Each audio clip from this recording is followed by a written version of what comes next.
Sounds good. Testing?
We can resume now. Sorry.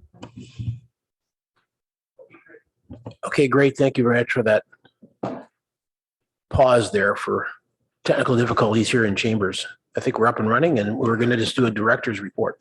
Okay, fantastic. People will always wonder what happened in those missing 7 minutes, but Yeah.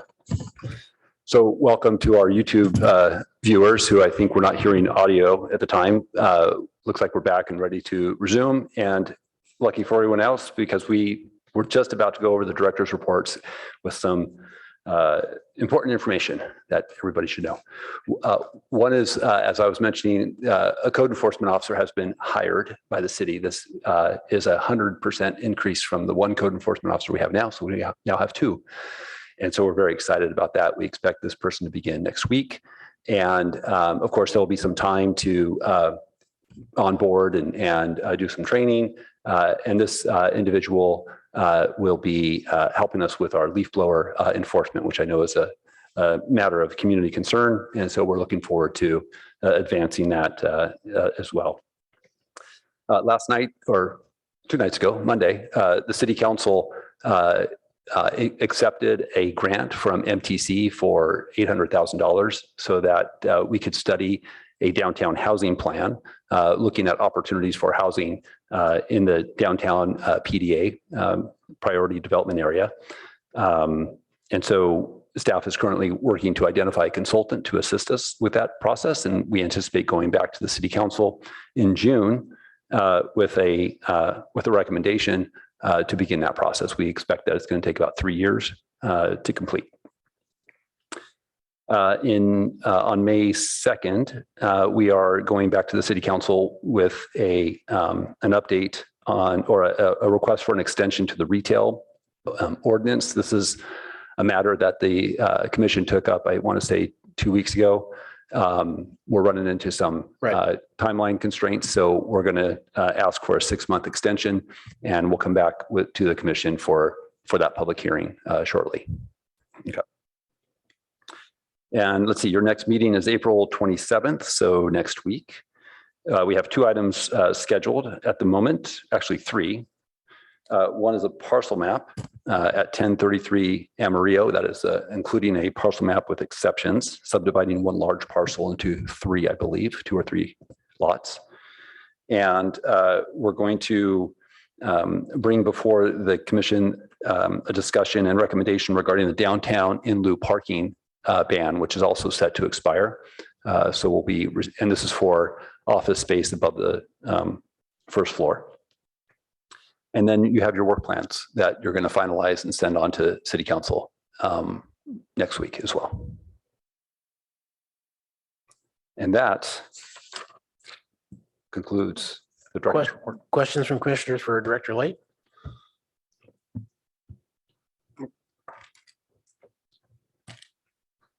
Let's see, this must be Commissioner Heckman. Thank you.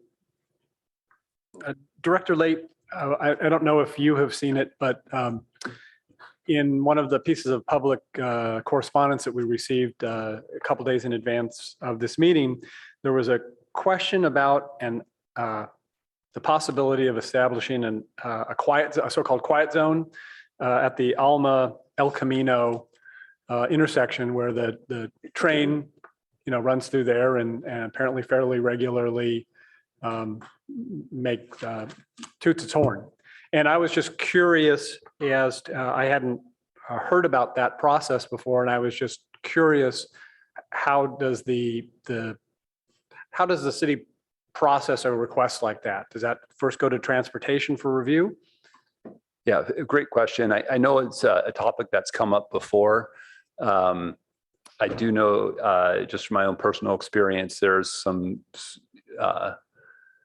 unique horn sounds at odd hours of the evening and early morning that sometimes is heard. But yeah, as far as a quiet zone, that is a procedure that is provided for, that a jurisdiction could seek to get implemented. I do not have those procedures with me, but we can certainly take a look at that, and we can consult with our colleagues in Office of Transportation. I imagine there's a set of criteria that need to be met in order to allow for that horn use not to be used. Thank you. Any others? No? Okay, thank you.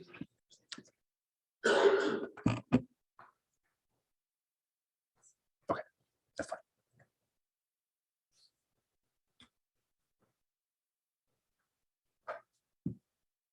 Okay, as I think everyone knows, we have only one agenda item tonight, which is a continued hearing on Castellia School. And imagine Commissioner Rectal, you'd like to address that? Yeah, once again, to avoid any possible appearance of bias. You're on mute. Can you hear me now? Can you hear me now? I wonder if your microphone is off because you're not showing that you're on mute. I can hear Keith. Can you guys hear us? Commissioner Templeton can't hear you either. Yeah. I can hear you, Carrie. Yeah. Okay. So They can hear us. And we can hear each other. yeah. Another tech issue, I guess. Okay, can you hear me now?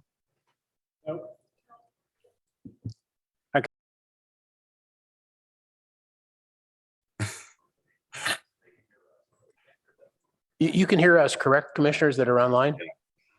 Okay, But we can't hear you. right.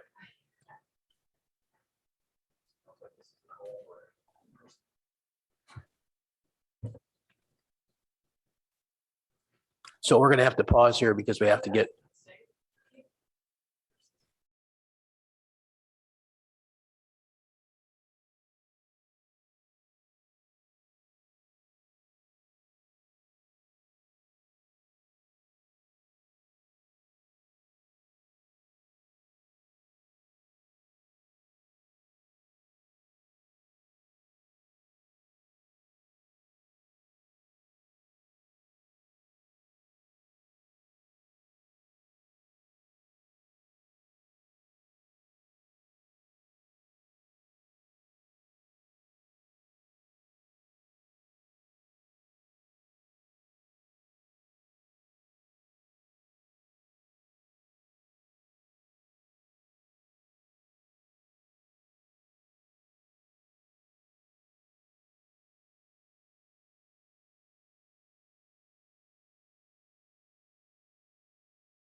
me say anything just to test if we can hear you. Testing, testing. No? Same outcome. You're not messing with us, are you, Keith? April Fools.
Commissioner Regdal, can you just try to say anything again, please? Thank you.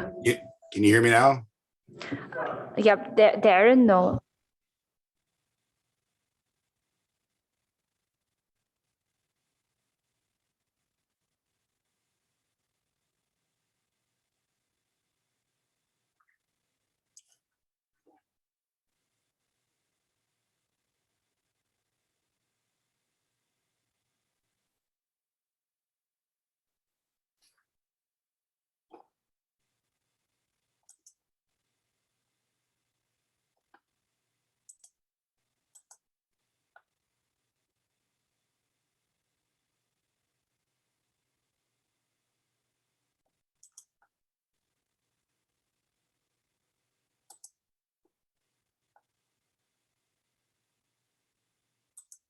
Testing, testing.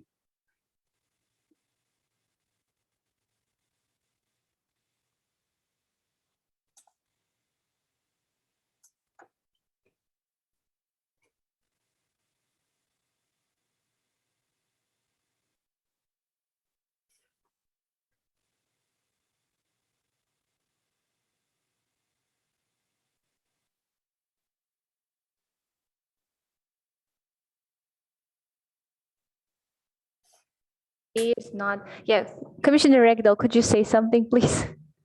Test me, testing. No. Why it's so low? Maybe it's the, from where the speaker?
Commissioner Regdal, can you try to again? Testing, Like testing. hello? Hello, hello. No. Hello? No.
Oh, there's Albert.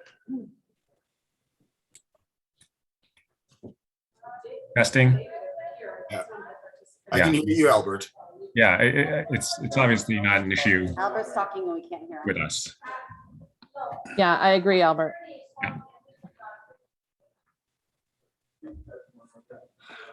The question is, what do we do about it? So Albert, you can hear us? Yeah, yeah, okay. So is the game plan to have Commissioner Templeton call in on the line and then participate that way? That's not the issue. So we would have a problem with all of the applicant team members as well.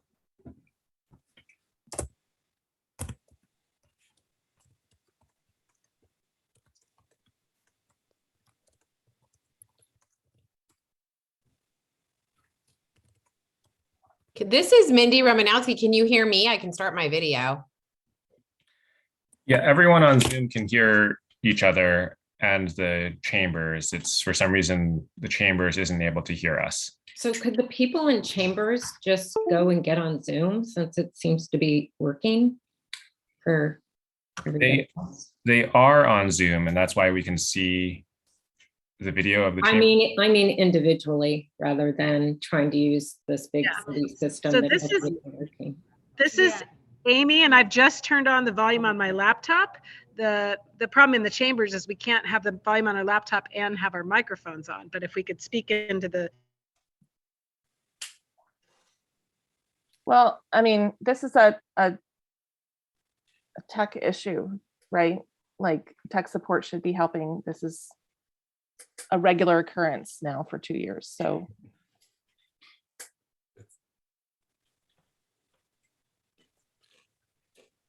Right. So on Zoom, people on Zoom are working fine. They can hear us and they can talk. Right. And they can hear each other, but just that the speakers in here are not working. So the audio output here. Right. So each one of us would have to have a laptop so we can hear what's going on and not use the microphones. Actually, Amy, they don't need a laptop. They need to dial in. So if they can dial in, they can hear the audio from the Zoom call as individuals. However, that won't help anyone that's in the audience. Right. Yeah, and we have people in the audience. Yeah. But can you hear? Yeah, I mean, I could.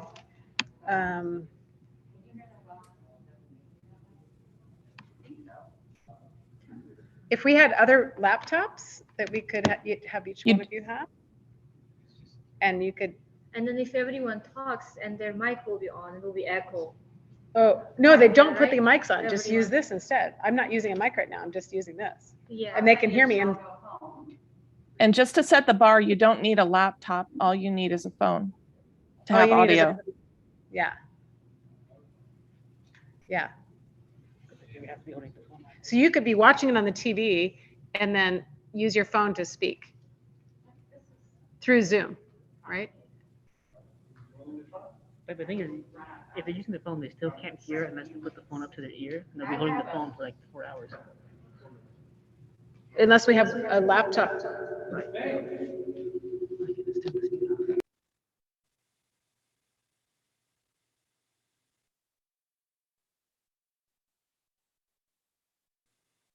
It's working. The Testing. speaker.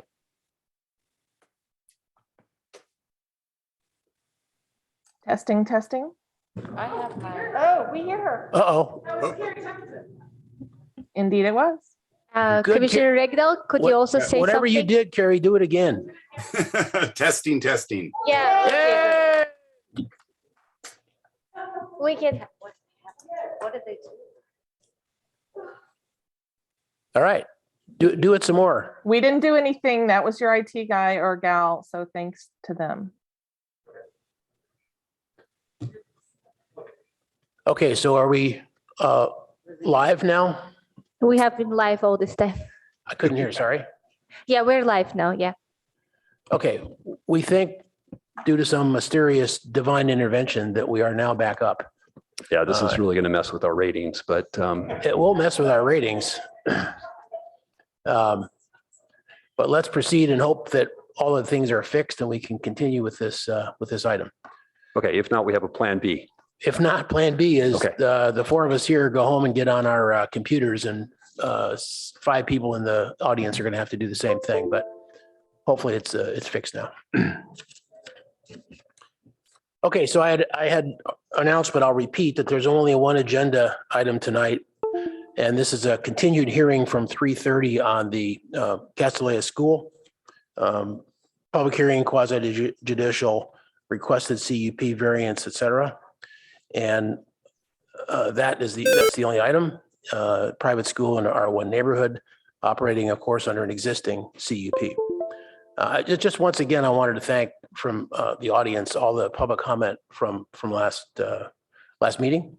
Is always very helpful to guide us in our own internal debates as well as our debates with our colleagues. And I think Commissioner Suma, you have gone over that meeting, even though you were absent. Yes, thank you. I did want to let everyone know that I have watched the meeting and thoroughly. So since I missed it, the first part. Yeah, so that makes you legally and truly up to speed on all these issues. And then I'll recognize Commissioner, what are you calling yourself these days with those wonderful locks? I still think you look like a rock drummer, but sorry, Commissioner Rectal. Yes, the suspense has been building. So, yeah, once again, to avoid any appearance of bias, I will be following the city attorney's advice and recusing myself tonight. So I will not be participating. Thank you. Okay, two questions, Commissioner Rectal, before you sign off. And we might want to get Council Yang to opine on this. There, within the text amendment, that's actually legislative, not just necessarily relative to Castellea. So if you wanted to attend that, and I think Mr. Yang would say that would be okay, but let's hear from him. I actually think in this case, it would be very difficult to extricate the text amendment issue from the quasi-judicial item. Okay. Any comments on that, Commissioner Rectal? I'll follow attorney's advice. Okay, and do you want us to call you at midnight to go over the minutes? Yes. I will do my best to get back in. If it goes past midnight, I may not, but Okay, I will plan to join you after this item is over. okay, thank you. Okay, so I just want to make a few opening remarks on this item. So just a brief history of the timeline. This is in our packet, but for those kind of listening in, the PTC approved parts of the project 4-2 and split 3-3 on some items in our recommendations to council in November of 2020. Council had multiple meetings, did not approve anything on the project, and returned items to both PTC and ARB for further analysis. That direction is summarized in their council meeting minutes of 3:15 and 3:29. Overall, on this issue, PTC has review authority on the CUP, TDM variants, parking adjustments, EIR, and the now council initiated text amendment. So we've held 3 meetings in December and January, December of 21 and January of 22, providing sort of preliminary comments to comments to staff that will come back to us, have come back to us for our recommendations to council, and took only straw votes on those. Tonight, and in spite of the glitches here, hopefully only tonight, we'll take final votes on what PTC recommends to council, because if we don't do that, Director Late has informed me that he believes that this probably will not get to council before their summer break. And obviously, for all concerned, we would like to be able to accelerate that to before their summer break. Okay, and I just want to make a couple of comments on the conditional use permit, which is kind of fundamental to what we're considering here. I'm reading partial text from the code 1876.010. The purpose of a CUP is to provide for uses and accessory uses that are necessary or desirable in the community. That's the goal. And relative to conditions, in granting CUPs, reasonable conditions or restrictions may be imposed to protect the public health, safety, general welfare, or convenience, and to assure operation of the use in a manner compatible with existing and potential uses on adjoining properties in the general vicinity. So just to kind of frame our analysis. As with any applicant, a CUP is a privilege, not a right, because the city doesn't have to do anything for any applicant, since by definition, the use is outside the bounds of what's normal in that area. So a city action on a CUP is totally discretionary, and of course, the director in some cases approves it, and sometimes it goes to council, which is certainly the case here. Every CUP that I've heard in my kind of almost 6 years on this commission ends up basically being a negotiation between the applicant and their desires versus the city, with compromise required, no question. The applicant proposes sort of literally a wish list of desired outcomes for a project, and then the various bodies have to decide on that. And common considerations are, guess what? Traffic, noise, parking, site management, and compatibility with other uses. Certainly that's on the table with this particular CUP. And just a couple of last comments on our role as in any CUP. Our job is to hold public hearings and evaluate the applicant's request, make recommendations to the council in accordance with the city's regulations and the CUP law that I just stated. So we're making recommendations based on what's best for the city, meaning necessary or desirable for the community, and giving consideration to the CUP applicant in that regard. So those are just kind of preliminary. And then we're going to do, there's obviously no public comment, as I said, but we're going to do questions. And the questions can be to either staff, or if there are select questions that need to go to the applicant, we can do that. But there was an opportunity last time twice for the applicant to speak. So I hope we're going to be selective on that. But if it's necessary for decision-making, absolutely we'll do that. So with that, we'll go to any questions. Your light is still on, Vice Chair? Oh, that was too early. Yeah, sorry, I have to turn it off here. Okay. So, So Chair? Yeah. Sorry, we have if it's helpful to the commission, Amy's put together a couple of just orienting slides. Okay. So we can maybe use that to frame your deliberation. Great. Sure. Hello. Amy French. Can you see the screen?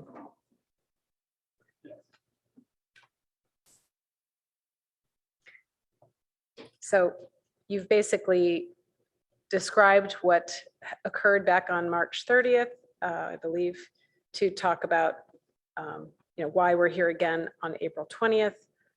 We went through staff presentation, public input, applicant rebuttal, and there were some straw polls on 7 items. Back we are today, April 20th, and we have some discussion to take care of tonight. The remaining items were 1 through 5 on your screen: text amendment, enrollment increases, special events, TDM, parking reduction. I have a slide for each of the council motions, and this is in the green box, and I have red text below related to the item numbers and what the Planning and Transportation Commission requested staff to return with. So we presented already on March 30th, but this is just to help guide the discussion. So I have basically a slide for each one of these, so to linger on. So that's an example of what I have. Okay, and the plan after general questions is to go through that list of about 7 that we did last time that did some straw votes on, well, those 5.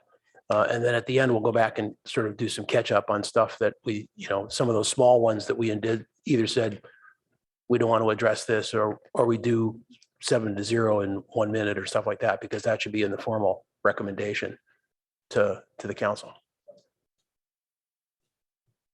Okay. So which commissioner would like to start off on any questions? Commissioner Heckman? Thank you, Chair Lowing. So I actually want to start with a question for our counsel, Mr. Yang. Chair Lowing, I appreciated your reading the portions of the ordinance that describe the function of a CUP, but I was a little concerned when you talked about the city having total discretion to grant or deny a CUP. And just to properly frame this for our deliberation tonight, I was hoping that Mr. Yang might spend a minute talking about the relationship between substantial evidence in a factual basis for our decisions in relation to that exercise of discretion by the city. Thank you, Commissioner Heckman. I was planning to make some comments along these lines as well. The city has the obligation to support any decision, any recommendation with substantial evidence, and that means that there must be a clear logical link between the facts that are in our record and the findings that are required by our code, and as well as the ultimate recommendation of approval or denial. And so in that sense, there is not total discretion.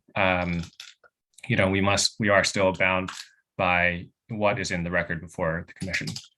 And I guess I'd also like to comment that, while there is no, property right to a CUP before it is granted, there are, important rights of the applicant to have a fair hearing and also to have a decision that is based on substantial evidence. So, yeah, that's, I'm happy to answer any questions about that if you'd like. This just would be a good time to interject a question that I had, but that's right on the same lines, actually. At the public comment last time, an attorney spoke about the fact that he did not feel that we had enough connection to the evidence based on the staff report to connect that, and that we didn't have the capability to make a recommendation to council. So I just wanted to raise that to get your view on that public comment. Yeah. So, one thing about substantial evidence is that it's not a preponderance of the evidence. It's not that there needs to be, the majority of evidence supporting any decision by the city. But there does need to be, some real and having trouble using the word other than substantial, but some real and tangible evidence to support our position. Staff have drafted some recommended findings that we believe are supported by substantial evidence as set forth in those findings. But these are issues where reasonable people may disagree, and the important element to keep in mind is just whatever decision is made, that the link to the evidence be set forth clearly. I'm sorry, the last thing you said was the link to the evidence is? Be clearly set forth. Okay. And the other thing that he commented on that I'm recalling is that he felt that the commission should have independent counsel, not city council advising us, which of course we don't ever have. So I just want to raise that one as well. I'm not sure I understand that issue. The commission is an advisory body of the city, and it is, the work of the city attorney's office to provide advice to these sorts of bodies. Okay. Any other comments on that issue? Was your hand for that, Commissioner Chang? I think he. I just wondered if you had a comment on that. No? Okay. Okay. Back to Commissioner Heckman. Yeah. So Chair Lowing, I do have some staff questions, but we have a number of discrete items that we're going to be talking about tonight. And so, for example, I will preview for you that I have some questions for staff on the TDM plan measures, and I have questions for staff on the parking options and adjustments. But other items like the text amendment, I don't have any questions for staff. And so I'm curious as to how you want to move through our process tonight. Do you want to have a discrete topic and work through that to at least to the point where we're ready to make a recommendation and then move to the next one? Or is this just open forum? The plan was to go through each one of these original, well, I guess it's down to 5 now from the 7, as Amy just put forth. So something, if you have a question about the parking reduction, if that fits with one of those categories, fine. If it doesn't, you can ask it now, or you can ask it after we're done with the 5. Okay, then I think I will hold the questions I have until we're in the discrete issue that the questions pertain to. Okay, because we're not going to leave anything out. As I said just a little while ago, whatever's not in those 5, we have to get back on all of those things for a formal recommendation to council. Okay, Commissioner Chang then? In that case, I was actually going to ask that process question, whether you wanted the questions on all topics to be asked now or kind of within each topic. And so I'm going to hold on my questions since they do pertain to each of the specific areas.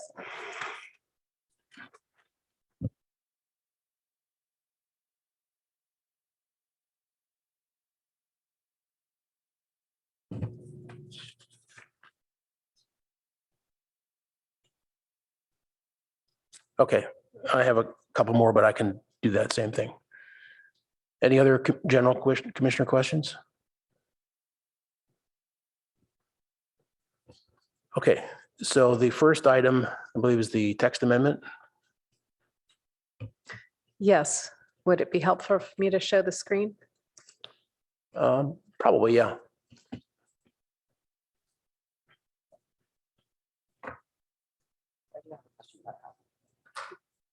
And I do remember that the original list is on page 30 of the old packet, which I'm sure we all used.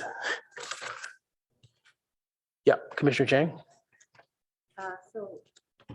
So I do have a question about the text amendment. So I saw that the applicant had written a letter to the city, and then the city had responded in which the applicant questioned the need for a text amendment. And the city said that the 50% requirement by city council required that we do this in the form of a text amendment. And so I had a question for Mr. Yang. If you could just explain that a little bit more, because I'm just not understanding it. And I'm sure there are many others who are not understanding it as well. Sure. So the applicant argued in its letter that the council did not direct that a text amendment be prepared.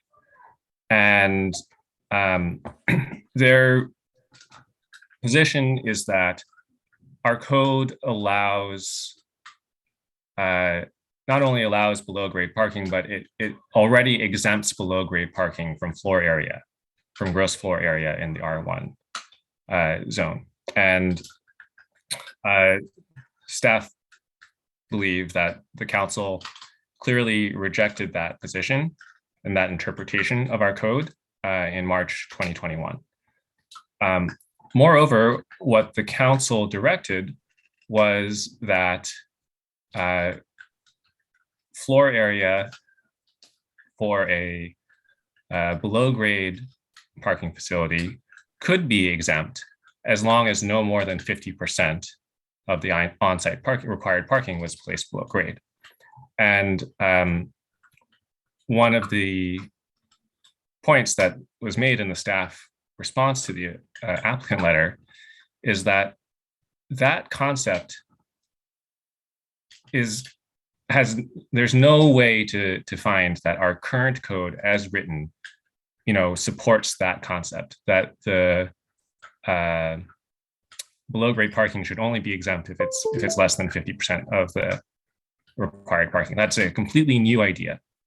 And since the council directed that we pursue that completely new idea, necessarily there has to be a text amendment to address that completely new idea. And so in staff's view, that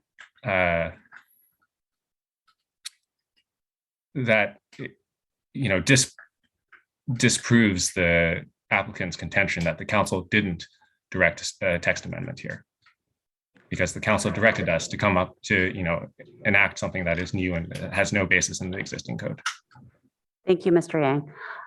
So then a follow-on question to that is that if we did not pass an ordinance with this 50% rule, would it still be possible just using variance finding, right? Like could the garage still be built if there would just be a greater GFA that would need to be allowed with a variance?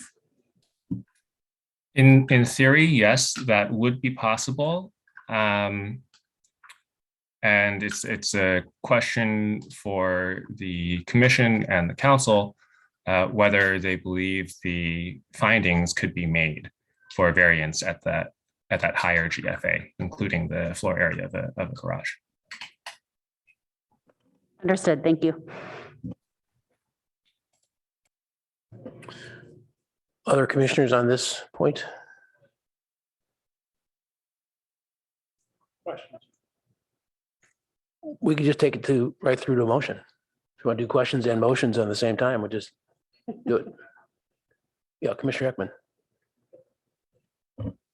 Sure. So if no one has any more questions, which I think that those are useful to get up front, but if nobody does, I will start by wading in with my thoughts on the text amendment. And this really builds on some comments I made the last time we talked about this. What we're talking about underground garages counting toward GFA. And what we know in the city outside of the R1 zone is that the underground garages are encouraged. They don't count toward GFA, and they are desirable. There's actually an encouragement, again, outside of the R1, to have them located there. And there are historical reasons for that. In this instance, the council has determined that within the R1, or our ordinance doesn't say that. And so we are left with a text amendment to address it. And I understand the council's logic in that, and I want to try to build on that. But my view of this text amendment is that it should be broadly applicable with the portion of the parking allowed to be underground that doesn't count toward GFA to be set in the development approvals based on the circumstances of that particular development. In other words, I'm talking about a generic text amendment that doesn't set a percentage. And unique to Castellea, to use an example, since the council has made clear that they are interested in no more than 50% of the GFA, no more than 50% of the parking demand being met underground without tripping that GFA. My vision is that we would have a text amendment that is generically applicable, and in a condition of approval, we would set that 50% amount if that's ultimately the council's decision. And I think that flexibility is important because I think there are different circumstances in different developments. You know, we saw in Colomet, for example, when that was approved, and regardless of whether there was an error or not, because you know we've seen some information staff reports about that, but nobody's saying it didn't work well in that circumstance. And I believe that's it's all underground and it works fine. You know, I think about the JCC, which maybe 2 years ago they took their surface parking lot and they basically put a roof over it that made it underground so that they could have play fields above it. And that I think works very well in that circumstance. But then I think about the Midtown YMCA where I am a member, and they've got this big parking field, and maybe if they wanted to expand their facility, that's surrounded on 3 sides by residential, by R1 residential, and maybe 100% underground wouldn't work well for that. And so, but I want us to have an ordinance that is flexible, so that we can address on a application by application the right percentage based upon a set of criteria that that could be baked into the text amendment. So my suggestion for the text amendment, and I'm of course interested to hear what my fellow commissioners have to say with their views, is that to some extent we simplify this. Instead of the criteria that are stated in the draft text amendment, which we have, and I'm going to be referring actually throughout my comments tonight to our packet from March 30th, because that was the one with all the attachments. Yes. Right. And so there are a couple of places where, the staff report tonight is identical to the staff report from then. So if I'm talking about staff report, I'll try to give you the site from tonight, but otherwise I'm going to be talking about March 30th and everybody's nodding their head. So I think everybody's going to be doing that. So I'm looking at packet page 181, which has the draft language that is proposed by staff. And I agree with the first criteria, our accessory to a non-residential use. On criteria number 2, where staff has recommended located on a parcel that is 6 acres or greater, I would change that to 1 acre. Because again, we want maximum flexibility. There may be 1 acre sites where the parking for a non-residential use in an R1 zone works best. Underground or some part of it underground. And so I'm not finding any logic in having a larger starting size than 1 acre. I would not use historic resource as a criteria. And I would provide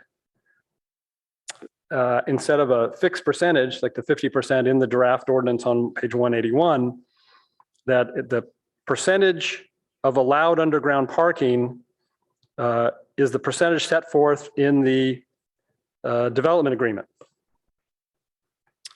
And then as a companion to that, when we get to the conditions of approval, we would need a new condition of approval or to add to one of the conditions of approval in the CUP, a condition limiting their underground parking to the 50% or whatever percentage the city council ultimately decides upon. For example, if this council were to ultimately decide on the hybrid or option D, which I think has maybe that it's a higher percentage than 50, right? Then that would be the percentage in the use permit condition of approval. So that's my suggestion for how to tackle the text amendment and the companion modification to the conditions of approval. Thanks. Commissioner Chang? Thank you, Commissioner Heckman. I think that was a really interesting idea because I was really struggling with the ordinance and the choices as presented in the staff report. I felt that as written, it was written for one property, which feels inappropriate. I don't want to spot zone in the code. But then looking at the information on packet page 36 in the old packet, where there's a list of sites, that just wasn't enough information for me to understand the costs and the benefits of making changes. It's just a list of sites. And I mean, I saw that there's a categorization based on the acreage, but as I thought about it, without knowing what costs or benefits we were trying to address with the ordinance or what's the purpose of the ordinance outside of this particular project, I thought it might, to slice and dice these properties, there are these parcels, it might be more appropriate to look at what type of road the property was on, because that's a different type of implication. So whether it's an arterial or a feeder, or, if it's a busier street, it might be less disruptive or more disruptive. I don't know, to have an underground parking garage. And so I was really struggling with it and couldn't find a reasonable way to look at the ordinance. But if I'm now going to switch gears and piggyback on what Commissioner Heckman has suggested, Commissioner Heckman suggested starting at 1 acre, and I wouldn't feel comfortable with that because I don't have any idea what the implications would be. I don't know how many parcels that would affect, nor how many neighbors that would affect. And so I would feel more comfortable, with somewhat of a finite list as presented with 2 acres if we were to do something like that. But then furthermore, I think I would want to specify that the underground garage is not exempt from GFA unless a percentage is specified to be exempt in a development agreement. So in other words, because we haven't been able to because this ordinance is buried within, because this legislative item is kind of buried within a quasi-judicial item, I'm not sure that the broader public is aware that we are even considering something like this. And so to make it the least amount of change, but still to maintain flexibility, so the least amount of change from what council has publicly stated, my current thinking is that if we were to do something like what Commissioner Heckman has suggested, that we start with the premise that the garage counts towards GFA unless exempted by a development agreement.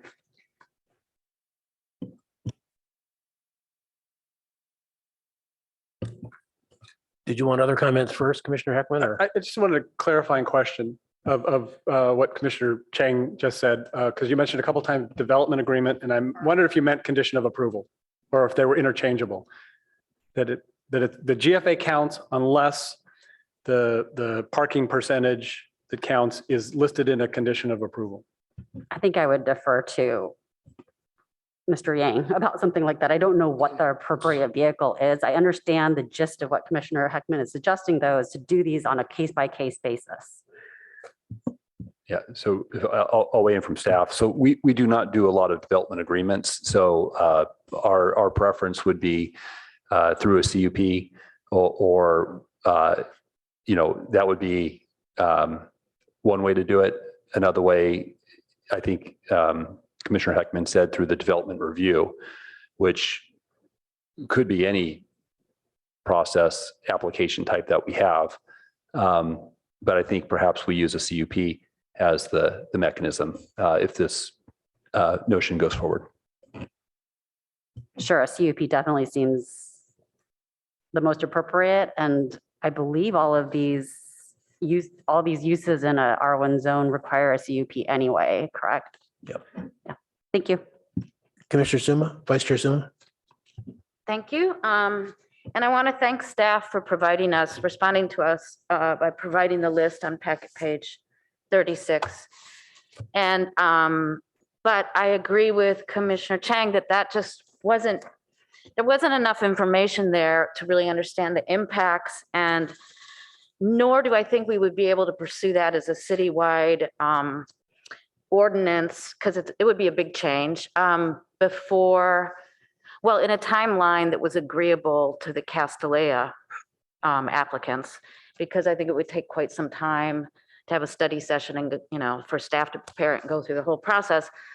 I did think all along that it should be handled as a citywide consideration, and we really have no precedent for this now, especially since city staff confirmed that Colometh was basically a mistake. But I do see the need for this, and I think on a case by case, because 2 applicants now have asked for it, and I think on a case by case basis, we might want to consider this. The actual text amendment as proposed is troubling to me because it basically applies to one property, and it looks like a kind of a spot zoning special privilege situation. So I think that my view is that there would be a better way to handle it, and if staff thinks it's a CUP, then maybe that's better. I am not comfortable with it the way it is, and I would love to have had a broader discussion about 4 years ago about this issue so we could apply it citywide and understand the impacts, benefits, or drawbacks for these larger conditional uses in R1 neighborhoods. That's where I am with this. Commissioner Templeton. Thank you, Chair. This has been a concern for me for many years, and it's very good to see that staff has brought it to us. I agree with comments made by some of the other commissioners that this is a pretty big deal and changes, it's almost outside the scope of the application from Castellea, except that if it were already in place, then the applicant could use it. So I'm a little apprehensive about kind of pushing this forward in the current approach. That said, since it's before us, I will provide some comments. When I look at the list on packet page 36, I'm very concerned. I'm not sure if it's in the best interest of the city to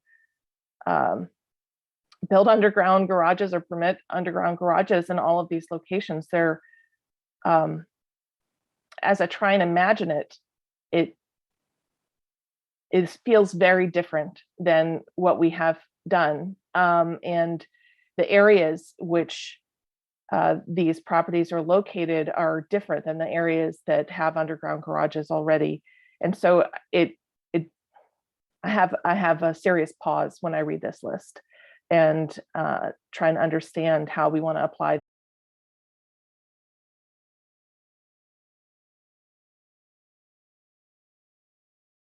And the JCC, that is located in a industrial area. So I'm not sure it's a comparable point to bring up, or I'm interested in hearing clarifying comments if it does apply. So I'm not sure how we can move forward with it as part of this application, but I do think it definitely needs to be addressed. We've been talking about this, I want to say, several years at this point, because Colomet was not, did not have a precedent when it went forward. So I think that the case is going to need to be really thoroughly studied, and that's because the nature of this is so very different. This would be a major change for Palo Alto. So I just want to throw that out there. That's where I'm leaning. Thank you. Okay, thank you. You have a couple comments as well, but first I have a couple questions for Commissioner Heckman.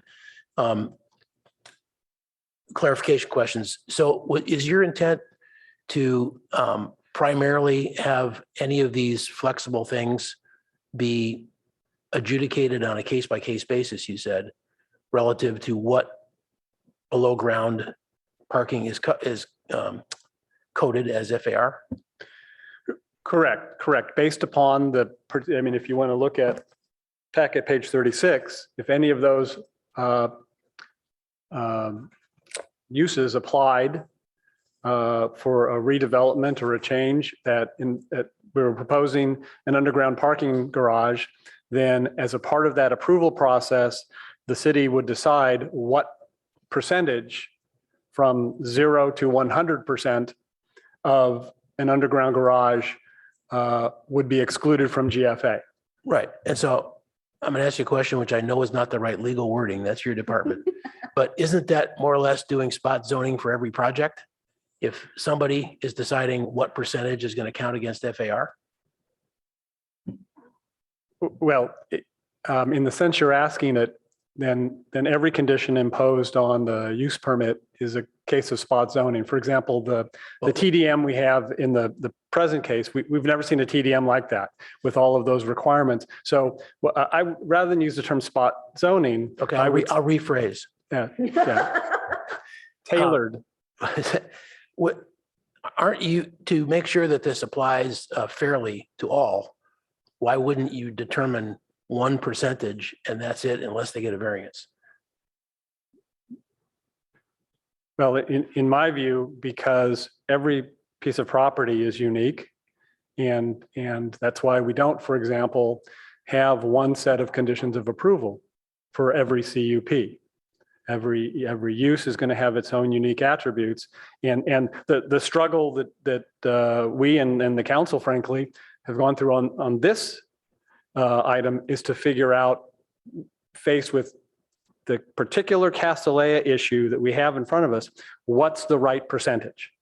And I think the council tried to do that in a knowing way rather than a haphazard way, but on a different project, they might come to a different percentage, and it wouldn't be based on abstract. It would be based on factors that, in my suggestion, we'd have to develop the criteria that staff would look at. That was going to be my next question. Otherwise, you're spot zoning because you're throwing something to council, or if it were down at the director level, they would say, well, this is like 30%, not 50%, or these are good guys, or, it'd have to be a real robust set of conditions if it was going to vary beyond the whatever number.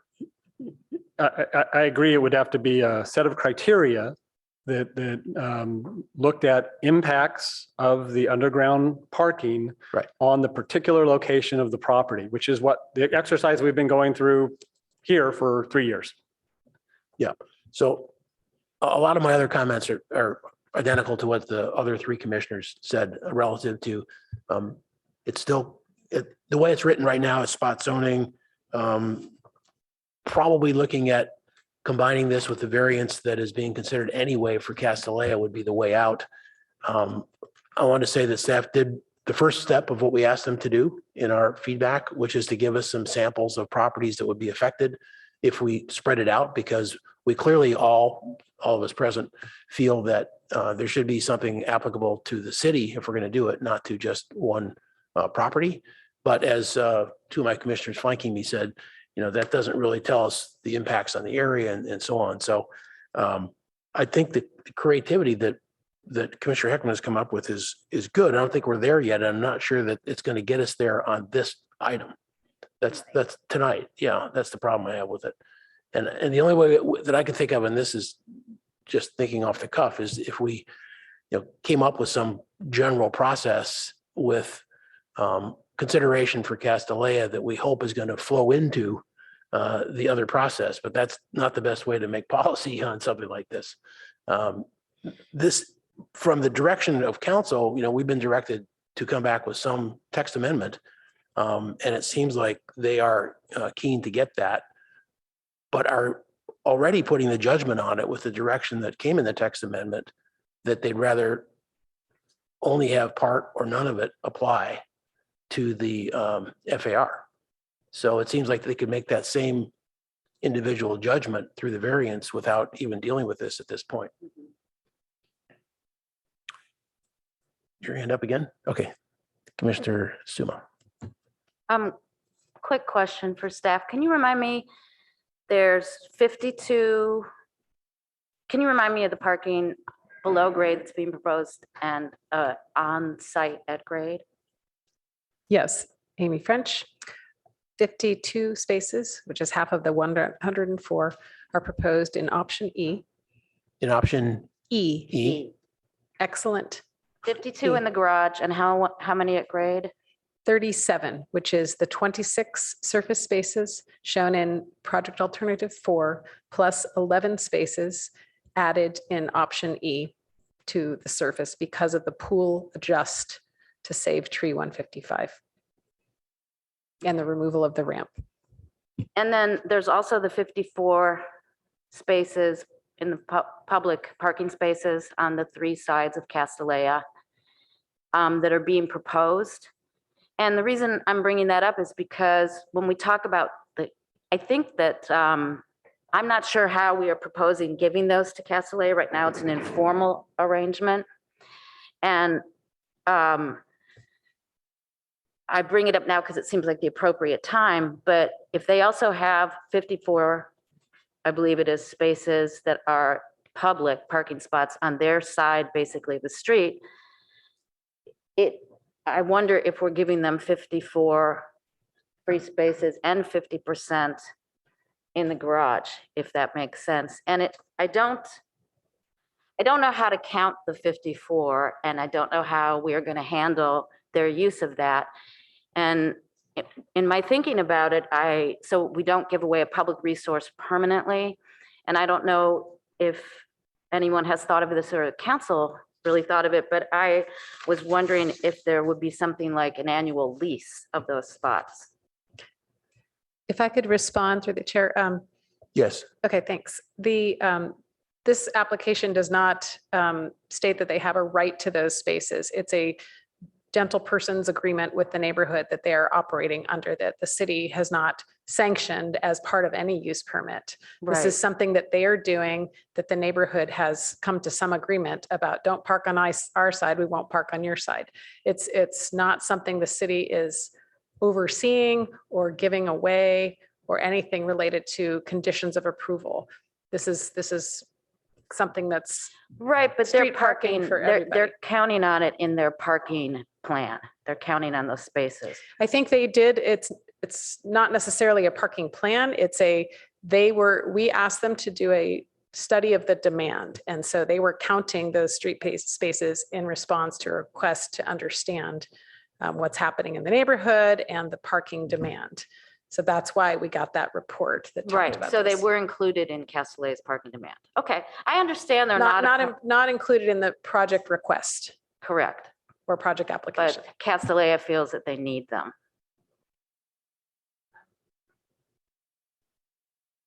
Okay, I was just wondering, I just wanted to ask because I wasn't sure when that would fit into the conversation. Thank you. Other comments, questions, Commissioner Heckman? So I appreciate hearing from all of the commissioners on my idea. And I think hearing some of those comments helped me refine it a little bit. What I'd like to do at this point is actually make a motion so we can, so I can take all of your temperature on this. And if it's not successful, then we'll look at a different motion. And so again, I'm looking at packet page 180, 181, and I'm going to provide specific language for the language. But before I do, I wanted to point, because this is a issue that Commissioner Chang had raised, and I think it was a good one, that unless in your approval, there is a specific percentage set forth, then 100% of the underground garage counts as GFA. And so I think staff has actually done that part of the work already. If we look at packet page 180, and we're dealing in section 18.04.030, subsection A65, if you can believe that. Subpart 3, carports, garages, and below grade parking facilities, except as excluded in section A65D8, shall be included in gross floor area. So I think, I mean, it's exactly right that that's the way it should lay out, and staff has drafted it that way. So I think that part works fine. What I want to propose is new language for subpart Roman 8, which is on the top of packet page 181. Some of the language here I'm going to keep, and I'm going to replace part, and I'll point that out. So I'd just like to go ahead and read my proposed language. So in one coherent line. So below grade parking facilities that, number 1, are accessory to non-residential uses. 2, are located on a parcel that is 2 acres or greater. And 3, do not provide more than the percentage of the base required on-site vehicle parking determined by the city and specifically set forth in the project approvals pursuant to section blank shall be excluded from the calculation of gross floor area. A below grade parking facilities that does not meet all of these criteria shall be included in the calculation of gross floor area in its entirety. So that is the section. So you can see that I kept the language from shall be excluded. And so just to review, 1 is the same, 2, you substituted 2 for 6 acres, 3 is deleted, and then 4 is more substantive. Right, so 3 and 4, right, 3 I deleted, which made 4 become 3, and 3 I made into a generic, a non-specified condition that referred, or percentage that referred to the project approval, and section blank, this is where we get to this criteria concept, because I don't know where within the city's CUP regulations is the proper place to direct, to fill in that blank with the section, and possibly to build criteria depending upon what's in that section already, because I do think that our CUP provisions have a robust set of criteria for determining project impacts. So that's the motion.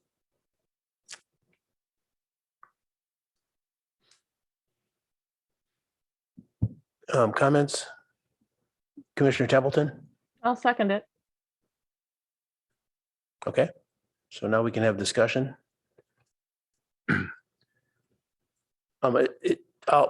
Seeing no lights right now. Just a couple quick questions. I think changing it from 1 to 2 as opposed to where it was at 6 doesn't really address the questions that Commissioner Chang raised before, which is that we don't know anything about those properties. And all that would be in the development agreement? Or a cup? Right, because that's when we're going to know all about the particular development, is when they apply for the development. And that's when the decision of between 0 and 100% would be made in the process of that approval when we were analyzing that particular project. So the language that I'm proposing doesn't give any of those 2-acre and above properties a right to any parking garage that doesn't fully count against GFA. It's only if, when they go through the process, the city decides, okay, this percentage does not apply to GFA. If you want anything more than that, it will apply to GFA. And the other question is, so is your intent to do kind of what I was suggesting? Does it try to craft this for the applicant and then have the same section be workable for other properties in the future? I'm not, ask me again. If the,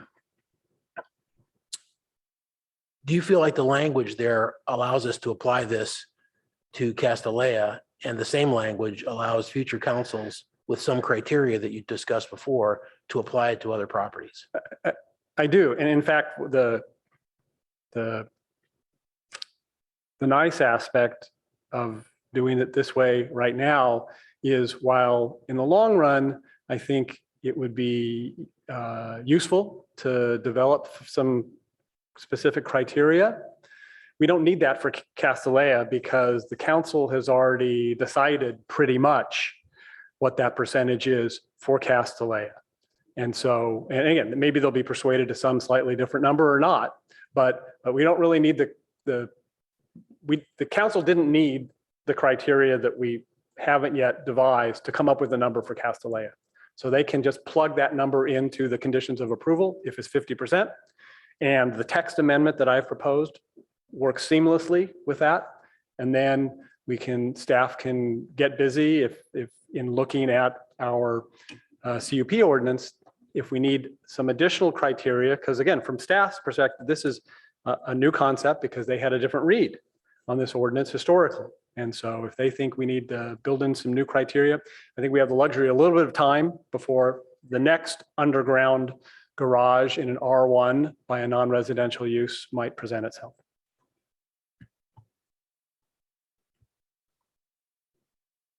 Commissioners Chang or Suma? I think Commissioner Templeton has a ghost hand up. No, I don't. I have a new hand up. Okay, great. Go ahead. Thank you, Then your Chair. hand was up first. Go ahead. Thank you. So I guess one thing I'm just trying to understand, it looks like this change here we're talking about on 180, 181 is just about calculating GFA and not whether or not garages should go in all of these places. Are these, in other words, is this inherently all mushed together or is this separate? May I? Yes, interject? please. Please do. So it's staff's view that below grade garages are permitted in for non-residential uses in the R1. It's just a question of, do they count towards GFA or not? Thank you for that clarification, Mr. Yang. Yeah, I if I recall correctly, the discussion around that was rather complicated, and the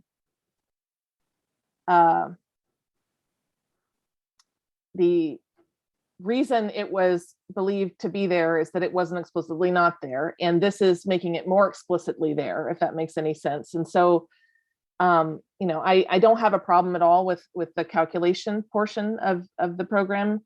I'm just worried, what are the implications of it, and does that make it more likely that we're going to have many, many more very large underground garages throughout our R1 zones? So that's sort of where my thinking is right now. I'd love to hear anyone else's thoughts on that. Thank you. Commissioner Chang?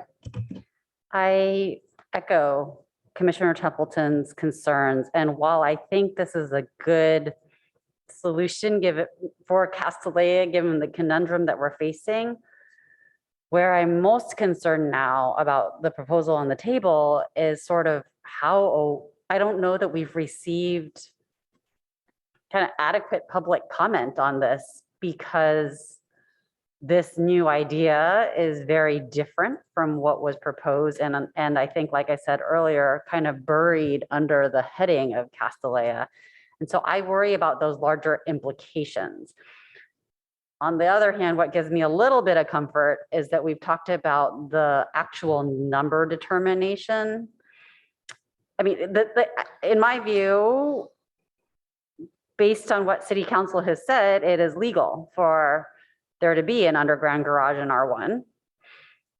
And when if Castellea builds one, then it will already make that quite obvious that it's legal. So what gives me a little bit of comfort with the motion on the table is that if it's done through a CUP process, that if I understand correctly, maybe this is a question also for staff buried in my comments, is that it needs to come before public comment. I mean, it needs to come and the public will be allowed to comment on any subsequent new development so that we can better understand the impacts. Mr. Yang, would you like to address that? Yeah, I'll take a Okay. cut of that first. So, so the CUP process in Palo Alto is one that is reviewed by the director, and there could be a we send a notice, and there could be a request for a hearing by any member of the public, and there's no fee for that request, and that hearing is held before the PTC, your commission. And additionally, the director could also, on his or her own, volition, schedule that hearing as well, should there be community interest or desire to do so. When there is a hearing before the PTC, the item is then referred to the city council, who would either accept the PTC's recommendation on consent.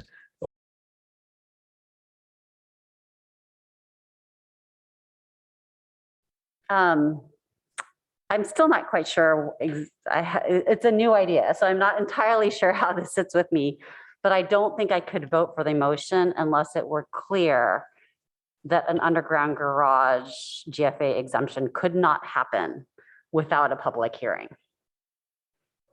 Does that make in other words, not just a CUP, because the CUP, as Director Late explained, could be approved just by the director. So I would want an additional stipulation that it would have to, in order for this to be exempt from GFA, there would have to be a public hearing of some sort. But again, that makes me slightly more comfortable. I'm not still sure how I feel about the overall picture. Yeah. Well, the director, you got to be suspicious of the director. Understanding that, but that also could be worded into the language. Yeah. Or added. The text amendment language, you mean? Yeah. Through the chair, if I may, yeah, I think I've looked at that, and I think it's a fine idea. We want these publicly aired. And so in the language that I proposed, after my new language determined by the city, if you just added the language after a public hearing, and then continue with what I said, and specifically set forth in the project approved pursuant to section blank, that captures that idea. And I think it's a good addition. So I would accept that as a friendly amendment if it wanted to be offered that way, understanding that you're not yet on board to support the motion. Sure, I will offer it as a friendly amendment. And I will accept it as the maker of the motion. Vice Chair Suma? Yeah. Oh, sorry. We need Carrie Templeton to Sorry. continue her second. Commissioner Templeton approves. Thank you. Okay. Question for staff also, not counting doesn't, not counting it as gross floor area, affect impact fees? Aren't impact fees based on floor area?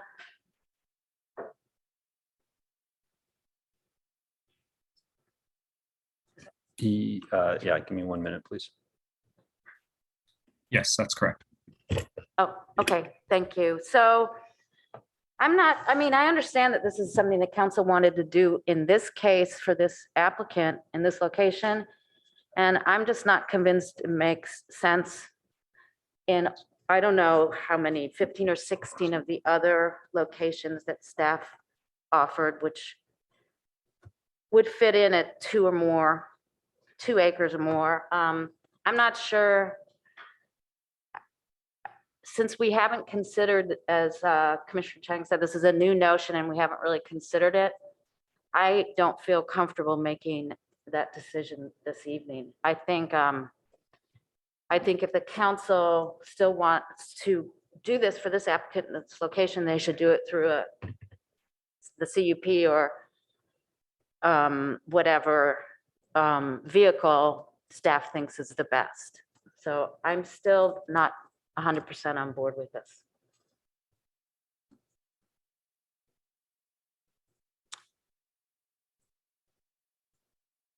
And the other item that's there is, I think, again, as I understand your motion, Commissioner Heckman, is that eventually council would pick a percentage that they would apply based on some new criteria relative to the cup as to what percentage would apply. I mean, it still seems to me, without seeing those criteria, a little bit arbitrary, but so are variances. So I understand that point as well. And what you're saying is that they kind of already know what they want to do on this. So the analysis is going to be brief to get to where they want to go. And then that sort of buys us some time to come up with the set of criteria for other projects. Is that about right? Well, almost. The criteria may be sufficiently in our existing CUP ordinances. I'm just not wanting to put staff on the spot tonight to make a declaration, yay or nay. So this is something that they can look at as this moves forward. And if they decide that additional criteria is necessary for this specific process, then they can suggest a text amendment to our CUP provisions, directly related to this. And we have the luxury of a little bit of time to go through that exercise with staff, with the PTC and the council, because we don't have, as far as I know, any other pending applications for underground garages in the R1.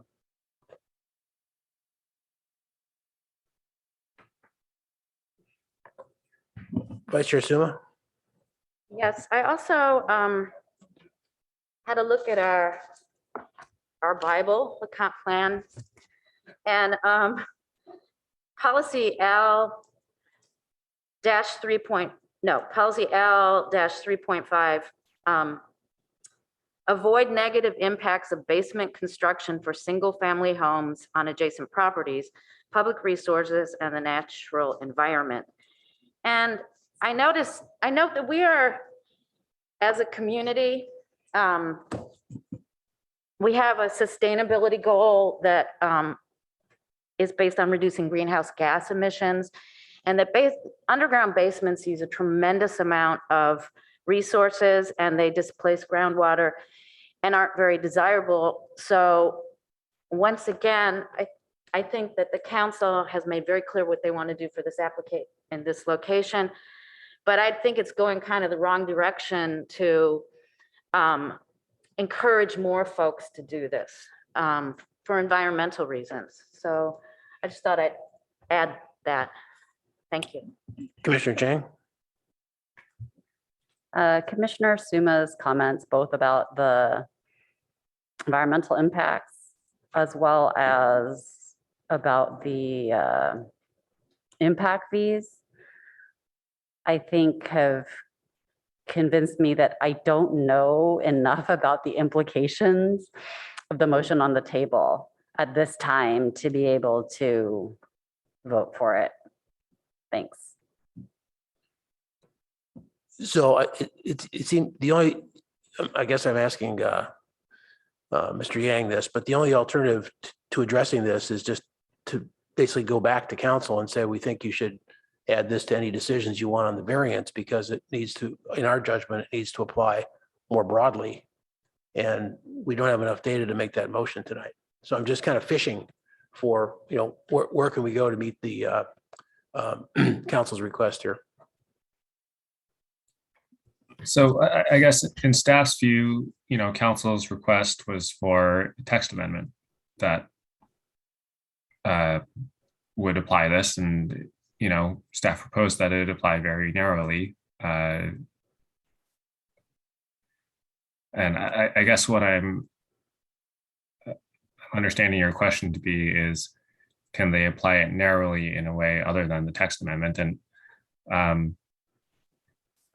I suppose it's possible through the variance, but I don't know if the council would, be able to make those variance findings.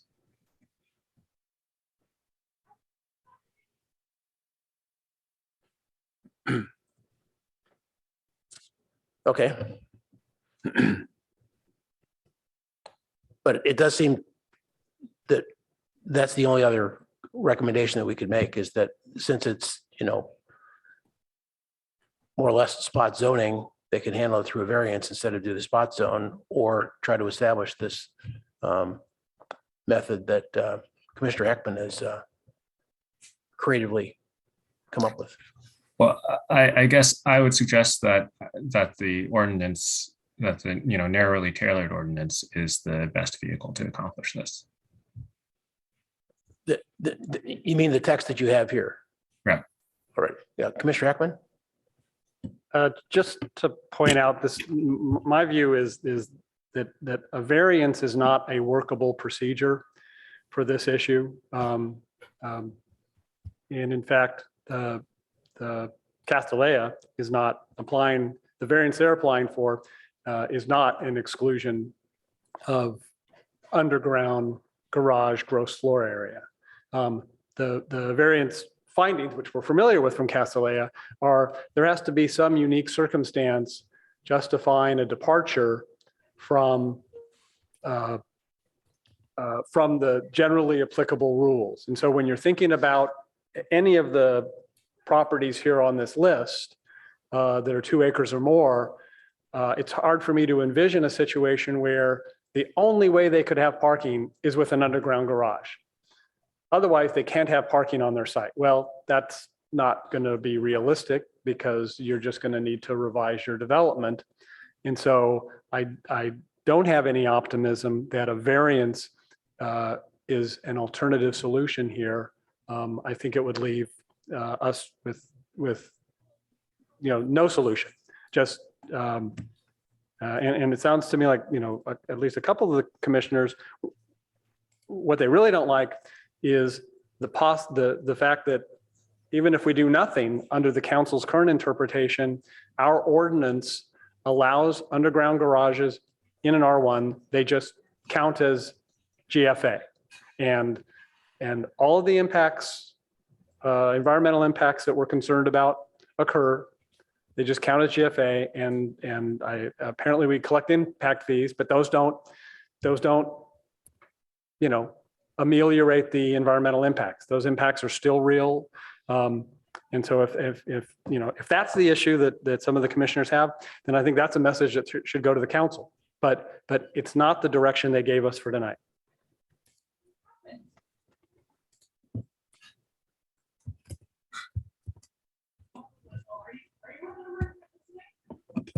The other questions or? Chair from the staff desk. So we've been, so you have a motion on the table, and we've been working based on the commission's remarks to craft that motion and make some adjustments real time. So we can share that on screen for the commissioners to take a look at it, so you can see exactly what you're voting on. I'll ask Mr. Yang to share his screen. And then you'll see that it includes the 2 acres and the public hearing requirement. And I'll just again remind the commission that at that 2 acre level, There are 16 properties that are subject to it. Again, there's a discretionary conditional use permit that's required, a public hearing that would be required, and necessarily go to the city council for final action based on that format. So there's opportunities for public engagement, review, and consideration. Mr. Yang, are you able to share your screen? I'm sorry, just a moment.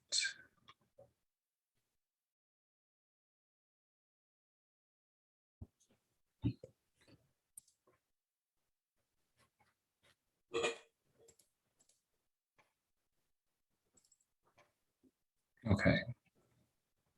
Can you see that? Yeah, and if you could maybe, enlarge it a bit here. Maybe as much as you can go without compromising the text.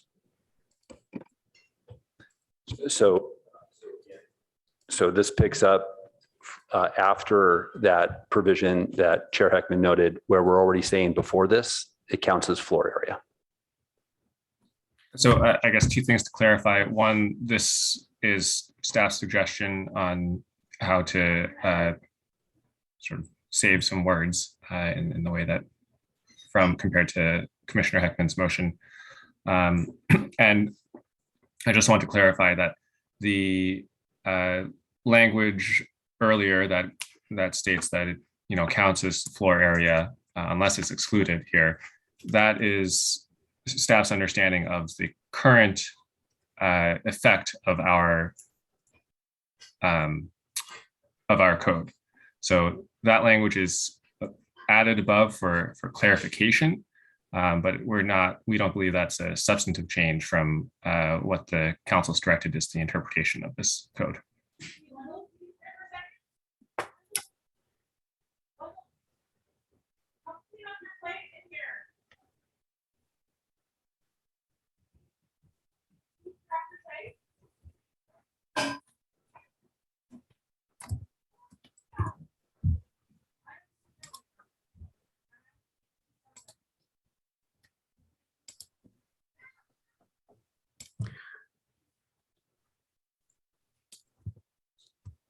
I'm sorry, just to note that reference to section 1876010, if this wasn't mentioned, that's to our conditional use permit chapter.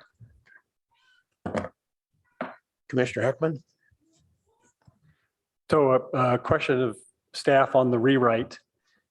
And I'm noticing in the third line, really I'm focusing on the language, the parking specified in the project approval, that right there. The language that staff had in the prior draft, which I kept, it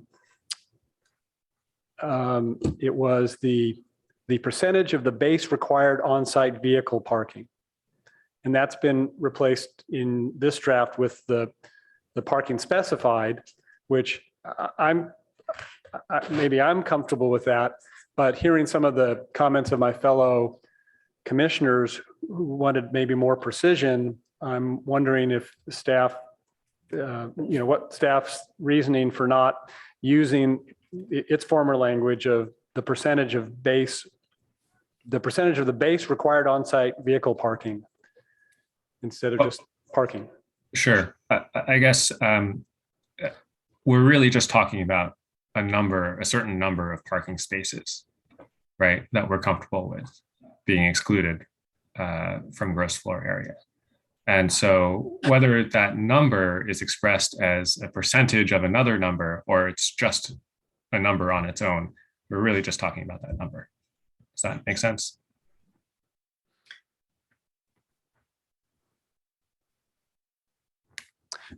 Yeah, I understand that. I guess here's the dilemma.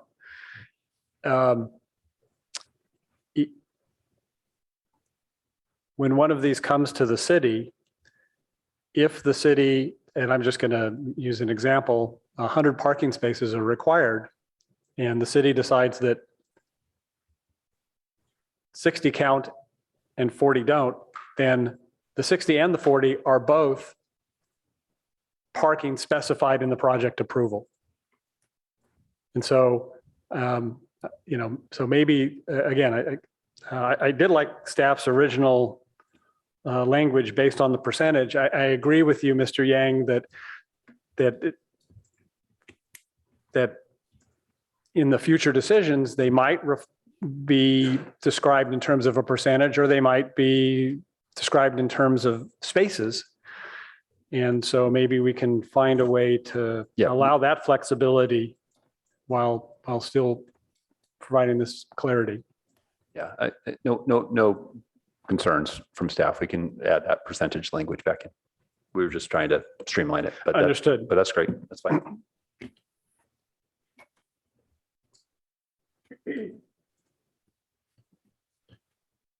Yeah, my concern on the motion still, it seems like it is going to be quite arbitrary, but it also seems like the existing application is also going to be approved basically arbitrarily, meaning this council decides that none of that counts, so it doesn't count.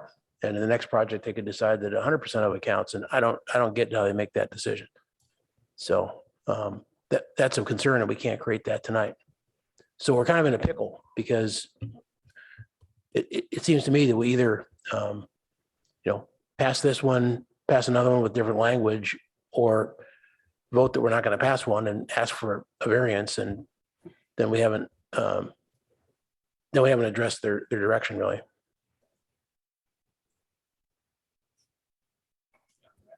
So I guess we see where the vote goes on the motion, and worst comes to worst, we send a couple of options to the council to consider. There's the staff, notion. There's this one. We can even maybe refine it a little bit if we need to between now and the commission. The council meeting. If the commission, and this has happened before, right? If you had a 3-3 vote, or if you're which you won't have tonight, but if you don't forward a recommendation, we would still staff say, here's what was presented and here's our recommendation. And that way council could still consider those options and weigh in and make a decision on that.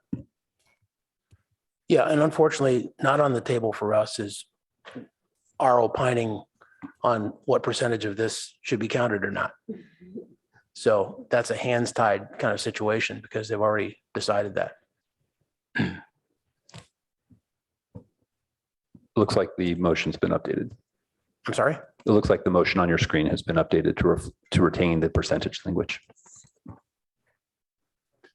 Would it be helpful to any of the commissioners to change that to number on parcels, which would therefore, by definition, restrict the number of parcels that this would apply to?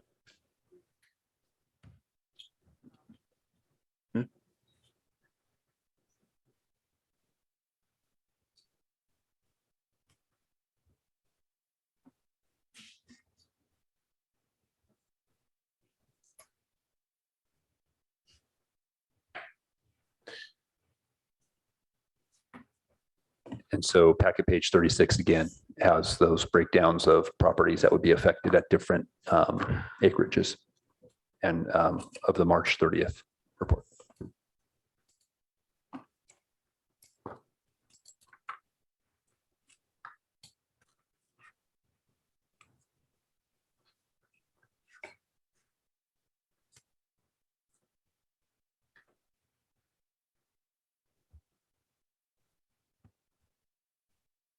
Right, so at 3 acres, it would affect 4 properties. Sorry, yeah, 4. Sorry, can I correct that, please? Yeah. At 3 or more acres, it's a total of 7, 4 properties, Sorry. plus the 3 that are the 4 acre threshold.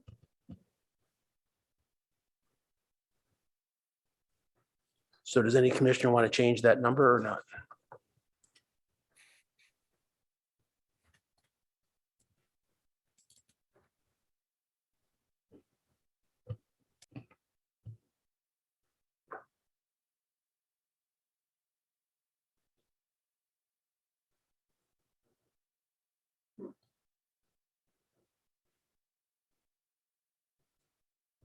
Yeah, I guess then we're ready for a vote.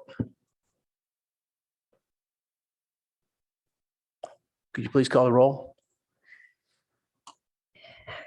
Commissioner Chang, No.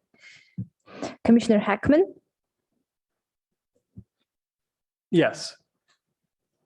Chair Lawing, No. Commissioner Regdal recused, Commissioner Ruparvar absent, Vice Chair Su.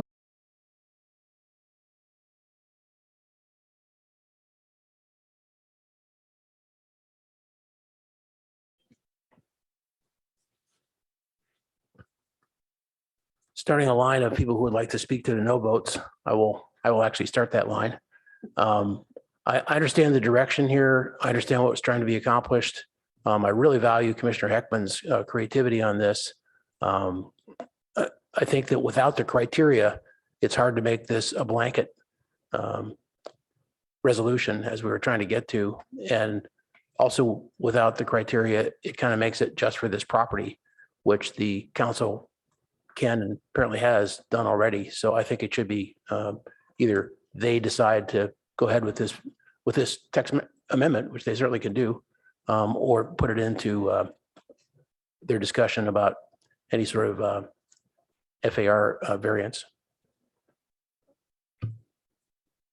Commissioner Chang?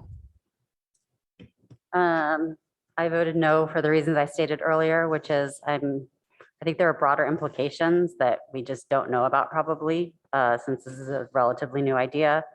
And as well, I'm unclear based on our comprehensive plan and, sort of the bad effects of concrete, as if this is what we want to do, to be in line with our comprehensive plan. And finally, the implications about allowing development to happen without collecting impact fees is also a big negative for me. Commissioner Templeton? Thank you. I'm glad we had the discussion. So that is why I seconded this motion. But I do not think that we are close to ready to recommend changes like this, knowing our body and how we really want to do the thorough vetting before we make recommendations to council. I don't think this is there yet. Okay. Thank you. Oh, your light is back on. Okay, let's get Commissioner Suma's comments first. Yeah, I don't think I need to repeat everything I said before, but for all those reasons, and also I note that this was, council was very clearly trying to contain this, and we expanded it, so it doesn't seem to be in the spirit of what the council wanted, and they're, going to do what they want to do on this. But thank you to Commissioner Heckman for thinking about that so carefully.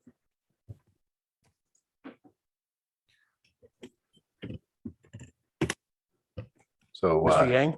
Yeah, so just, in the interest of time moving forward, we typically don't need to hear from no votes on a motion that fails. The purpose of providing opportunity for no votes to speak is so that, the minority perspective is in the record. Yeah, I am aware of that. I think it was, close enough in decision making and there was some merit there. So I wanted to pass that on in the minutes of the council.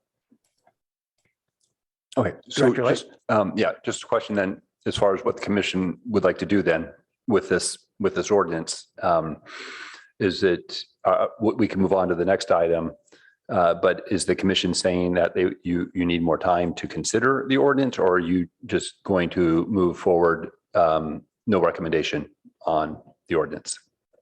I think it's, as one commissioner, it's no recommendation, which is another reason I thought that we should give our comments as to the no votes, but other commissioners agree with that, or no? Commissioner Heckman? Well, I didn't want to cut off dialogue. I think there, among the four of you, there may be another motion. Maybe you maybe you like the staff version, or maybe you want to, recommend that they don't do a text amendment. So I didn't want to necessarily cut off the dialogue. I'm comfortable going forward with no recommendation on this, but that isn't necessarily what we have to do. Totally correct. I was reading the tea leaves from the comments after the votes. Commissioner Chang? Well, then I can make a motion because I believe that kind of based on our prior discussion, that we think that a text amendment that applies only to one property is inappropriate. So therefore, my motion would be that we don't make a text amendment and handle it through the variance process. Second for that?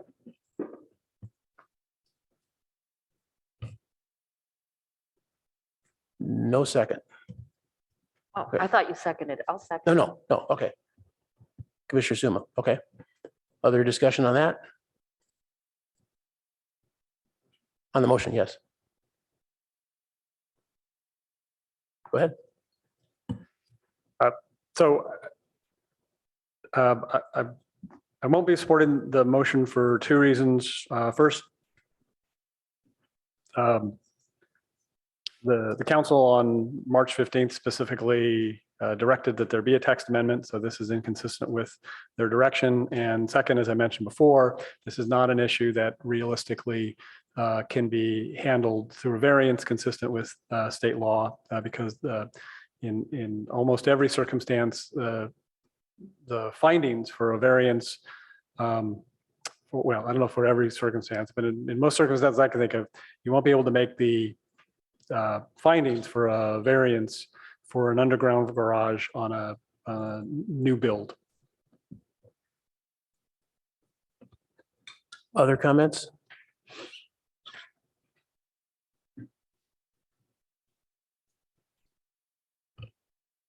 As I said before, I don't actually think it's necessary because we contain our comments there. And I think that what council will do is go ahead and do their own text amendment. So I don't really feel like it's really relevant. So I don't want to vote for it. Put it that way. Any other comments? Question? Sure.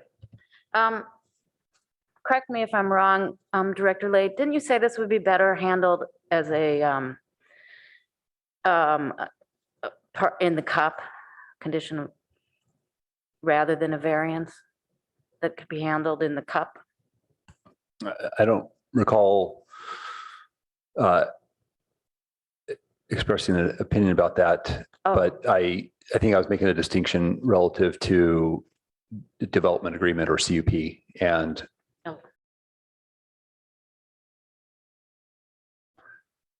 but I do think a CUP is an appropriate vehicle.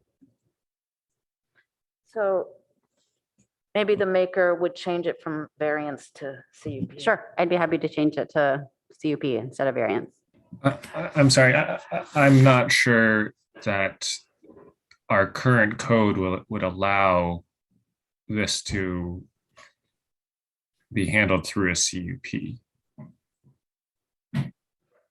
For the CUP determine what counts or doesn't count as floor area. Right, no, it would require a text amendment for sure. Yeah. Otherwise. Along the lines of the motion that failed. Okay, then Right. if there is no, so staff, what staff is saying there is no other way to achieve this. Yeah, I think we've, yeah, excuse me. I think I think we're, yes, Mr. Yang laid that out. The council, the staff perspectives, the council overturning that. I think it's pretty clear that it's allowed in the R1 zone, but it counts as floor area. And to exempt it from floor area, we need a text amendment. Okay. I think in that case, I will withdraw my second. Then I withdraw my motion too. I think we should just leave it as it is. And I think we've had a robust conversation, so thanks. Okay. It's 8 o'clock. Should we take a short break? And, take a sniff of fresh air or whatever? Let's see. I've got about 12 after. Could we go to like 20 after? Is that all right? Okay, we'll be right back. Okay.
Welcome back. I think we still have all of our technology.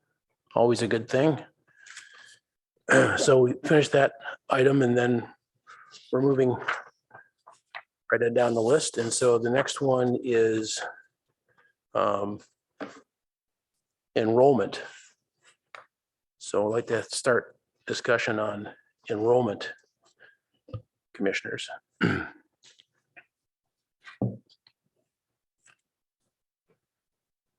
Commissioner Chang? Right, so I don't have any questions on this, but it didn't seem like anybody else had questions either, so I thought I would launch us right into discussion in the interest of time.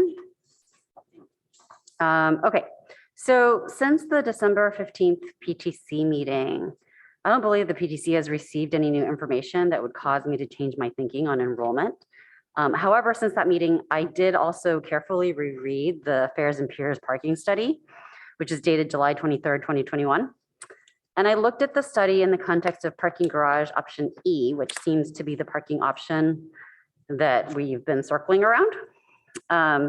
So parking option E reduces the parking requirement from 104 to 89 spaces based on a robust TDM.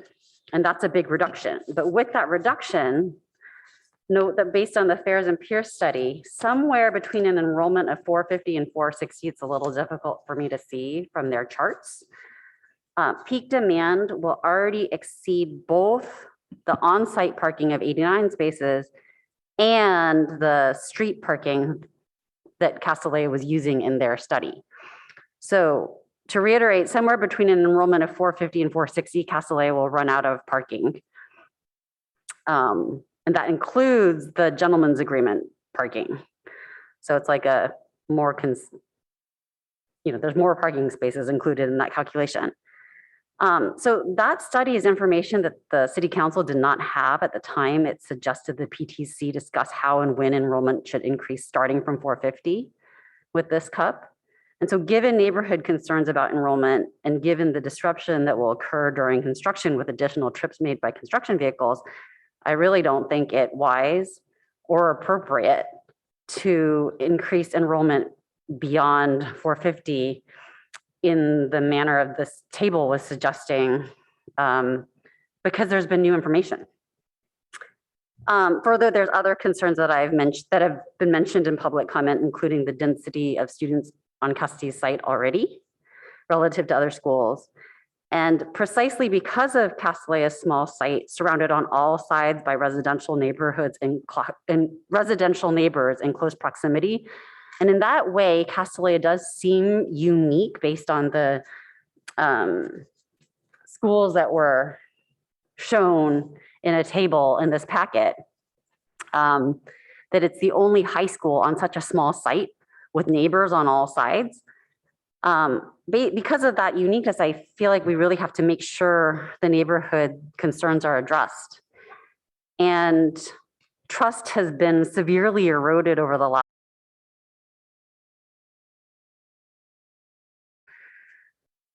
I also remain concerned about the time frame in which TDM violations can be readily remediated with this kind of step function increases that's on the screen right now.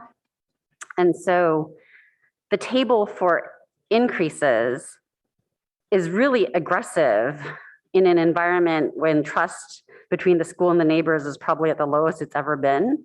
And it's also really aggressive at 25 students per year, when historically we've been increasing only 30 students every 10 years with the cup.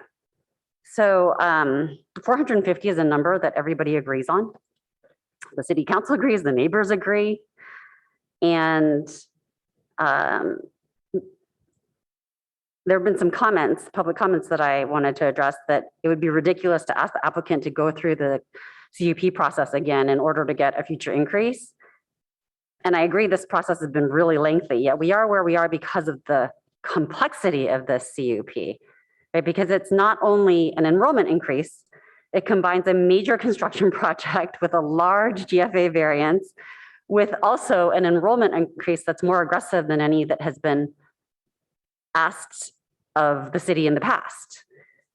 I think a future CUP application would be much simpler, especially after Castellet has met its TEM goals for a few years and trust with the community has been restored. So I really think we need to start at a place where we can heal because this is a contentious issue. And so I do have a motion I'd like to make, but I see that there's another commissioner with some discussion. That's all right. You can do a motion. I can make a motion anyway. So the motion I'd like to make, because I am interested in just putting motion on the table so that we can just discuss it. I think that really helped last time with the last issue. So my motion would be to increase enrollment to 450 immediately via this CUP, but to put a moratorium on enrollment increases until construction is completed, at which time the applicant can again apply for an enrollment increase. That could be more of a step function table that's on the screen. I just think now is not the time. I can second that. Okay, moved and seconded, but we'll go to, well, I guess I need to address the seconder if you want to speak now, or we can go to Commissioner Templeton first. No, please go to Commissioner Templeton. Okay, Commissioner Templeton?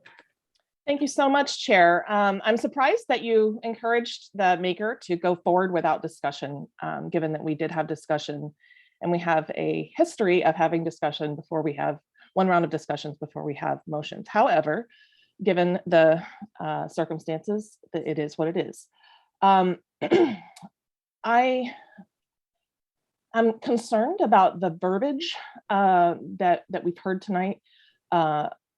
Labeling a enrollment chart of students as aggressive is confusing to me. And it's a loaded word. Also, challenging the trust in the applicant is curious as well. Stating that everybody agrees on what the number should be is also curious. I certainly don't agree with that. As I stated before, the CUP process is extremely cumbersome and costly for the city and does not promote healing because it would carry this out for a long period of time. So I don't support the motion. One comment I did want to make before this was, given the way that the Bay Area and our city specifically is going to be adding housing, we do have to think about adding capacity in schools. And I know this is something that other commissioners have mentioned as an important priority. I recognize this isn't a public school, but understanding that many of our schools will need to grow and many of the schools in the area will need to expand. I'm not decided, certainly not decided on 450. So I won't support this motion. Thank you. Okay, Commissioner Suma, did you want to discuss your second or the motion in general? Sure. Just briefly, I found the analysis of the Fair and Peers and Commissioner Chang compelling, and also the fact that the council did not have the benefit of that document when they made this, remanded this back to us. And I also think the 450 number, I don't think the intention was to say everybody agreed with it, but it's certainly a number right now that the PTC can be comfortable with, that the neighbors, the concerned neighbors are comfortable with, and it allows for movement, but it also allows for, it sends a message really that it's giving them more students. It is an increase, and it is an increase. The last time they had a really big increase was in the 90s, and that was because, but the campus increased size at that time because that's when they were given Melville Street. So I think this is a prudent and good way to go. I think it shows goodwill towards the neighbors, and I think the council will be comfortable with this. And as we have said in the past, many of us, there's nothing to preclude them from coming back and asking for a CUP. And in the absence of a CUP and a variance and a construction project all being approved at one time, and maybe a text amendment, it'll be a much simpler process. So I'm comfortable with this for everyone. Commissioner Heckman? Thank you, Chair. I would like to start with a question. Commissioner Chang referred to the fair and pure study, and I appreciate her digging deep and finding that. But it made me curious because I haven't looked at that study in this round of preparation, but I wanted an understanding of, in that study, what was, as Commissioner Chang explained it, somewhere between 450 and 460 students, they will run out of parking.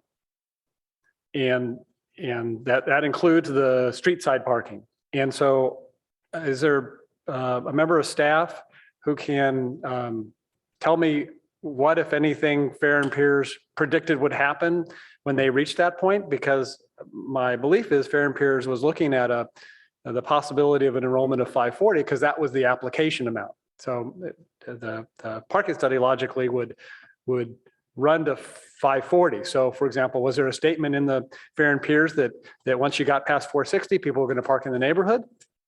What was their conclusion? What happens after 450 to 460? And we do have, we can pull that study up on the screen. We also have Sylvia from Office of Transportation. Yeah, thank you, Commissioner Heckman. I do need to probably spend a minute just to refresh my memory on the chart. I do see that it goes up to 540, the demand, and they indicate a point where there's where the parking demand and supply exists. But I believe my understanding, and again, I need to double check this, is that the TDM plan, the robust TDM plan, would serve to mitigate those numbers. That's the idea, is that there'd be less trips, less parking, and less demand. But I need to spend some moments and look at that again. And I'll note, it may be, Chair, that the applicants, Fair and Peers may be represented this evening too. So if through the chair, you want to ask that question of the applicant, that might be a more efficient way of. Do you have the exact spot, Commissioner? It's on page, it's in the report that was prepared, I want to say mid 2001, 2021. So it's figure 6 in the Fair and Peers study, and they have all sorts of charts in the study. Some that show, with the full 104 required on-site spaces, and they have other charts that show what happens with like a 20% reduction. They didn't do the actual 14.4% reduction, but the charts still show, they do have numbers on the sides. So I can't tell exactly where the point is. And then they do show how many space shortfall there is.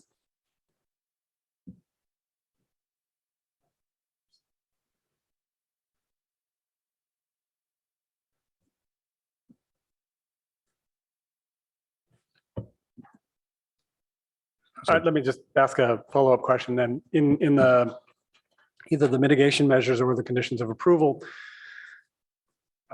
is there any kind of prohibition of a requirement that Castellea ensure that their students and faculty not park in the neighborhood? Are there controls like that? There are conditions regarding that, and as part of the TDM plan, that have restrictions on that, and it's part of the education of the campus, the students, the staff, et cetera, as to, don't do this, don't do that, parking wise in the neighborhood. Yeah. Thank you. And I think I remember from not our most recent set of meetings, but from meetings earlier in the process, where it was explained to us by representatives of Castellea that they have information sheets and contracts and all sorts of communication methods where they make clear to the people who are coming to campus that is not allowed. And of course, we have people who live in the vicinity of Castellea who are very sensitive to this issue and would certainly let us know if they saw Castellea students parking in front of their houses and then, hiking the 2 blocks to campus. So I guess, thank you for answering the question. So I'm going to talk substantively now about this motion. And really, I want to start with going back to what we started talking about, taking the cue from Chair Lowing on the fact that this is a discretionary approval, and building on to that, Mr. Yang's reminding us of the nature of the decision and the requirements that we have in order to make it. Now, we have an application in front of us for 540 students. It's not for 450, it's for 540. And the motion that is in front of us is to make a recommendation to essentially deny that request at 540, but to grant it at 450.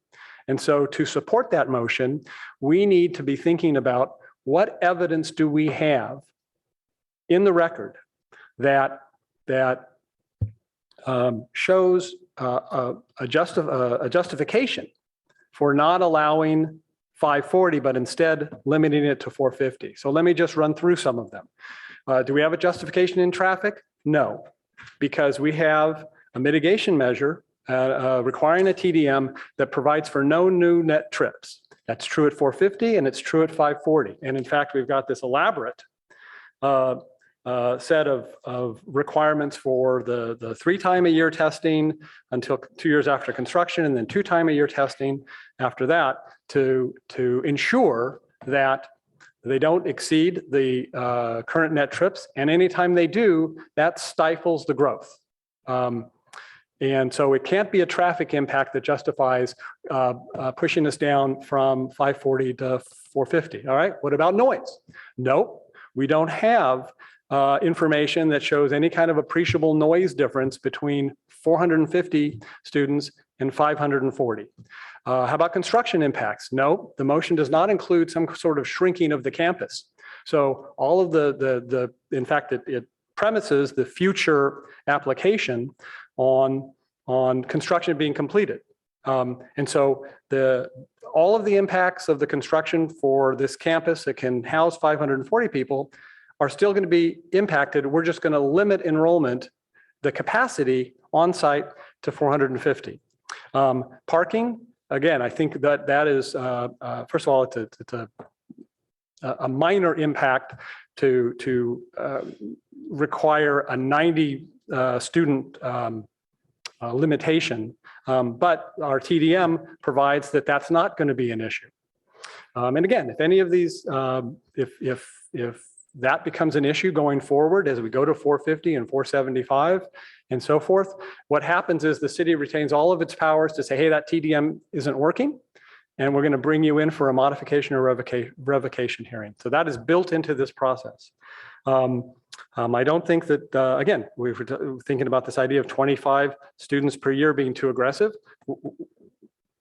What is the substantial evidence that shows there's some impact from growing that quickly? I don't believe that there is any. And I've never understood this notion of the density of this campus. I've seen the tables, but I told everybody 2 years ago, I went to a law school in San Francisco with 1,500 students on an acre of ground, right? That's a lot more dense. And so what? The issue is what impacts are generated by the people on that campus. And here, if it can't be traffic, it can't be noise, it's not the construction, it's not the parking, then I don't see any basis for limiting them to 450. Instead, I think we have a well-prepared mitigation plan and TDM. And frankly, when I look at page 50, packet page 50 of the last, of our March 30th, we have this table where, and I appreciate the applicant providing the timeline. I thought it was very useful. It answered some questions that the commission asked last time. But in the best case scenario, which means they meet every, they have no exceedances, it's 6 years to achieve maximum enrollment. Now, I think that's reasonable. And if they don't if they have exceedances, then it can take them many years longer. It'll stretch out the process. So I do support the phasing enrollment increases as set forth in the conditions of approval and the mitigation measures. I don't believe that the council will change its mind from the recommendation it made before the Fair and Peers report based on the Fair and Peers report. I don't think that parking was their primary or paramount concern. And I think that they have been made to understand by staff that the parking is addressed in the TDM plan. And finally, and I've said it before, I think it's the absolute wrong idea to bring the Castanea back for a series of incremental CUP modifications to grow their campus. I think that it will just it will not be a simple process, because the biggest things that we have heard the neighbors debating are enrollment and traffic. And so what we're talking about is bringing those are the issues that we'd be bringing back on an occasional basis. So I don't want to inflict that on the neighborhood. And I think it's the city's job to not do that. I think it's the city's job to make a forward-thinking decision with appropriate protections. So based on all those reasons, I will not be supporting this motion.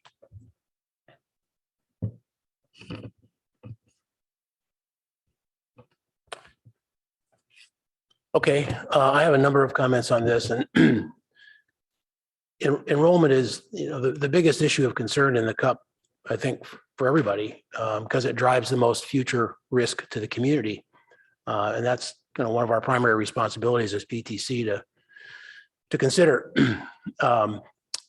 And the council rejected the PTC proposal on enrollment that we sent to them in November of 2020, of which I was a minority in that vote.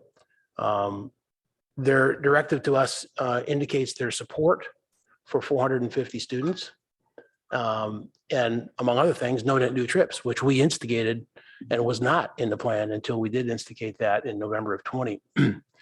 But I think there are two substantial problems with going above 450 right now. So I agree with the motion. And I actually think that Commissioner Chang's use of the word healing is actually quite appropriate. Because I think it is time for this thing to close, and it is time for some approval to be made. And there's an effective way to do that around this 450 number for now. The problem is when you look at the 540 number, yes, that's the applicant's number, but they have a lot of numbers around a lot of things. And it's not the requirement of the city to give a CUP, giving them every number of everything that they want. As I said before, it's always a compromise. But the request for 540 students now, granting them that now and getting there, to me is looking at the whole process top down, which to me is kind of upside down. This is the number the school wants because the head of school says it's the highest number they can request and probably still make the TDM. So I appreciate that insight. And the TDM success rate to date has been excellent at Castanea. Kudos to Cassie for that. We've all said that before. To me, that success predicts absolutely nothing about future success with respect to enrollment, because every jump up is just another thing that has to be taken care of, and it just gets harder. So I think that I appreciate their candor also on admitting how difficult it's going to be when they responded to that under questioning. Councilmember Phil said at the council meeting that the TDM has to be results-based, not efforts-based. And Councilmember Cormack agreed, and I agreed. I agree. I think the efforts are admirable, but I'm not sure they're going to make it because nobody knows if they're going to make it. And if they don't, and the school's over-enrolled by 25 people or more, there's no way of reducing that violation quickly. And that's a problem for the city because all we can do then is find them, right? The 540 enrollment goal doesn't really have a sell-by date to it. I don't think there's a deadline. I understand the ideal, but there's no deadline to that. And as I've said before, from this dais and the Zoom dais, a TDM mitigation is a plan. It's not reality. Not every plan works. We approved a pilot for a workforce housing on El Camino and Page Mill. And luckily it was a pilot and very small because we put it up and it's not working. So we wouldn't do that. Wouldn't it be nice to have some time to evaluate a little bit more slowly than what was proposed? And secondly, and maybe this is not politically correct, but it might be the most important right now, is to underscore that Cassie's existing track record of trust and transparency during the current CUP has not been good. There's a trust gap that's existed for many years due to over-enrollment, which was well known inside the school. So with that track record so far, why would the city now automatically award a 30% enrollment increase before the school establishes a valid track record of compliance via the TDM performance and other CUP issues at the 450 number? Because as I said before, all we can do now is instigate a penalty for poor performance around TDM, events, noise, et cetera. A striking comment was made by a member of the public last week, last meeting. She testified that the school was very well aware of the CUP violation. It was commonly discussed at the school in her presence as a new parent for even a year among staff and parents before it was publicly revealed. That head of school has not changed. This is a parent of 3 girls who attended Cassie for 21 years and loves the education. But she pleads with us not to approve the project due to lack of transparency and her view that they will not follow rules or have open dialogue, and the city can't trust them in the future. Another member of the public called it an urban myth that the school self-disclosed ongoing over enrollment, and there's no record that that's the case. And the trust gap is not just a relic from the past. The compromise required on any CUP has run into resistance, I think, multiple times from the applicant. And yet there's much evidence that the project has been improved from a lot of hands-on community activity, in some cases, kind of pushing back on some of the terms requested. I just, to name one excellent example, now 12 protected oaks and redwood trees have been saved, as well as 6 other significant trees. That wasn't in the original project plan, and maybe could have been with better community dialogue on the needs of canopy in the neighborhood. Also in the public comment, I was really surprised to hear at our last meeting that a number of people saying the goalposts are being moved or have been moved. I don't really get that, because I don't know that they were saying that, saving trees is an example of that. There's really only one goalpost, which is, how we interpret the CUP application. All other items are applicant requested project items, to be negotiated. Transparency issues continue. I saw on April 8th, a full page ad in the Palo Alto Weekly in support of the project, perfectly fine. Stating that the facts speak for themselves. For time reasons, I'm just going to comment on one of the 5 facts stated in the headlines, which was fewer cars. So at least as I read it, maybe I got it wrong, but as I read it, it was trying to suggest that fewer cars will be driving to Cassie with the new project. But if that's the claim, it's just not correct. It's one of those alternative facts, but there are zero expectations by anybody in the city with any point of view that this new project with enrollment growth is going to reduce the current number of car trips. So why not just say we're going to make our best efforts to hit the goal of no net new apps? And this kind of overhyping of things is just kind of frustrating to read. So at this late date in this laborious process, the trust gap remains. And in this environment, I don't believe the city should proactively pre-approve a plan for a 30% student increase. So that is the second important reason. But I think that with this motion, we can sort of take a breath here. I think we can focus on this 450 number and make the new cup work. And there's all kinds of concessions being considered for Cassidy right now, including variance on FAR, underground garage leniency, parking reductions, and more. In the past, they've been given extensive FAR above current standards. Some say by staff mistake, but nonetheless, it's very high FAR. And likely in today's value, millions of dollars of land in the Melville Melville segment that they were allowed to have. I think this is plenty. So if all we're asking them to do is be cautious and start with 450, I don't think that's a big ask to come out with a pretty good result on this cup. So what happens after that?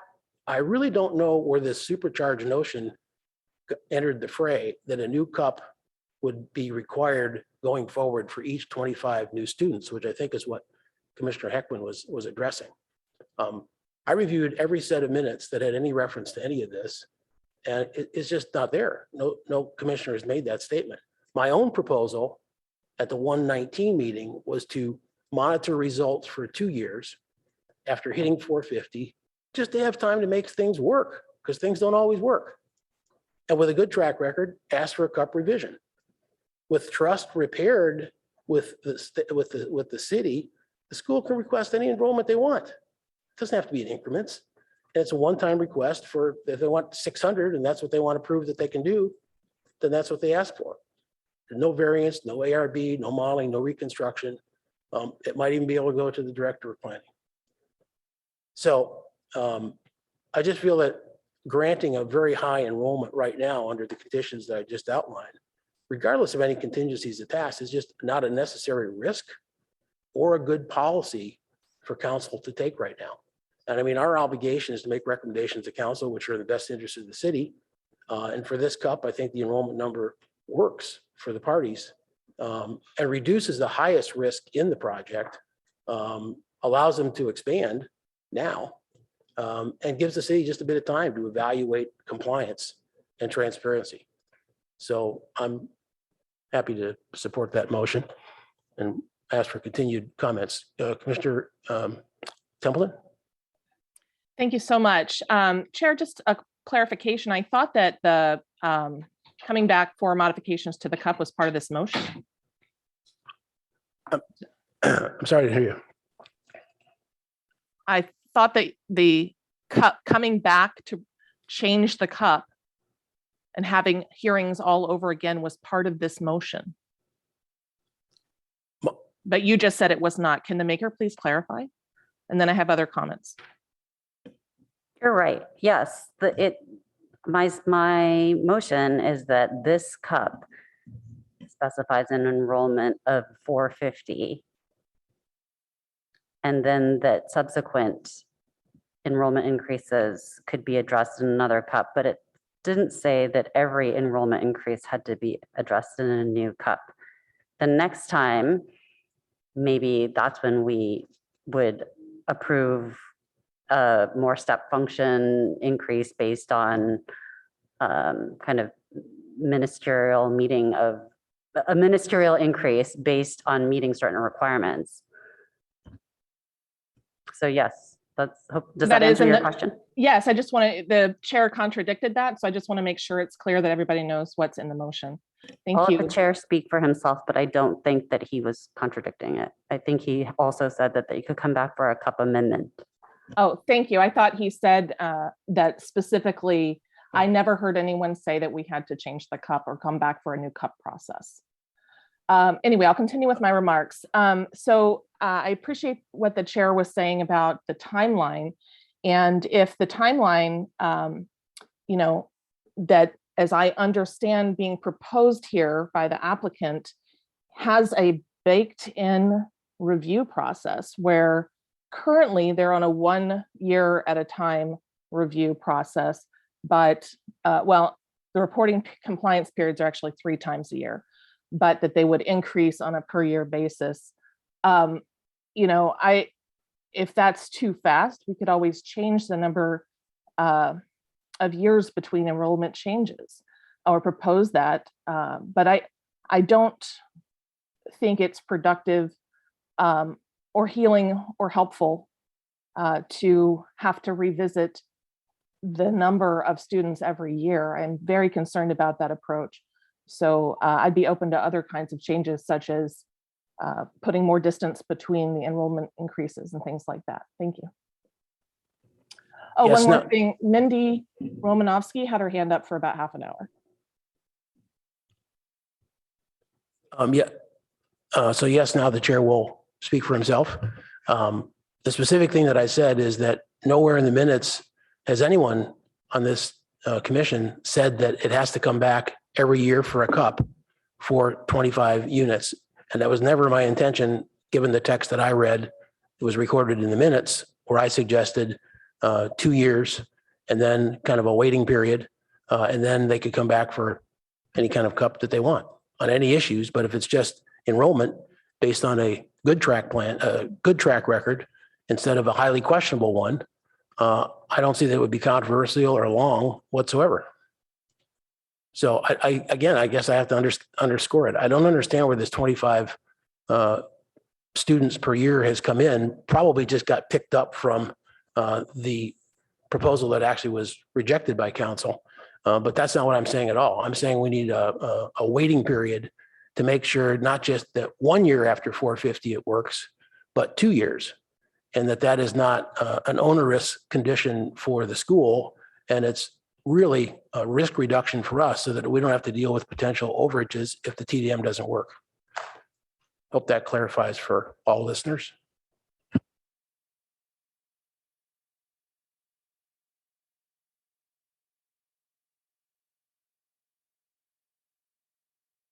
Commissioner Heckman? Oh, were you first? You're supposed to be poking me if I don't see you on my right. Okay, we'll go. Thank you.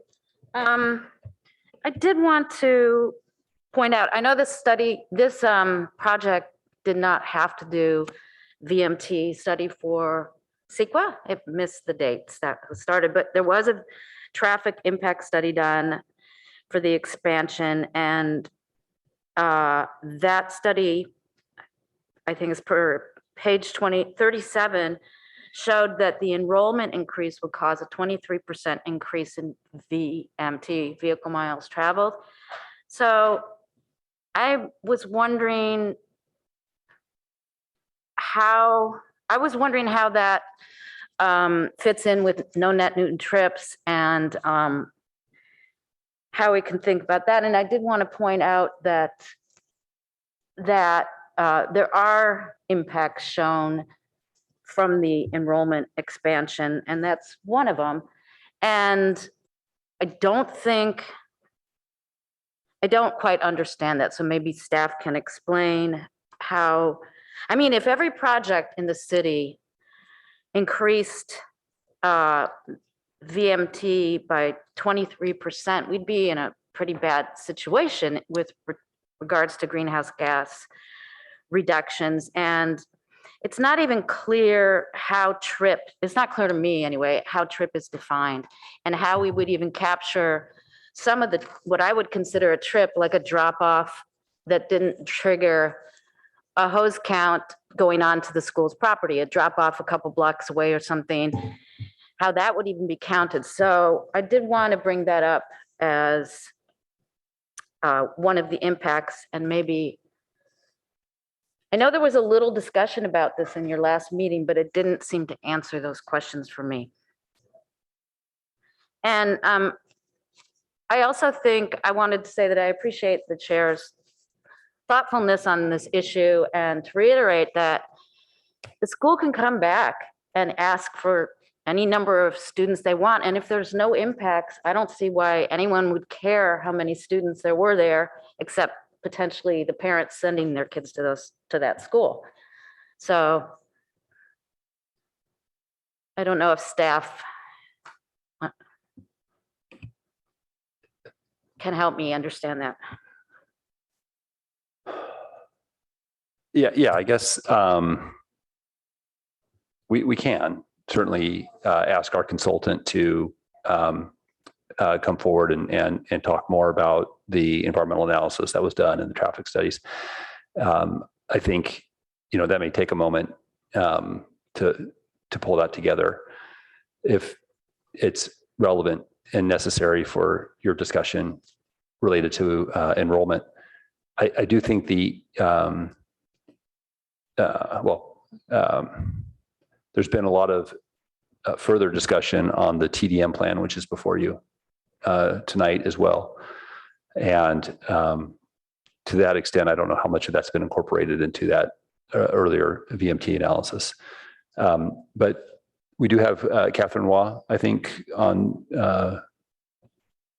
deck that can help us with that. She may need a few minutes to just get to that section of the report. So if there's a need for that, we can speak to that. I see that she's got her camera on. Catherine, are you prepared to answer that question about the VMT analysis? I will need a couple minutes to pull those files up. Okay, so Chair, if you can, if that's important to the dialogue, then we can do that. Did you have any other comments, Vice Chair Suma, or should I go to Commissioner Heckman? No. Okay, Commissioner Heckman. Thank you, Chair. First of all, I did want to clarify that I did not understand Commissioner Chang's motion to propose future CUP modification applications be limited to 25 per application. I didn't, if I said that, it was a misstatement and I apologize for it. But by the same token, I think we all need to recognize the reality of this situation. This is an application that was filed, I think, in 2016. We're now in 2022. And the motion on the floor in the face of a request to increase their enrollment by 125 students from 415, which is their current CUP, to 540. The motion on the floor after 6 years is to give them 35, additional enrollment of 35. Now that leaves 90 to their goal of 450. And so if anyone believes that if the motion, if this recommendation passed and the council did it and the construction was completed and they came back and applied for the 90, if anybody believes there would not be the same pressure from all of the voices that we've heard for 6 years, that's too much, it's too fast. And you're gonna have to, and we would probably have commissioners say, oh gosh, we're gonna have to break that up. Maybe we'll give you half of that now, 45, and come back after, in a few years after some other milestone. That's really what I was talking about, is we're really setting in motion by giving them such a small increment now. The writing to me is on the wall that the expectation going forward was the next time they won't get the 90 to get from 540 from 450 to 540. So that's my concern there, but I'm sorry if I misstated the motion earlier. I did have a question of Mr. Yang on the form of the motion, which I'm going to paraphrase as best I can, which is to allow an increase in enrollment to 450, and then to have a moratorium prohibiting application for a CUP amendment to expand enrollment past 450 until after construction is completed. So that was my understanding of the motion. And my question for Mr. Yang is just wanted to confirm before the vote whether as a condition of approval, we can preclude an applicant from asking for a modification at a time of their choosing.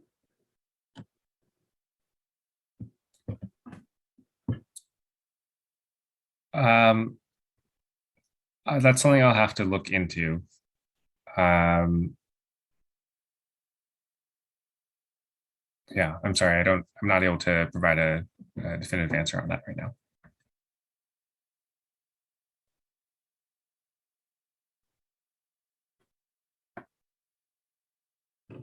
Can you hear me?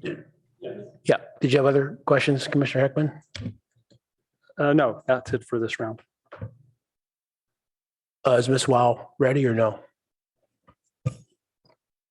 So she can turn her camera on if she's ready. We've done some research on our own, also just kind of taking a look at that, and relative to the report and the number of trips that are being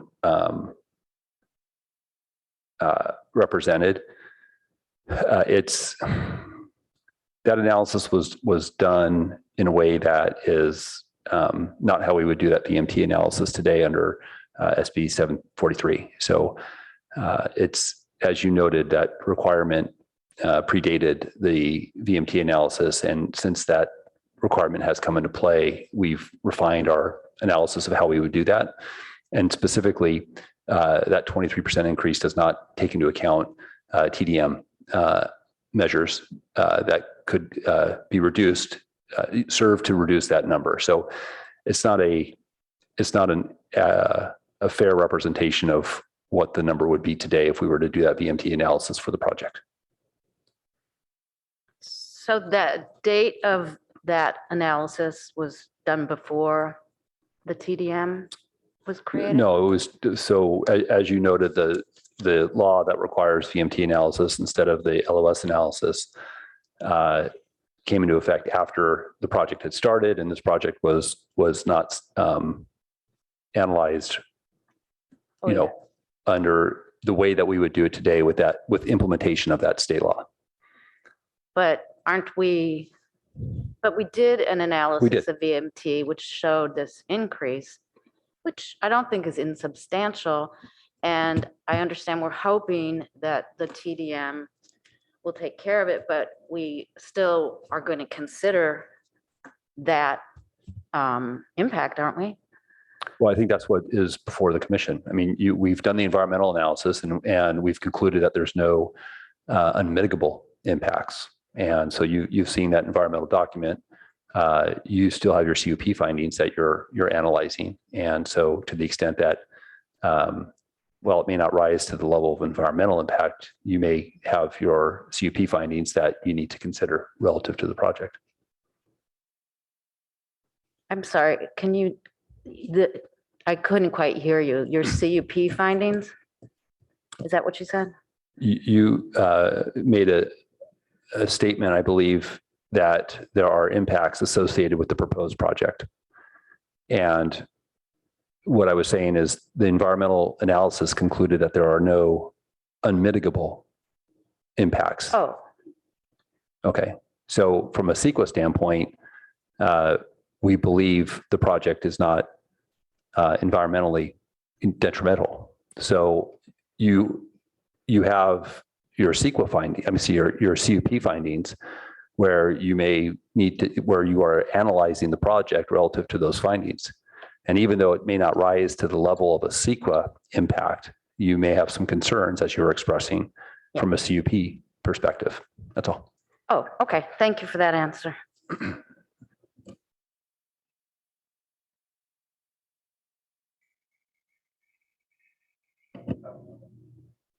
Sorry, I don't know if it's.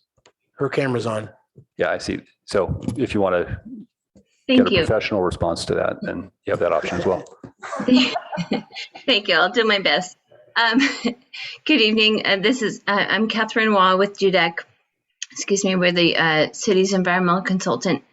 And I mean, I agree with what John has stated. And unfortunately, I can't quite pull up the specific study that was referenced. So I would be able to provide a better response if I can pull that up, but I can't quite figure out which document that came from. So I wanted to just say that, though, that John's correct, that we evaluated the VMT, VMT based on existing travel patterns and did not take into account the positive benefits from the TDM plan. And so that was presented as a worst case analysis of how the additional trips could contribute to VMT region-wide. Okay, thank you for that answer. And then maybe, and I know there's like a bazillion documents for the Cassidy project, so I'm not surprised you didn't have that at your fingertips. And Maybe it would be good to provide that to the council though, so they could take a look at that. Certainly.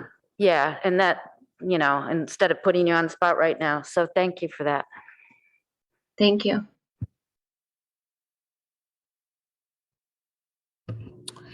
I just want to make one comment to your comments, Mr. Heckman, which is that I think the point of difference here is that the way you phrase your last comments is that you're trying to make 540 now be an inevitable number that's going to be achieved.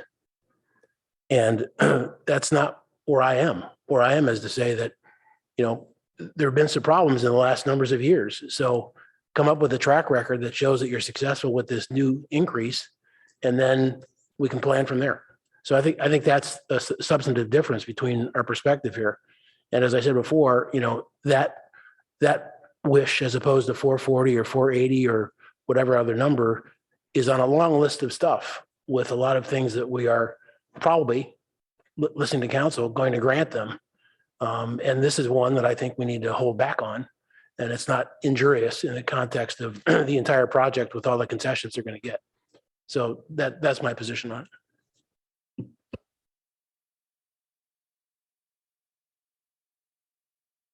it. Any other commission comments or staff? Okay, let's take this one to a vote.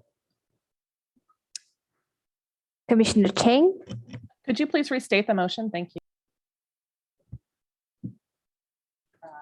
So so the motion on the floor, Good add. Thank you, Commissioner Templeton. as staff has it, is enrollment would be established at 450 students at the time of CUP approval, and future increases would require a conditional use permit amendment.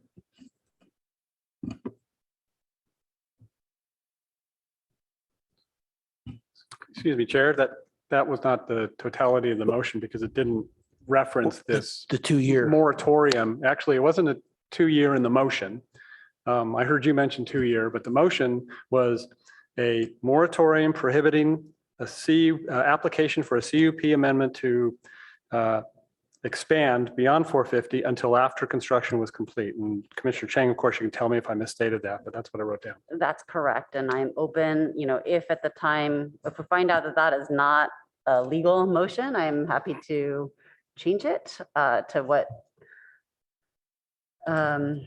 Director Late suggested. But until we get that information, I'd like to keep the motion as it is. Yeah, and we can research that between the commission and the city council. And if we find that there's an issue, we could make that note and correction for the council's consideration. Okay, thanks for your help on that. And I've updated my notes. Thank you. Go ahead with the motion, with the roll call. Commissioner Chang, Yes. Commissioner Heckman, No.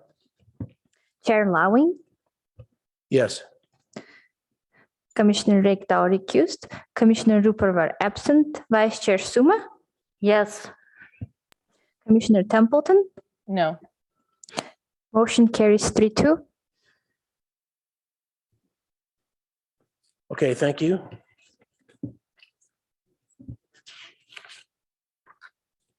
If people would like to speak to the no vote, please light up.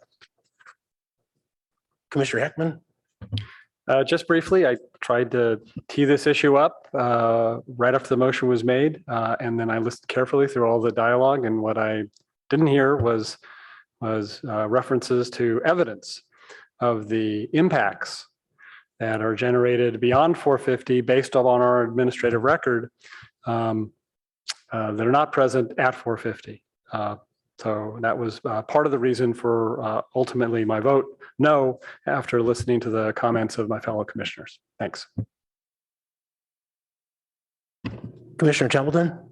Thank you. I also did not find that the motion was based on evidence presented by staff and that it created unnecessarily heavy process, which would replace what's already baked in to the gradual enrollment increase based on actual data findings of whether or not they met their commitments.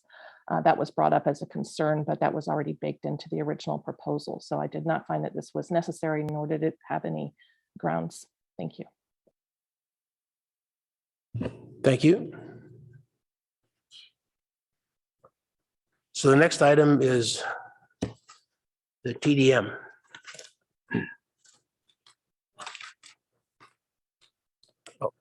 Yeah, Chair, I'm sorry. We have, special events is next one on deck, if that works for you. But we can pivot too.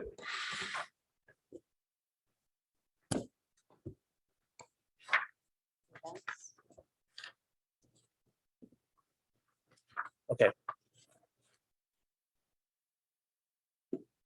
The motion is up, so we can do events if we like. It's not quite the same batting order, but Your choice, Chair. it's fine. Okay. It's up. We're going to do them both Okay, special Tonight. events. tonight.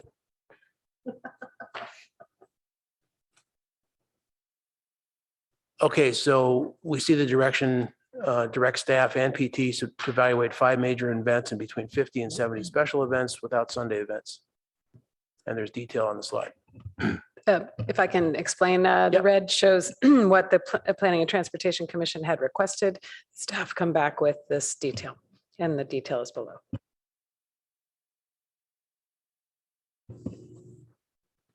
Okay, any discussions or motions?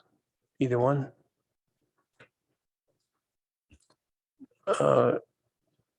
Commissioner Chang, is your light on here? Yes. Okay, So I was concerned by the number, if I look at packet page 71, which has the language of the CUP, I was concerned about item 6B, which says that inclusive of special events, the maximum number of weekday evening special events after 6 p.m. shall not exceed 32 events. My concern is that that is too many based on public comment about noise and traffic in the neighborhood. And so when I think about how many weeks of school there are, there's somewhere probably between 36 and 40 weeks of school, like 52 weeks in a year, 12 weeks, 3 months of summer. Then there's also like winter break and stuff. So it's 40 weeks at the upper end, but then you have to subtract spring break, winter break, whatever those are. And 32 events comes out to something like almost 1 per week. And so that's my concern, because we have heard a lot from public commenters about noise and so I think that one solution would be to reduce the number of weekday evening events. And when I looked at the comparison between other schools, there was the example of Pinewood, which I think is the only one on the list where we could sort of see acreage as well as unfortunately, the table, thank you staff for gathering the information, but it's difficult to gather the information. And so there's not a lot of examples that have the full table completed in terms of acreage, number of students, and the cup requirements, because the cup requirements are not always publicly available or easily available. And so I looked at, what else is a high school or middle school and high school, because high school are different than, say, elementary schools. Elementary schools don't have sporting events, et cetera, et cetera.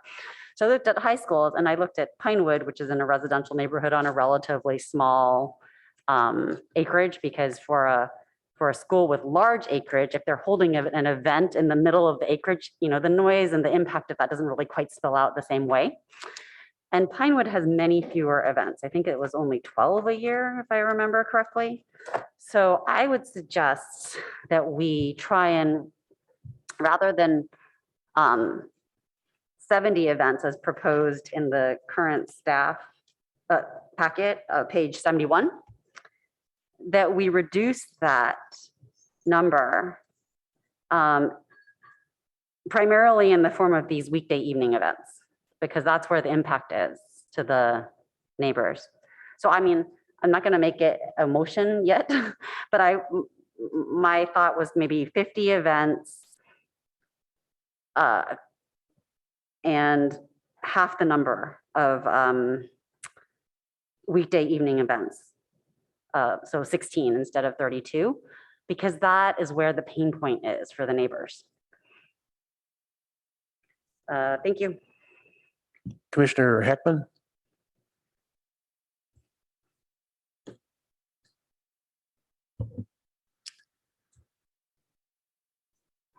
So actually, I wanted to start with a clarification. In the staff report, packet page 42 of the last one and 21 of this one is the clarification, the breakdown, which is actually shown on the screen right now.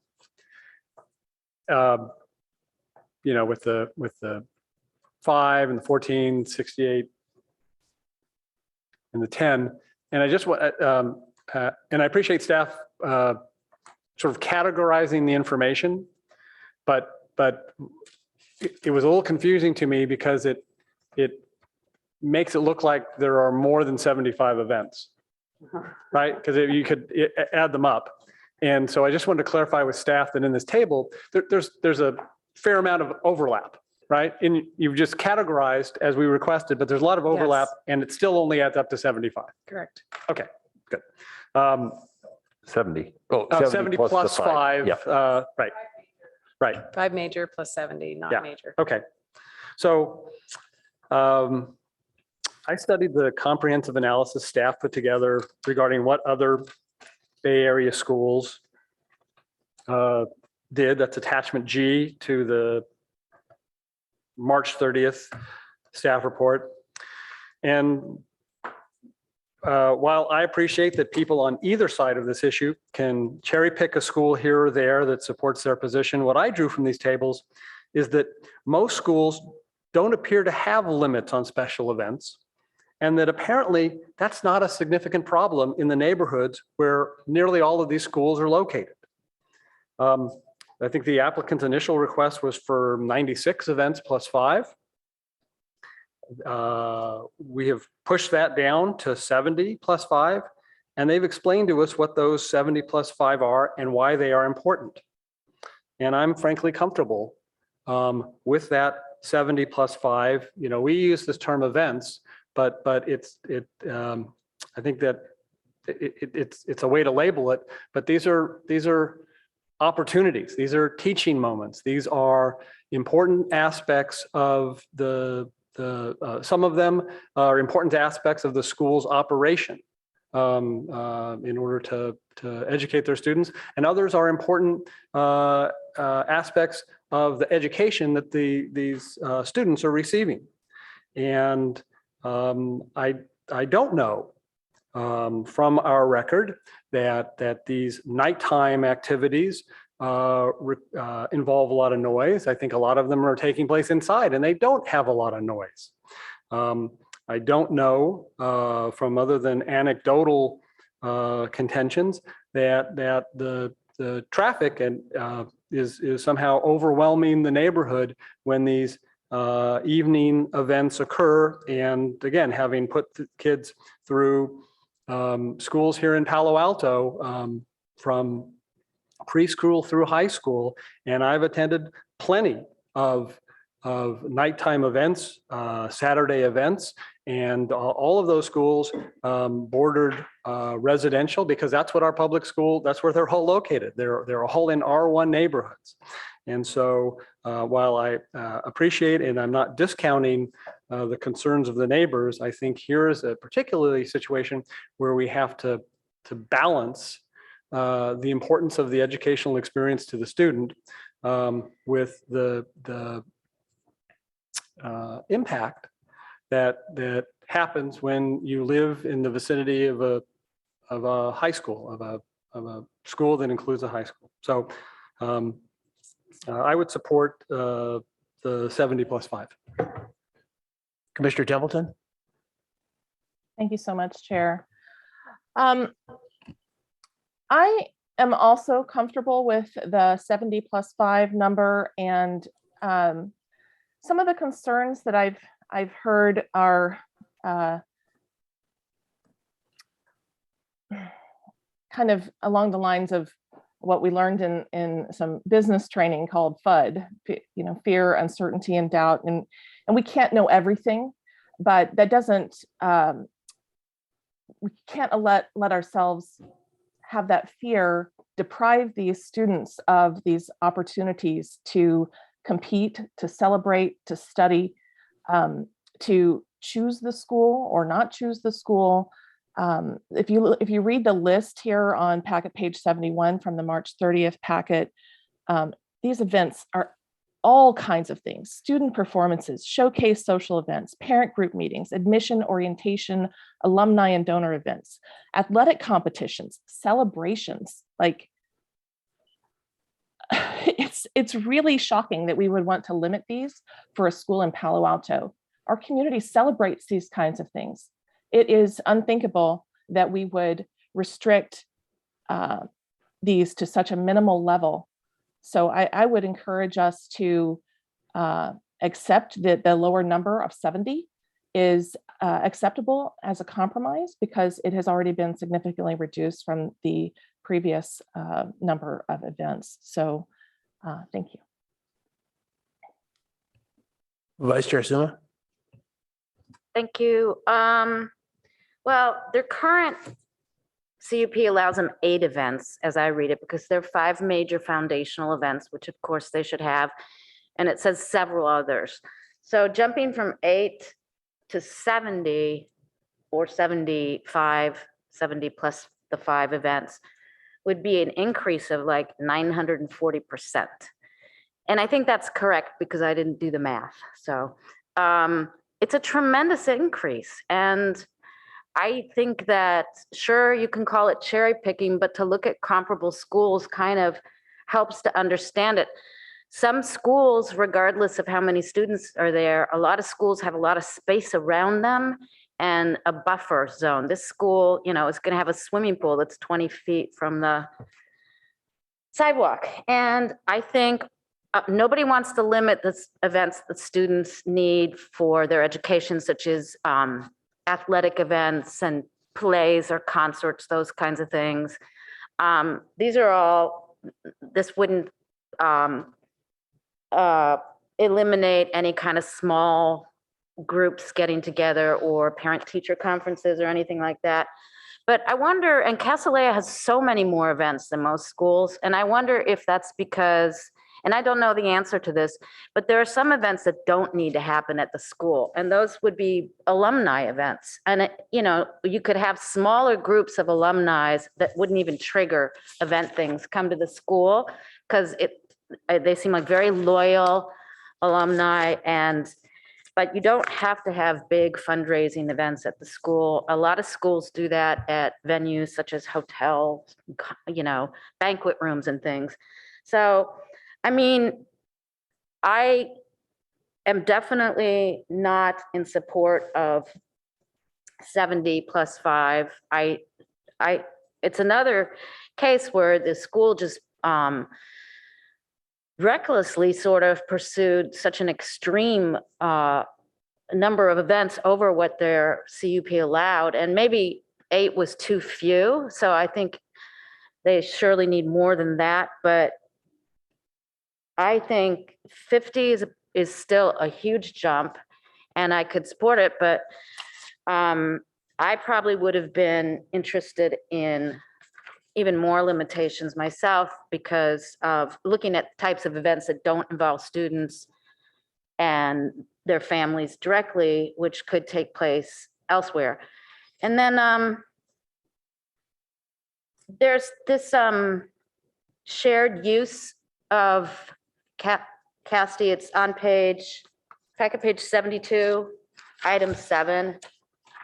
I just had a question about this. Does this go both ways? This is about With PAUSD? yeah. Yeah, so I'm sorry, what's the question? So you want to know if events could happen at PAUSD? Yeah. Yeah. If it goes both ways, It does. basically. Yeah, that's actually the reason it's there is Okay. that PAUSD can handle larger events that Castellet might be able to do at PAUSD in exchange for, the volleyball team or something coming over and using the gym. So it's intended to be a benefit really to the school and to the neighborhood by allowing some of the larger events to take place at one of the high schools, and when needed, they could use the gym. And it doesn't happen very often. It doesn't, okay. No, and what we were getting hung up on was the temporary use permit requirement, which was a process that would take weeks. And usually these things may come up on short notice. So we're just trying to allow for that to take place a little bit more fluidly. Okay, thank you for clarifying that. Sure. So, if we're going to limit our discussion between 50 and 70, I am heavily leaning towards 50, and I think that's a really huge increase as it is. Thanks. I just want to ask one question before we go second time to you, Commissioner Templeton.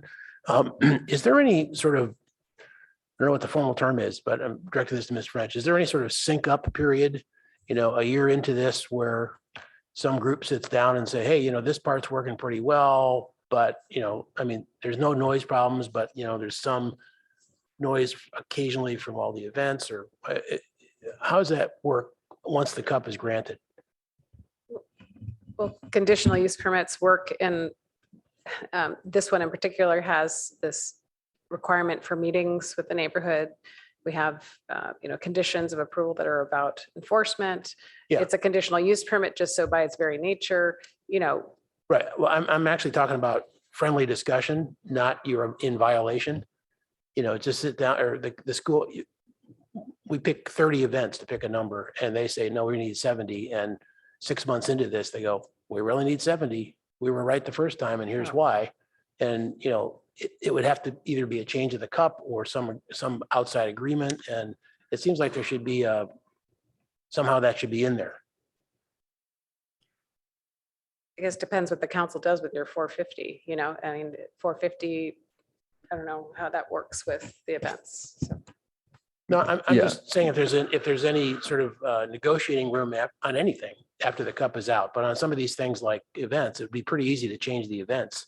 So you would need to embed that into your conditions, and you would do something like you have 50 events per year, subject to an increase of X number of events, subject to the director's approval, or, if you didn't want it to go, if you wanted it to be administratively, be to the director's, decision. Otherwise, you got to amend the CUP. Okay. Commissioner Templeton.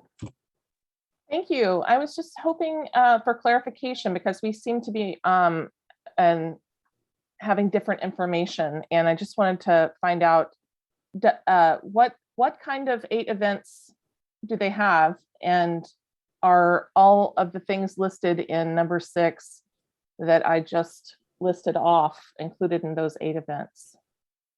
And I have a follow-up question after that. You're asking about the 8 events in the current cup? Yes, I wanted to know if those were, what kind of events? Are those the very large, as in the 70 + 5? Are those the 5? Or do they include every kind of event that's listed in point 6? Yep. I'm asking staff. So yeah, staff does not have a list of 8 events, because that's not how the conditional use permit reads. This is something that Commissioner Suma posited for the discussion. I see, because she did say it was reckless and extreme of us to consider something that would be so much larger. So I'm trying to figure out what, like, if those are alarming words and my ears are perking up. So I want to know what we're talking about. Can you explain? Is this just apples and oranges? They're completely different things. Are these events comparable, the way we're trying to compare them in this discussion? So I think we can provide the language in the existing CUP on events. So there are several requirements. One is that Castellet will review its event scheduling process to try to plan major functions so they don't occur on consecutive weekends, or bunched on consecutive nights. And then they have the 5 major events. And then the CUP describes that there are several other events during the year that require groups from 50 to 100. And the requirement under the existing CUP is that a list of these events will be published annually and distributed to the neighbors. So we don't necessarily know what they are. Well, we do have those lists. I think they are available on the project website. Do you know if it's 8 items or a order of magnitude larger than 8? It's an order of magnitude larger than 8. Okay. Yes. That's all I wanted to clear up, because it was a concern, and I take what Vice Chair Suma says seriously. So I wanted to find out and understand. So it sounds to me like maybe that 8 and that 70 are different, accounting different things. I see another hand has gone up. If it's an answer to my question, if the chair wants to call on Ms. Romanowski, but then I have more questions.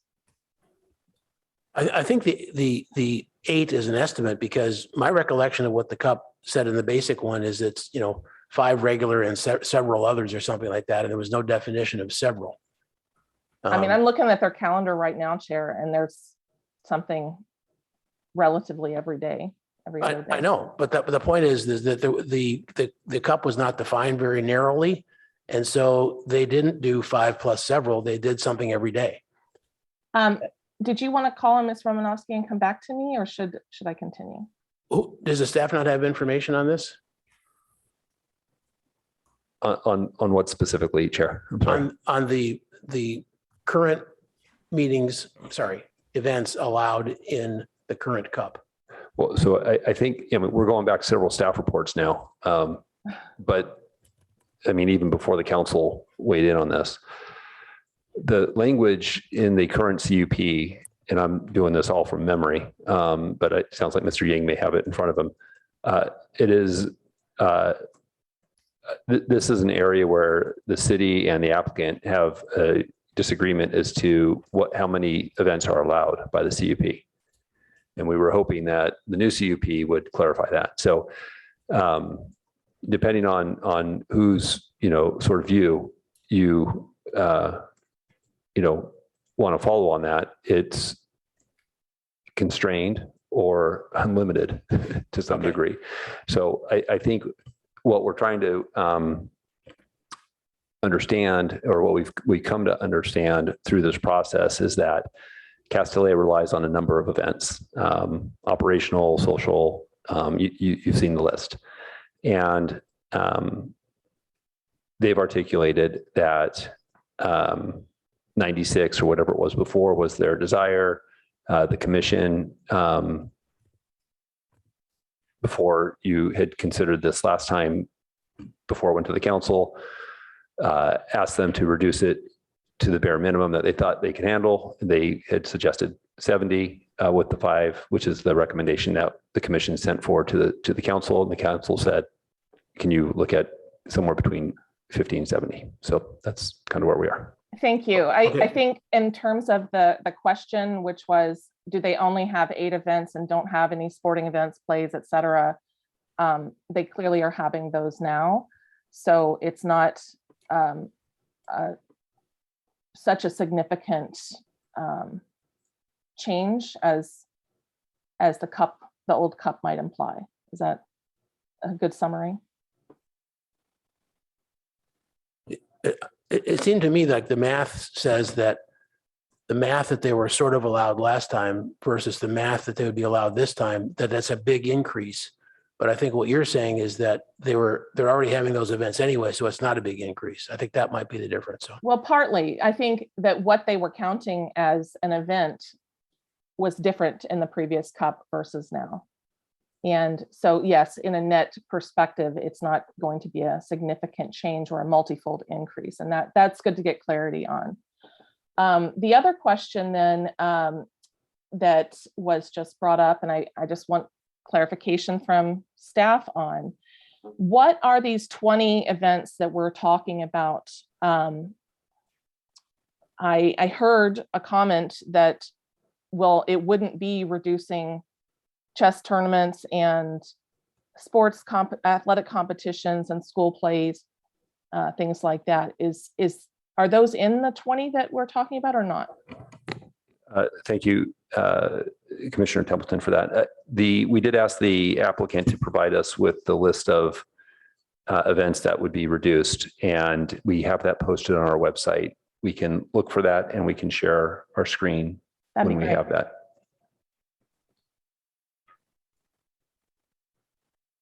I think that would be very informative. So we just need a moment to locate that. Happy to wait.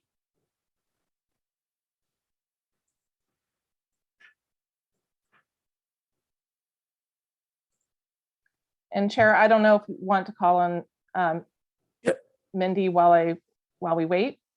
She's had her hand up several times. It's down again.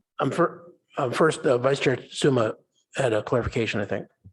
Yeah, sorry, I just wanted to let everyone know that my best recollection is that the CUP says 5 major events, which are their foundational events, and several others.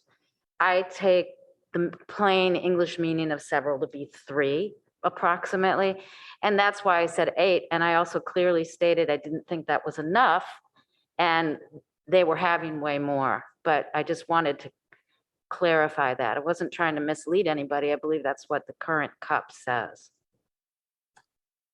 Thanks for clarifying. That makes sense. I'm just trying to figure the order of magnitude, is it really an order of magnitude more or not? Because it is material. It's a good point to discuss. Steph, you're still looking? Mindy has her hand up. I thought it was in the 2022. I'm looking back in 2020. Can I speak, please? I represent the applicant. I have information about their existing CUP that can answer this question. Am I able to speak? Stand by. We have a commissioner that wants to speak while we're doing this. Commissioner Chang? Oh, no. I thought it was still my turn. It is, but you asked me to have Ms. Romanowski speak. Oh, I asked if we wanted to have her speak while we wait for my turn to complete. Well, however you want to do it, Chair. That's fine. So, Ms. Romanowski, you're speaking to the number of events in the prior CUP? Yes. Okay. So what I want to clarify is that the prior CUP that was issued has language about events, but it is very unclear in terms of specificity beyond certain words. And I'm going to quote from it. And one of the reasons we were working so hard on this CUP application with the enumerated events that you see in your packet and throughout the record is so that you, the city, and everyone in the community would have clarity around what is an event, how many events can there be, when can they occur. So we agree that the prior CUP, the one we're operating under right now, was written many years ago and is vague. But nonetheless, it's all we've had to go with. And so what it says is that we can have these 5 major functions, which I think are not in dispute tonight, but where there is some confusion that I'm hearing is over this language. It's condition where it's listed that the CUP allows for several other events that require groups of 50 to 100 people. Examples of these events include, and then it gives a very long list: volunteer meetings, student seminar evenings, parent receptions, open houses, parent group meetings, guest speakers, dances, school performances, sports events, science exhibitions, etc. So as you can imagine, that is not 2 more events. They've given a list of at least 10 different things within etc. And so we have, held these events to run our school and our programs over the years. And then of course, the CUP does not specify anything about events over 100 people. So we have endeavored over the years to report our events. I believe we were at 93 and then we requested the 90. And now of course, we're down to this number of 70 that we can think we can operate under, even though it does constrain our programming. So that hopefully answers your questions. These conditions are found in our existing CUP, but again, we're asking to have this new CUP so there can be the clarity. Thank you. Back to Commissioner Templeton. Thank you, Chair, and thank you, Ms. Romanowski. That was really helpful. So looks like we're we're not talking about an order of magnitude increase in events, but we are increasing the specificity of what the events will be. And I think that'll help all the parties, because it sounds like the previous cup was just not very clear. So now we're back down to the numbers, and staff, were you able to find out what kinds of events would be removed if we went with the lower number versus the higher number? I'm sorry, I'm still searching, because I feel that it might have even come as far back as a couple of years ago when this was all That's being okay. discussed. If it's that old, that's fine. I mean, what's in front of us, I think I'm just asking to look at what's in front of us here. All the events would be qualified under this list, right? That's on point 6.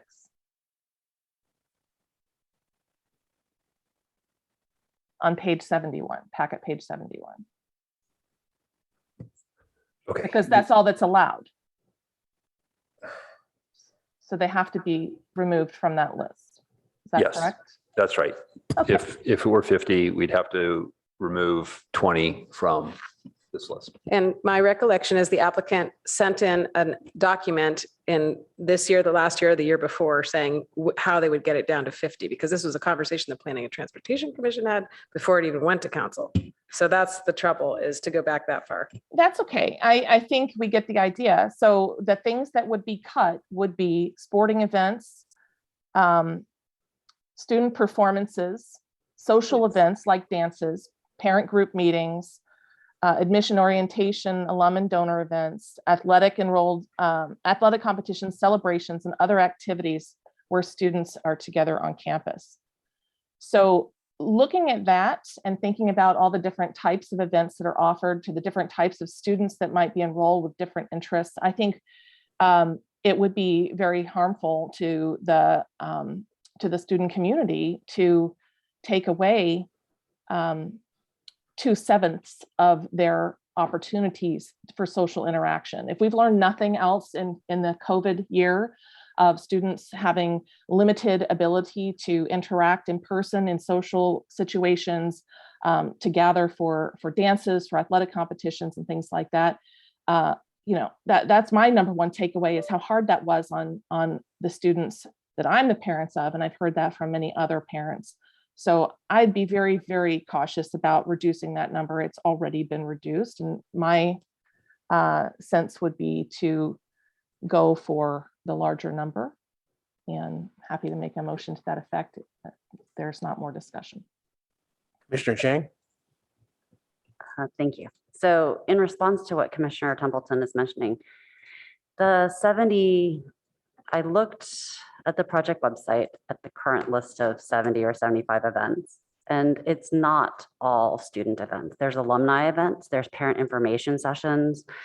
There were other things there. And so I would certainly hope that if we reduced, I'm speaking from memory because I don't have that sheet printed out. It's one of those that doesn't print out so well on an 8.5 by 11. And I would hope that if we reduce the events, that those would be the first to go. Again, because we had asked, for the table to kind of mark things out and say which ones are what category of events. Are these for students? Are these not for students? Are these in the evening or not? I hadn't done the analysis myself, but I did kind of take a quick look and go, we wouldn't want to obviously eliminate plays and performances and dances, but it did seem doable that there were some evening events that, quite frankly, that other schools do. I don't know how many exactly, because that's not quite for me to determine, but there were definitely some events that other schools will do off campus entirely, or that the pandemic has taught us could be done over Zoom and done to great effectiveness, in fact, because it enables parents to participate more easily from wherever they are, rather than having to come to campus. So I would hope that Castellet would make the decision, if we reduce the number of events, to eliminate those that are not impacting the student experience. Or, if we kind of shifted the number, they could move the timing of them, so I think that things could be done. Commissioner Heckman? So let's start with the existing CUP, which staff, will you remind me when that was adopted? The year 2000. And then there was the 2006 CUP for the gym building that was constructed. Okay, and was it the 2000 that had this 5 plus several language? Yes. Okay, so by the year 2000, Casti is what, 90 years old? They've got a track record, they're doing things, and they're coming in because the laws have changed, and now now they need a CUP. But they had an operation going on, and they had events. And that CUP said 5 plus several. And while I agree that several can mean anything more than a couple, in interpreting rules, including CUP conditions, you have to take it in context. And it seems unlikely to me that if Castellet in 2000 was doing many more than 8 events, 5 large and 3 small, that several was meant to be 3, because I think since the council was clearly able to write the number 5 for the number of major events, if 3 is what they meant instead of several, they could have put 3. So what we know though is that's not really the test on this issue. It's not how many did they used to have in their old CUP versus how many they're asking for now. The issue here is how many they're asking for now, and is there substantial evidence supporting not giving it to them. So it doesn't matter the theoretical numerical increase. And I think part of the evidence that we need to consider is the fact that they have been holding significantly more than 8 events per year since 2000. And yet we did not hear a history. For example, we heard a history from the neighbors that sometime after 2012, there's a debate about whether the Castellet brought to us attention, our attention, the over enrollment, or was it the neighbors? But the neighbors grabbed onto that and they let us know. I have not heard the same history that since 2000, the neighbors have been regularly up in arms, complaining to the police, complaining to City Hall about these events. So we have a long history of these events, and the proposal before us tonight is a reduction. I think I heard Ms. Romanowski say 93, my memory is 96, but if it's 93, that's a 23% reduction from what they've been historically doing. And so I think we have to take that into account. And so when we look at that and we look at whether we should trim from the 70, I've reviewed all of these, and Ms. French, I think what you're looking for the January 19th, 2022 staff report. I've got the pages here in front of me. I don't think it was an attachment. I think it was a link to the January 19th, and it first lists the 50 that they would keep if they were limited to 50 plus 5, and then it lists the 20 that if they had to eliminate, they would. And so I'm just going to read you the 20, and not all of them are individuals. Some of them are multiples. And again, I think this is from the January 19th from this year. And I have to use my magnifying glass because it's such a dense list that I can't read this tiny print. All right, so we've got admission tours, athletic parent guardian meeting, US swim meet, water polo meet, CSA parent meeting speaker event, global week speaker, CSA holiday lunch, grades 8 through 11 curriculum and course registration, senior dinner, grade level parent deans meeting, 8th grade showcase. That's it. Now, none of those sound to me like those are the ones that they would cut if they had to, but none of those sound like horrible things to inflict on a neighborhood. They sound like school events to me, and they seem useful, and I don't see a reason to eliminate them. Now, the council gave us a charge though to look at at these events more closely and see if we would recommend eliminating, up to 20 of them, because they gave us that range of 50 to 70. And so from my position is I've done the work that the council asked, and Castellea, with staff's help, provided us the information we needed to do that. And what I am concluding is that it would be presumptuous and a micromanagement of us, by us, of the operators of a school that's been doing what it does extraordinarily well for over a century, for us to tell them, don't do this or don't do that, or take the easy way out and don't tell them what not to do. Just tell them you can't do all 70, you have to do some lesser number.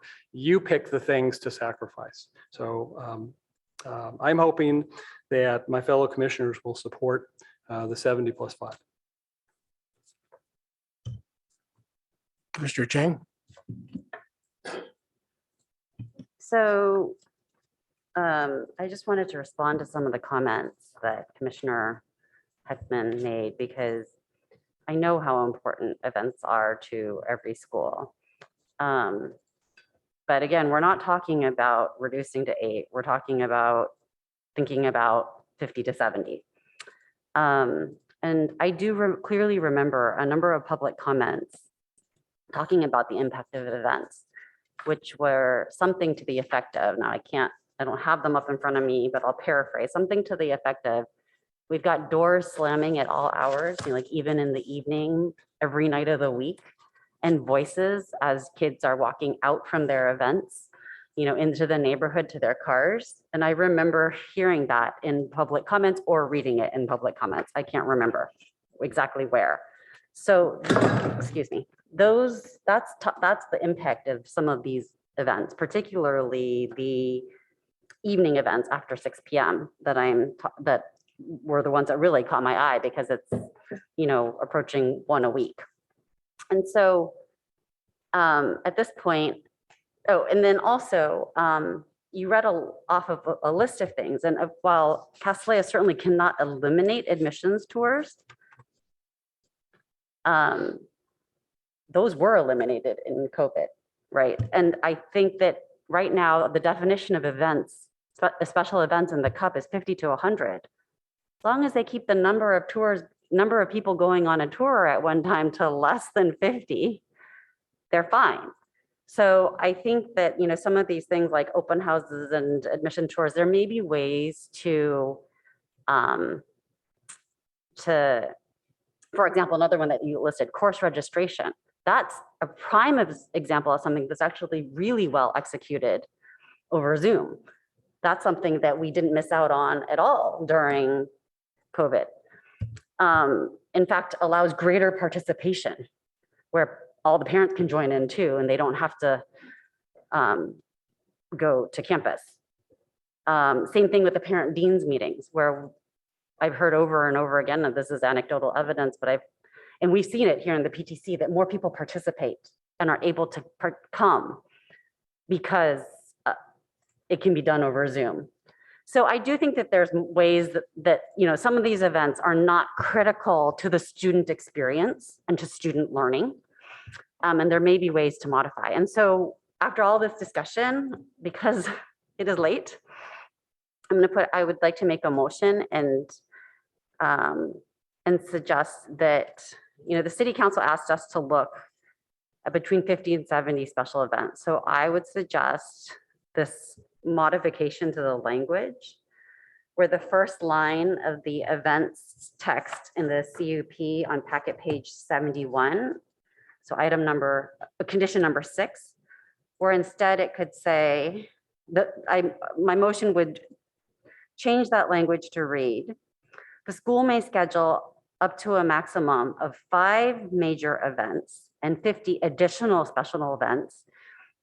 And I would say each calendar year beginning August 1st, because I think we want to capture the summer and anything that might happen in there. As described, so that's how I would change the first sentence, and then make additional modifications So for item B, I would change it to read inclusive of all special events. The maximum number of weekday evening special events after 6 p.m. shall not exceed 16 events. And then for G, that the school shall have special events on no more than 2 consecutive evenings and shall minimize special events on consecutive days and for larger events occurring on consecutive weekends. And I did take a look at the proposed list of 75 events and it seemed doable. Because, you know, if you're running a play, you need to have like Thursday night, Friday night, Saturday matinee or something like that. Seems to be what Castellea has already been doing. So that would be, that's my motion. Is there any second? I'll second. Vice Chair Suma seconds. Other discussion, Commissioner Templeton? Oh, thank you. I had my hand raised to make the motion. I said I would like to make it earlier. However, there's another motion on the table, so we'll go with that. My comments on this motion are that it doesn't seem to have any basis. The numbers that were chosen appear to be arbitrary. And regarding the noise that is made by living on a street where parking is available, I just wanted to speak to that as well, having lived on at least 2 streets in Palo Alto where parking was available. You do have noise from that, from the neighbors and at all times of the day and evening. So that doesn't strike me as a compelling reason to change the request from the applicant so drastically. Thank you so much.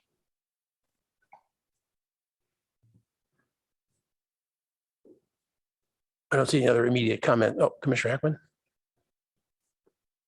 I won't be supporting the motion for the reasons I stated earlier, but one aspect I did like of the motion is, and I'm just, Commissioner Chang at the beginning of her motion suggested that first line of condition 6 refer to 5 plus 50. That was her motion.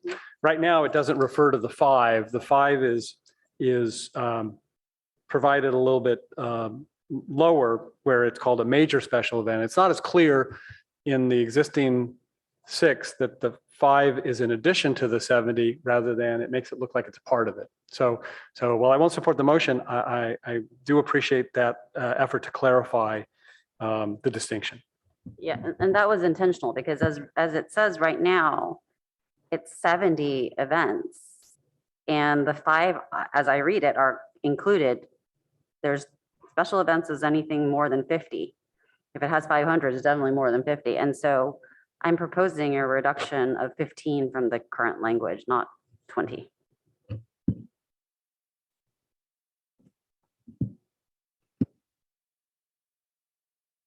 Were there any aspects of that motion, Commissioner Heckman, that you wanted to split out and vote on separately or no?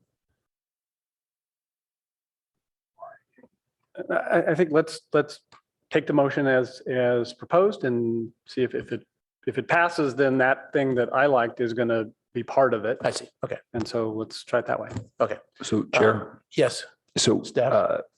I think we got 2/3 of the motion recorded. So I think we need the last piece. So just to reiterate, we got the change to the first part of the condition that says 5 major events and up to 50 special events. And then changing B, the number 32 becomes 16. And then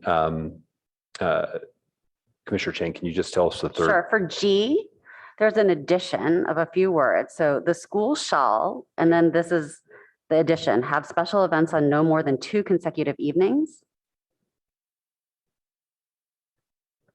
The school shall have no more than, I'm sorry, can you just one more time? The school shall have special events on no more than 2 consecutive evenings. And shall minimize special events. The rest of that's the same. And I just wanted to make sure that you captured in the first part of the motion that the school may schedule up to a maximum of 5 major events and 50 additional special events each calendar year rather than each academic year, because I do think that that is an important distinction. But I said calendar year beginning August 1st, because obviously Castellea plans its events out on an academic year basis. Starting August 1st. Got it.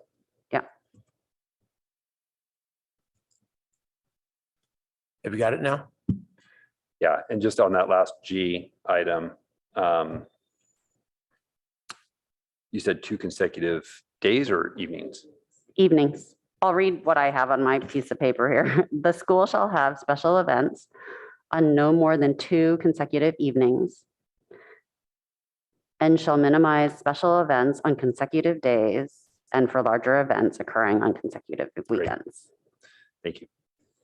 So we're clear now, Chair. Thank you.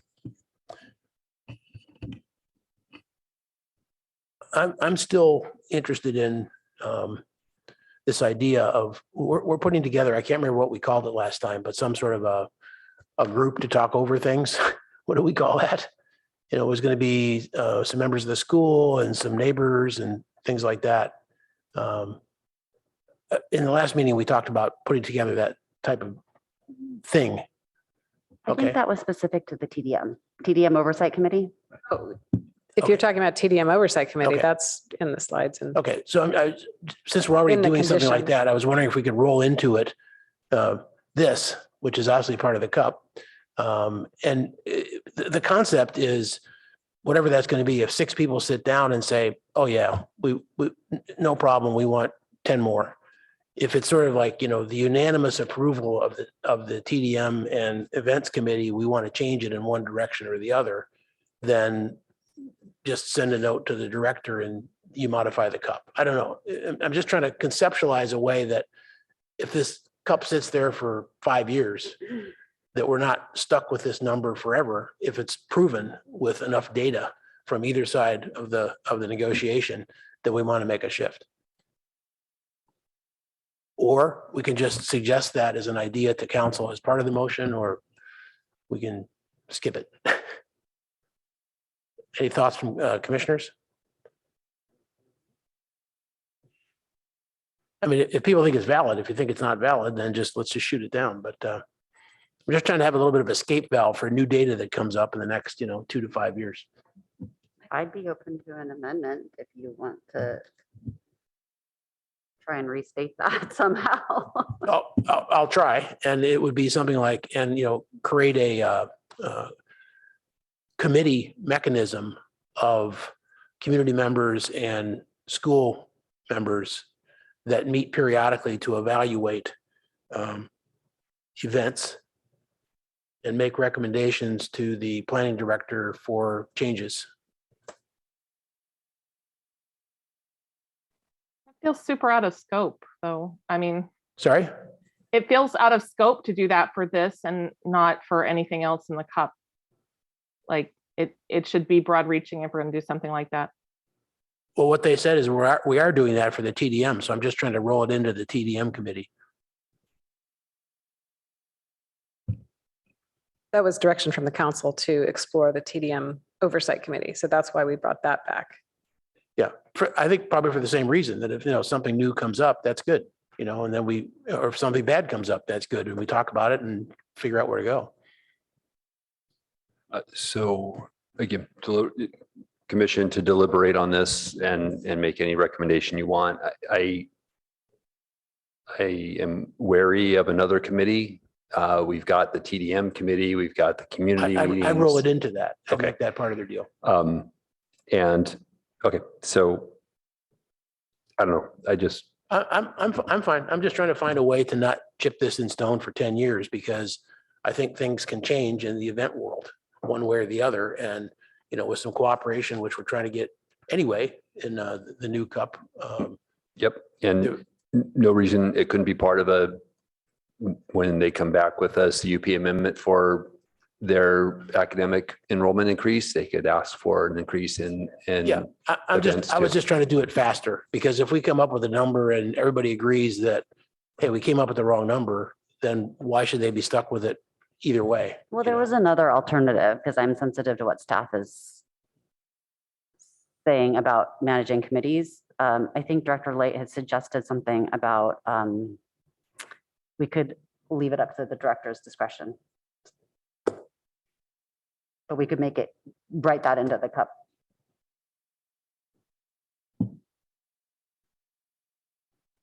Chair, I don't know if you can see my hand. Yeah. I'm sorry, it's just hard to see all these various locations at once. It's I've been okay. I've been ignoring our vice chair all night until she pokes me, so go ahead.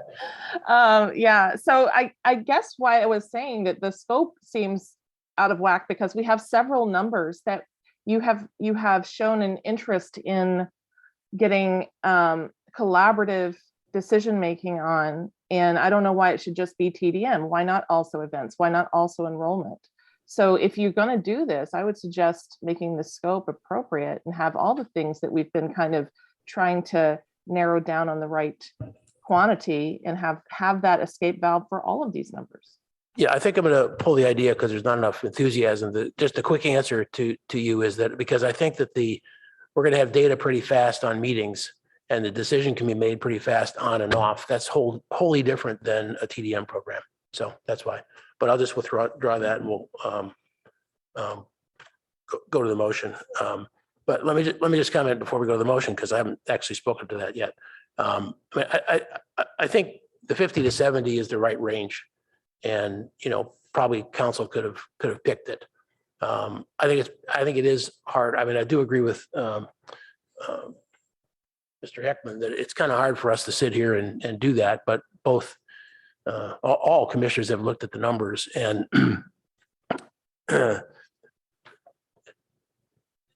I think we don't know what we're getting into. So being a little bit cautious is probably okay, which is also why I wanted to have a kind of a release valve if we get too cautious.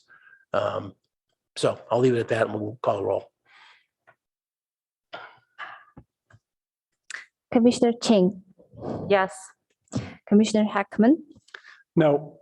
Chair Lawing, Yes. Vice Chair Suma, Yes. Commissioner Templeton. No. Motion carries 3-2. Okay, thank you. Which item do you have up next, Ms. French? Chair, Sure. Yeah, would you like us to speak to our no votes? I would. Thank you. Thank you. I think that the reduction has already been made from over 90 to 70. I think that this is going too far. One of the commissioners said it might be akin to micromanagement, and that sounds in alignment with how I'm feeling about it. I would really like to have all of our discussions focus on the community engagement and not do things that would be harmful to the student population, including depriving them of opportunities to socialize, get on campus, meet their teachers, et cetera. So that's why I oppose this. I would like to have seen the number be higher. Thank you. Thank you. But Chair, I did want to point out it's 10:15 and I don't know if you want to do a check-in. I do. That's exactly what I was going to do. Did you pick another topic, Ms. French? Yeah. Not a mic. Yeah, so we're at 10 o'clock and our rules say that we need to check in. We really try to get this thing done, but we had technical difficulties. And as I said at the beginning, it's high risk that this won't get to staff if we don't finish, to council if we don't finish it tonight. But as you know, I'm always on record of saying we can't be doing our best work at midnight. So sense of the group is to press on a little bit, but check in again. Commissioner Templeton? Yes, I was wondering if we can just call a special meeting and try and finish this if there's another opportunity. I don't know what the lead time is, if that's option or not. I am tired and I would like to see my children tonight. But if we have to carry on, we do have to carry on. I will note that it was of high concern a few weeks ago when we rescheduled this to a special meeting that we have more maximize our commissioners, and that might be Maximize what? consider the number of commissioners that can be present. So that's something to consider as well. Yeah, I mean, we definitely expected to have 6 tonight, and there was a late cancellation, just for the record. Very late cancellation, actually. Any other comments? I am all for pressing on and Commissioner getting Heckman? this to council. in a timely Got out fashion. of my minute Okay. tracks. and now it's Commissioner back in Heckman? Teams. Yeah, so according to my notes, I think we have 3 issues, 3 items left. One is the RPP, which I think is a 5-minute max item. The other 2 are TDM plan measures There you go. and the parking options. Well, It's, go you know, find it. D, E, or the hybrid. Is that all that's left? That's or all is- that's left from And this. and then pack. there's this catch-all. Anybody want to talk about anything else? That's right. That's correct. Other than the RPP, I think these are really meaty issues. And I think they're going to take us a long time. I think that if we take these on, we're going to be here well past midnight. That's just my sense, because I think these are the 2 most challenging. The underground parking issue and controlling the traffic, although with a limitation to 450, maybe that's not such a big deal. Of course, the council may not agree with us on that. So if it's the will of the commission, I will stay up and do it. But I would also be supportive of setting a special meeting, coming back when we're fresh and where we have, 6 commissioners, because as Commissioner Templeton pointed out, part of the reason we moved from April 13th, I think, to today is so that we could pick up an additional commissioner. And of course, it's nobody's fault that it didn't work out that way tonight with Commissioner Rupovar not being here, but it's an opportunity to have her weigh in on 2 of these important issues. Okay, well, it's not midnight yet, so I think we should jump in on one of these big items and see where we get. Can we take a break? I'm not sure, yeah, just a second. I'm not sure which one is this? Yeah, TDM. So my view on this one is we did great work last time on this, as did staff. So I'm not sure how long that's going to be. And on the parking one, again, we talked about it so much last time, that might not be either. So I'm slightly more optimistic, and I'm the guy who doesn't like midnight meetings. So we do have a meeting next week. We do not have time to call a special meeting before that. So we will just have to roll part of this agenda item into that, which means the council isn't going to get it probably till August, and that's not good for Casti, frankly. So that's kind of why I want to, I totally agree with them and everybody else that this has gone on too long. And so I'm trying to get it to the finish line so that they get an answer. So Could I suggest as Commissioner Templeton said, let's take a 5-minute break? Yeah. And then when we come back, I love to cross things off lists. And if we could do RPP first. just what I was going to say. That's what I was going to Didn't mean say. to steal your thunder. So, and then whichever of the other 2 that you want to take on. Okay. 5-minute break. Thank you.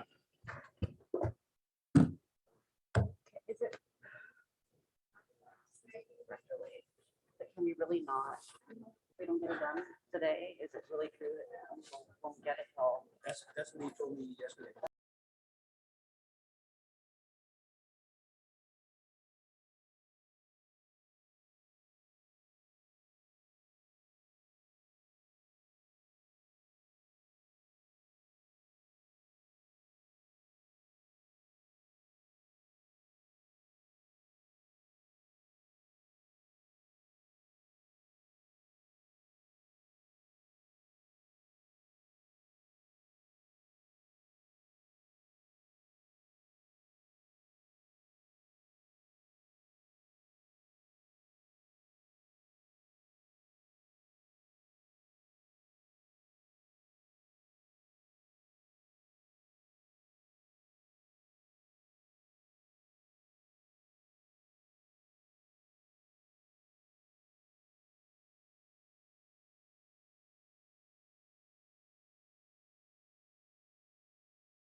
All right, the RPP, we discussed that last time, and last time we decided that there really was no need for an RPP unless it was demanded. So that was the religious statement when we left. Is there any differences in that? No, I'm just wondering if we need a motion for recommendation or, I mean, it seems yeah, it was no, clearly stated in the staff report, so I think maybe. I agree. I agree. I was just saying if that was the tenor, then we can move Right, that. I'm just asking staff if they think we need a motion. We do. We do. Sure. Yeah, council gave you, asked for direction, and why not have a motion? Go ahead. Should I make a motion? Sure. All right, I move that the PTC recommend to the city council that an RPP for the area surrounding Castellana should be resident initiated rather than folded into the TDM mitigation measures or conditions of approval. Second, Well, any comment from anybody?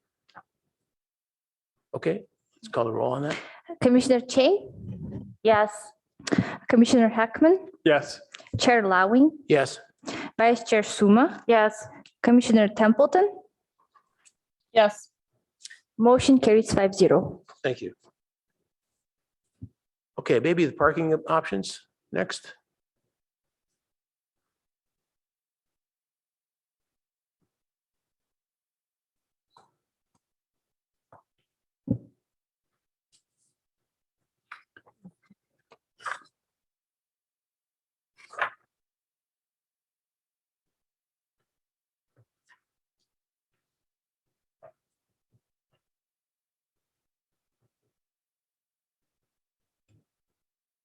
So last time we were in March, Commissioner Heckman had wanted to see a comparison, but that motion failed.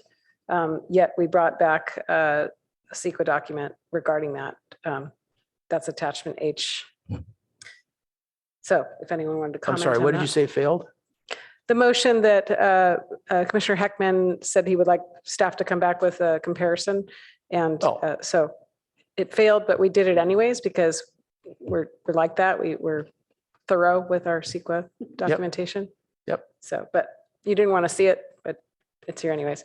And then let's see, easement relocation clarification was just something because a member of the public did not like how brief I was in my response. So this was a clarification. Basically that this was part of the architectural review application, the easement shift, that the departments had reviewed it and prepared approval conditions regarding the process of that easement adjustment. So I just shared that with this group. Anyways, So- I'm going so- to move on to the, how do I move this down? Sorry, I'm sorry. This was the parking reduction. Again, you didn't need the comparison, but here it is. Parking E, option E does these things. Parking option D does these other things. So if you need to reference that at all, there's other images and things like that that shows where the additional 11 spaces are with option E and the pool move with the little blue square there and the trees that are improved in their conditions, which was the whole point of option E, is moving the pool and eliminating the low grade ramp to save that tree 155. So maybe this is helpful. I don't know. What else? This is the memo, attachment H, CEQA memo. Talks about, improving. That was the conditions that are in the, ARB application for the relocation of the easement. And that was all I had. Okay, I'll go so back the to- first thing is just what they, in the council motion. minutes, it says PTC to review an underground parking facility allowing 50% of required on site below grade. Yes, without counting as floor area. We already covered that in item 1, basically that whole text amendment discussion. But clearly, option E has only 50% of the required parking spaces below grade. So that's why staff recommends that one. 'cause Right. it's more in line with. So the as I council. recall, where we left this is that we knew that that council wanted this parking underground, and option E was what staff's That- recommendation was. that And is the was one very- that That was addresses very that. helpful for the protected trees. Right. So that was the beginning of the discussion. Any other discussion on these points that you want to bring up?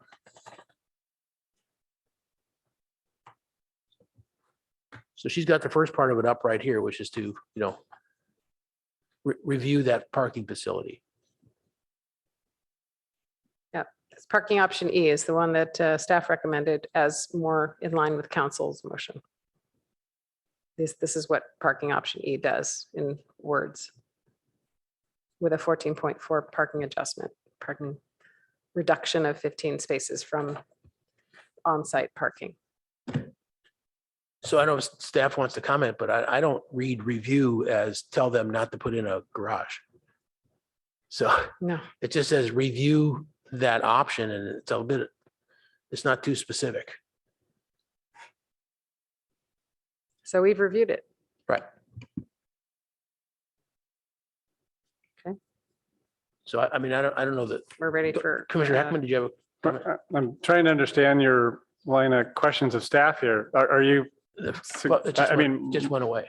okay, but my understanding of this item 5 is we're going to deliberate on the possibility of alternate D or alternate E. That's right. Or the so-called hybrid. Are we still planning to do that? Yeah, that's what Okay, we're doing. Okay. But the first part of it, I thought was, do we want to do?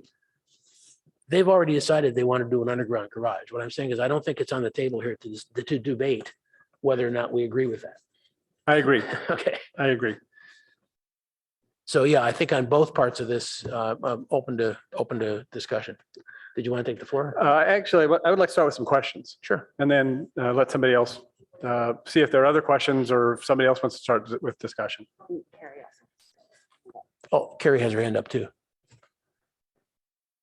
Commissioner Templeton, do you have something to do before my questions? No, I have questions too. Okay. Okay. Okay. So let's see. Looking at the DUDEC report, well, actually, at our last meeting on this, there was a discussion of an acoustic fence. And I think that was, I don't remember hearing discussions of that before. So was that a new design feature? As we move from the fully underground to the partially underground, that affected the pool location. And I think so it was only when we started to see options D and E that that I first heard about this acoustic fence. And so I'm a little unclear on that. Is it proposed for both D and E or just No. one or the other? Just E. Just E. And that's E is the staff recommended council meeting the council's 50%. Correct, option, below right? grade and improving upon the tree preservation. So Right. tree Yeah. 155. Yeah. Other benefits too, but, Yes. all right. So sorry, the acoustic fence is part of That was, E, but yes. not D. Correct. That Okay. was, ARB reviewed that design of the fence that's along that Kellogg parking lot because now the deliveries stay at grade instead of going below grade with option E. Okay. And I'm not familiar with acoustic fences. I mean, is that like the thing that Caltrans builds between a freeway and a side street, or is it? So again, there's a design, we can show it to you. This is something that I think you really, through the chair, might want to ask the architect to explain. And we can show you where it is and some of the parameters, but just to reiterate, this has been reviewed by the Architecture Review Board as well. Okay. The ARB reviewed it on December 2nd and then again on March 17th with additional plant materials to between the acoustic fence and the sidewalk. And staff has reviewed it Yes. and is satisfied that it will perform its function of attenuating noise from the pool? Yes, we had a acoustic consultant review it. Okay. Not from the pool. That was a fence that already existed. This is a fence near the parking lot Oh, on Kellogg, because that's where Sorry. the deliveries are coming through instead of. my mistake. Yeah. Right, right. And the reason we talk about that regarding option E, but not option D, is because with option D, the deliveries and garbage are still happening underground. Correct. Okay. And from the work you did with the noise consultant, how effective is that acoustic fence that's part of option E? Does it eliminate the noise, like you would never even know that the garbage truck was there, or does it soften it? Yeah, I don't know degrees, but I mean, it's an existing conditions because deliveries are currently happening there. So it's Right. all a matter of, with CEQA impacts, it's improving upon what's happening now, noise wise. Well, and I agree that makes sense to me. I'm curious about the difference in noise between options D and E. And so here we're comparing underground activities in D versus this noise attenuating fence for E. Correct. And so I don't know if we have the right consultants here at this late hour, but if we do, I would be interested in understanding, how effective this acoustic fence is. Okay, so Catherine, if you can just turn your camera on and help us respond to that question. You're muted. Sorry. Yes, thank you. Sorry. So Catherine Waugh with JUDEC. I actually haven't looked at the noise study itself, but in either case, there are ways to engineer the appropriate sound barrier quality of that noise barrier. So if you have the deliveries underground, then you have much less noise. But if you have the deliveries at grade, then as long as the acoustic fence meets the appropriate engineering standards, then you'll be able to regulate that noise.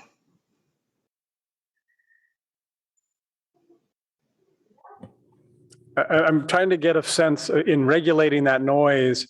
Is it realistic to expect with proper design that the sound from a garbage truck behind the acoustic fence will be similar to the sound of the garbage truck underground? Or is there going to be some noise, but it wouldn't be considered significant? So I'm not an acoustician, as our noise specialists like to call themselves. But yes, no, I'm sorry. The answer is no. If it's underground, it's going to be much quieter. But on the other hand, if it's above ground or at grade, you'll be able to design an acoustic fence that appropriately controls the noise to meet the city standards. Okay. All right. That's very helpful. All right. My next couple of questions are about trees. So we have a lot of trees on this site and they're numbered. And we've been talking about, for example, preserving tree number 155. And what I couldn't quickly find is how many trees are there? What's the last number in our list of trees that includes tree 155? Since my video is on, I'll answer. I don't know, but I think we're approaching 200 or maybe a little over, but I can look that up. Yeah, again, so sorry, Commissioner. So just trying to, so I get that you're asking questions to sort of maybe lead up to something. It is late and we probably don't have, everybody lined up for that type of precision type of questions. I mean, I think we know what trees are potentially vulnerable and may require a little more protection. And that's what option E attempts to achieve. And that has been reviewed by the city's urban forester as well as a number of arborists. So is there, clearly option E adds more benefits to the existing trees that are there. Okay, and we'll get to that. I was just trying to understand how many we had, since I know we have at least 155. So I could understand it in the context of we're going to save this one tree and have a smaller encroachment into these two other trees. Those are 3 trees out of how many? I wanted that context. The hybrid. Can somebody help me understand? The hybrid came up some after D and E. And it was explained to us a little bit last time, and I Yes. didn't really grab it totally. So can somebody explain that? Sure. So the Architecture Review Board on March 17th of this year recommended a combination, a hybrid of option D, 69 parking spaces below grade with a parking reduction of 9%, and option E at surface so that that pool moves like you're seeing in this picture. Tree 155 is saved. Tree 89 and tree 87, the 2 circles next to the pool, are improved upon because the pool moves farther away from their tree protection zone. So that's the hybrid. Okay. And sorry, the hybrid keeps or loses tree 155? Keeps. Okay. Tree 155. So like E. Like E. Okay. All right. And does the hybrid have the trash and deliveries downstairs or up? Up. Up. Okay. So it has the acoustic fence. Yes. Okay. All right. And I think I just had one other.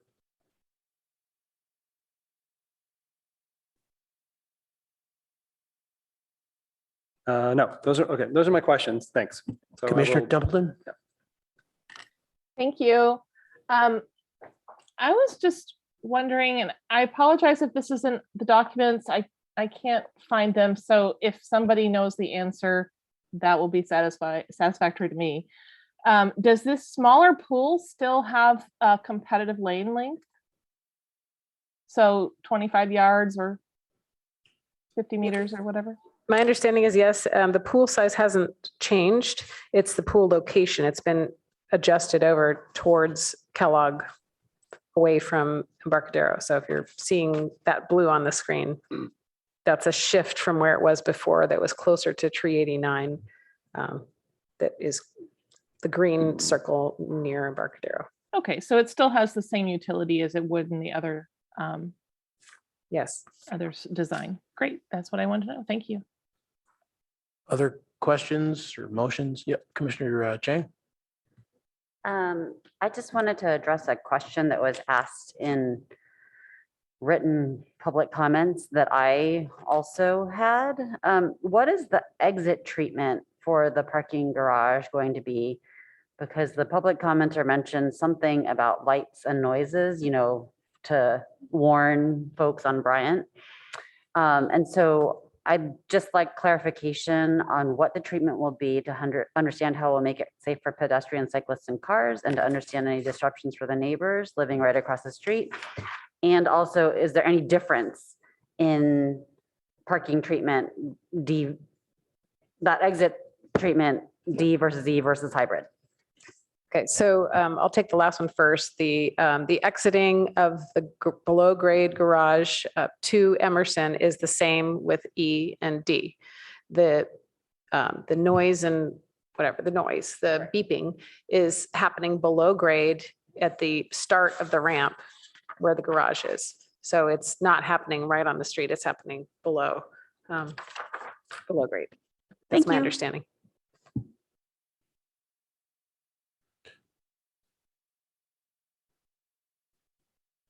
So just to be clear, you still favor E or you favor the hybrid? We can only recommend E due to the council's direction to staff to only have 50% of the required parking space below Because grade. E hybrid doesn't work.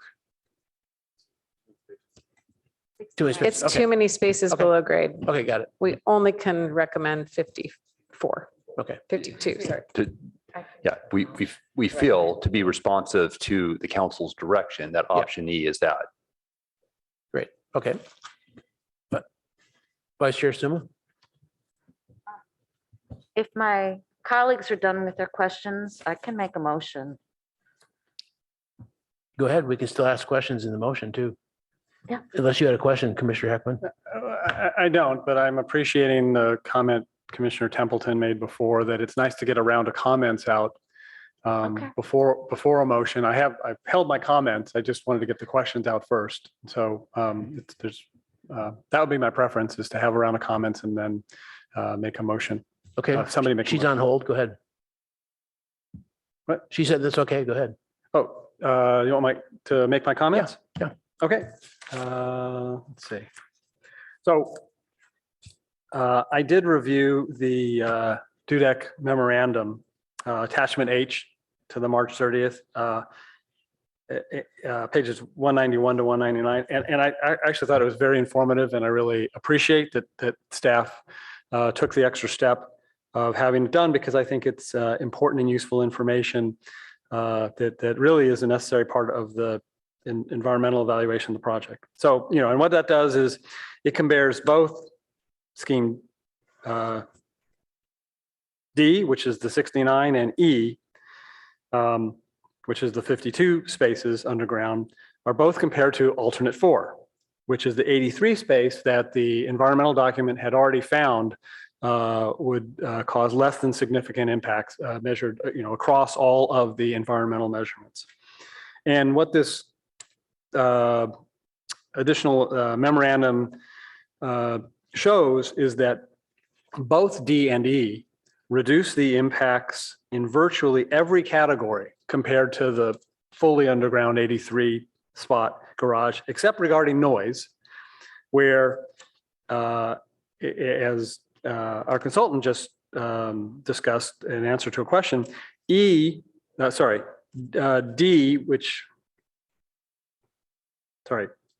E is the 52, right? Which could have more noise impacts than the fully underground, because it's moving the trash and deliveries to the surface and trying to address those noise with this acoustic fence.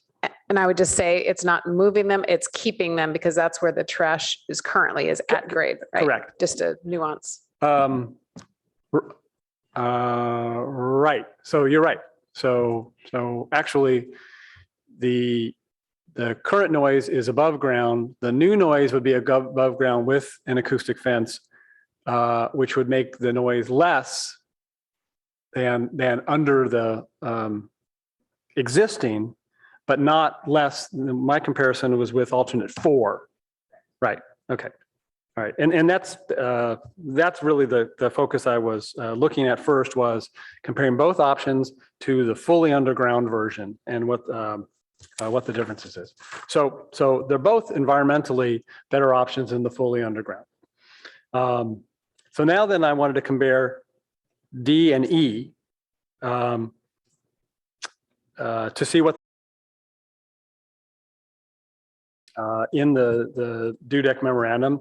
So E saves one more tree than D. It saves tree number 155, but that's an interior tree. And what it says on page 194 is scheme E, under scheme E, one additional tree would be retained on site. However, this tree 155 is located interior to the campus and is not a distinct visual element in views of the campus from the adjacent public streets.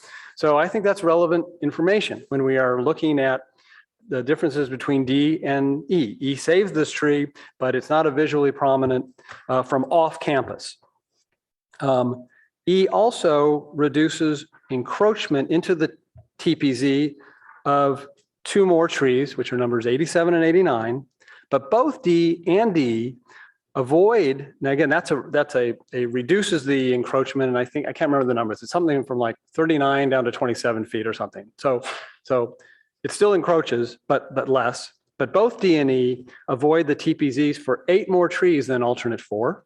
So it's another reason why either of these alternatives is better environmentally than the fully underground version.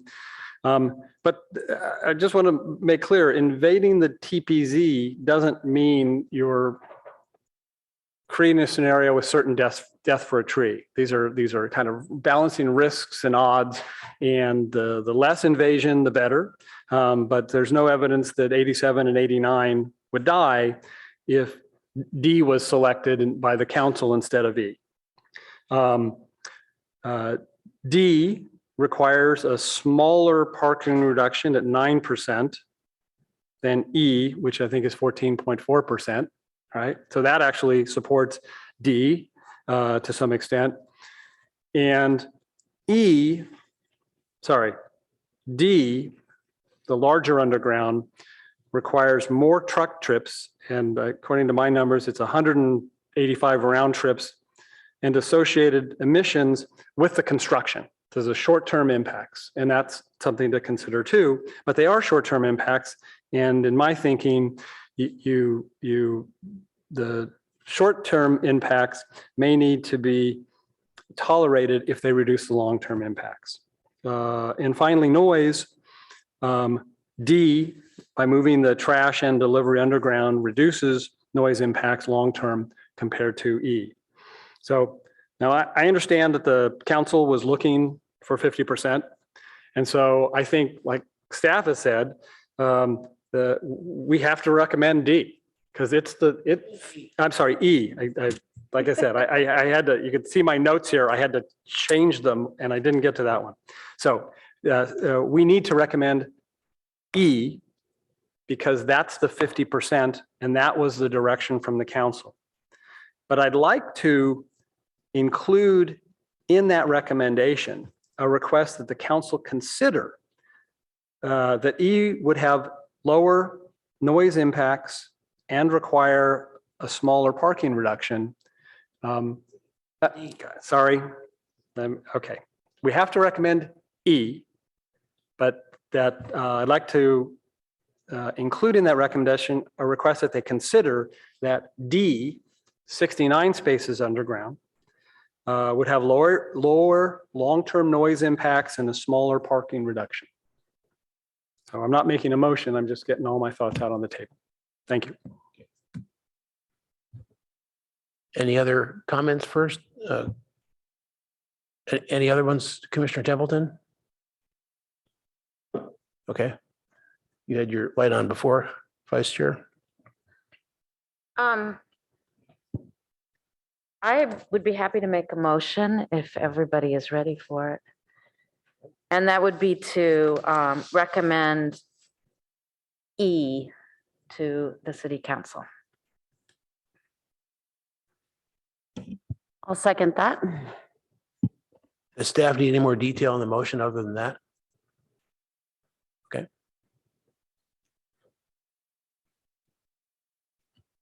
Discussion on the motion? Commissioner Heckman, I see you're reaching. I see that before the light. So as I just indicated, I am interested in including in the motion a suggestion that they consider that D would have lower noise impacts and require a smaller parking reduction. So I guess my first question is whether the maker of the motion would consider a friendly amendment to that effect, and failing that, I'd like to understand how to make an alternate motion, which is something we did at the last meeting, or maybe it was the one before that.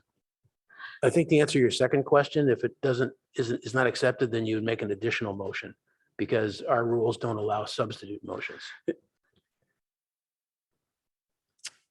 So you could add the motion that you just said as a separate motion. Actually, I think what Mr. Yang is about to tell us is I could actually make a motion to add the friendly amendment if it wasn't voluntarily accepted. And that gets voted on. Yeah, right. You could do an unfriendly amendment. Unfriendly amendment. That's the term I was looking for. Yeah, no problem.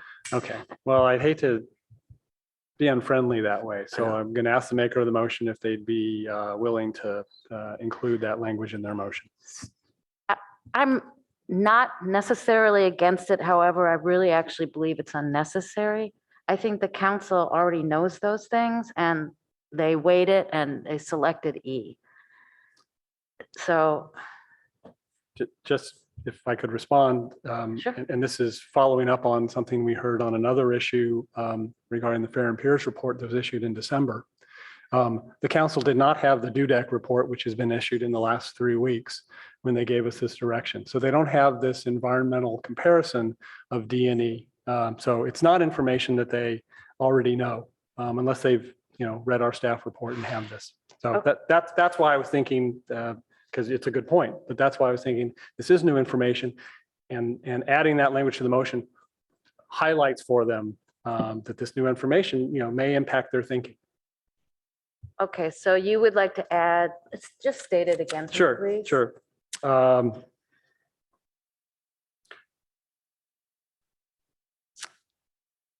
So our recommendation, in addition to your motion, recommends that the council consider that option D would result in lower noise input impacts than option E and require a smaller parking reduction than option E.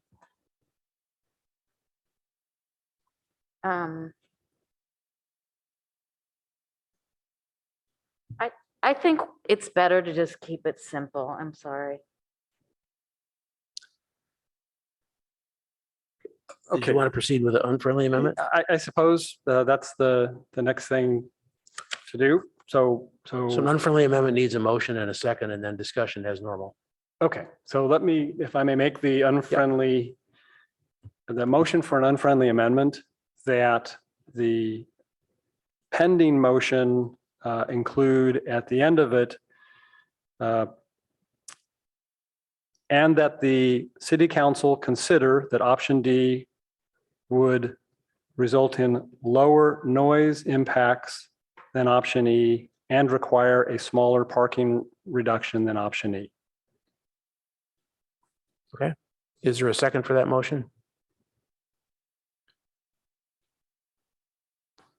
Seeing no second, then that unfriendly amendment does not go forward. So let's go back to the original motion. If any other Commissioner Templeton? I'd be happy to discuss that as an independent motion. I don't see any need to have it as a unfriendly amendment. I'm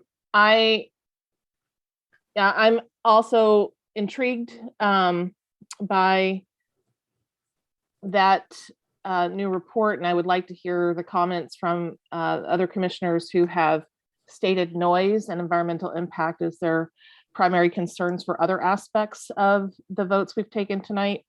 So I hope you do bring that up as a second independent motion. Okay. If there's no further discussion, we'd like to take this to a roll call vote, please. Oops. Commissioner Chang, Yes. Commissioner Heckman,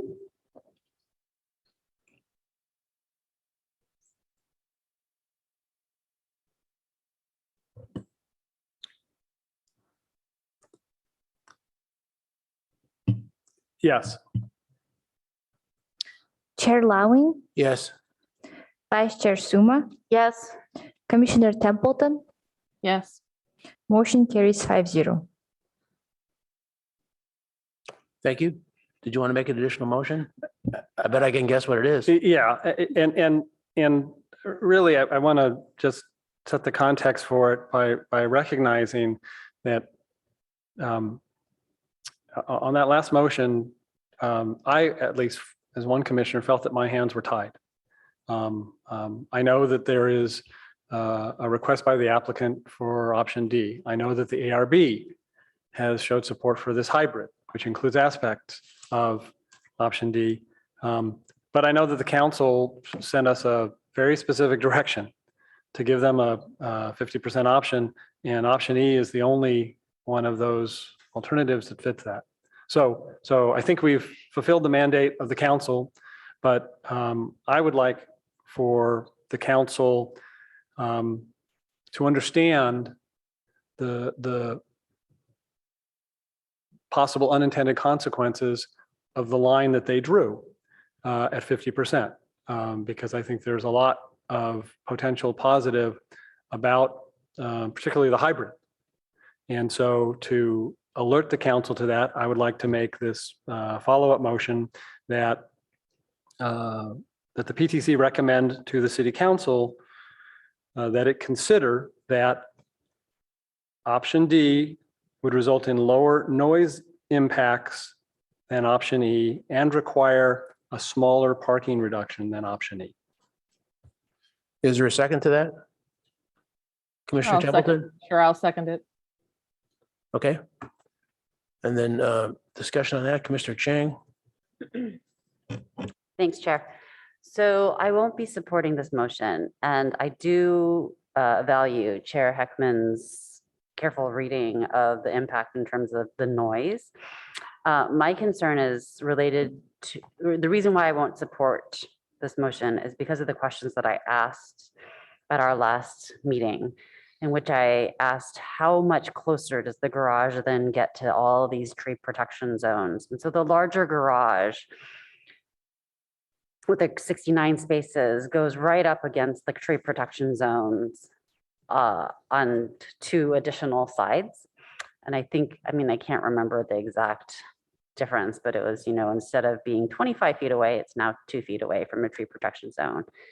And while I know that meets the letter of the law, the reason council sent this back to us with, part of the reason council sent this back to us with the 50% is that there's some hope of just saving a lot of trees and not impacting the many hundreds of trees.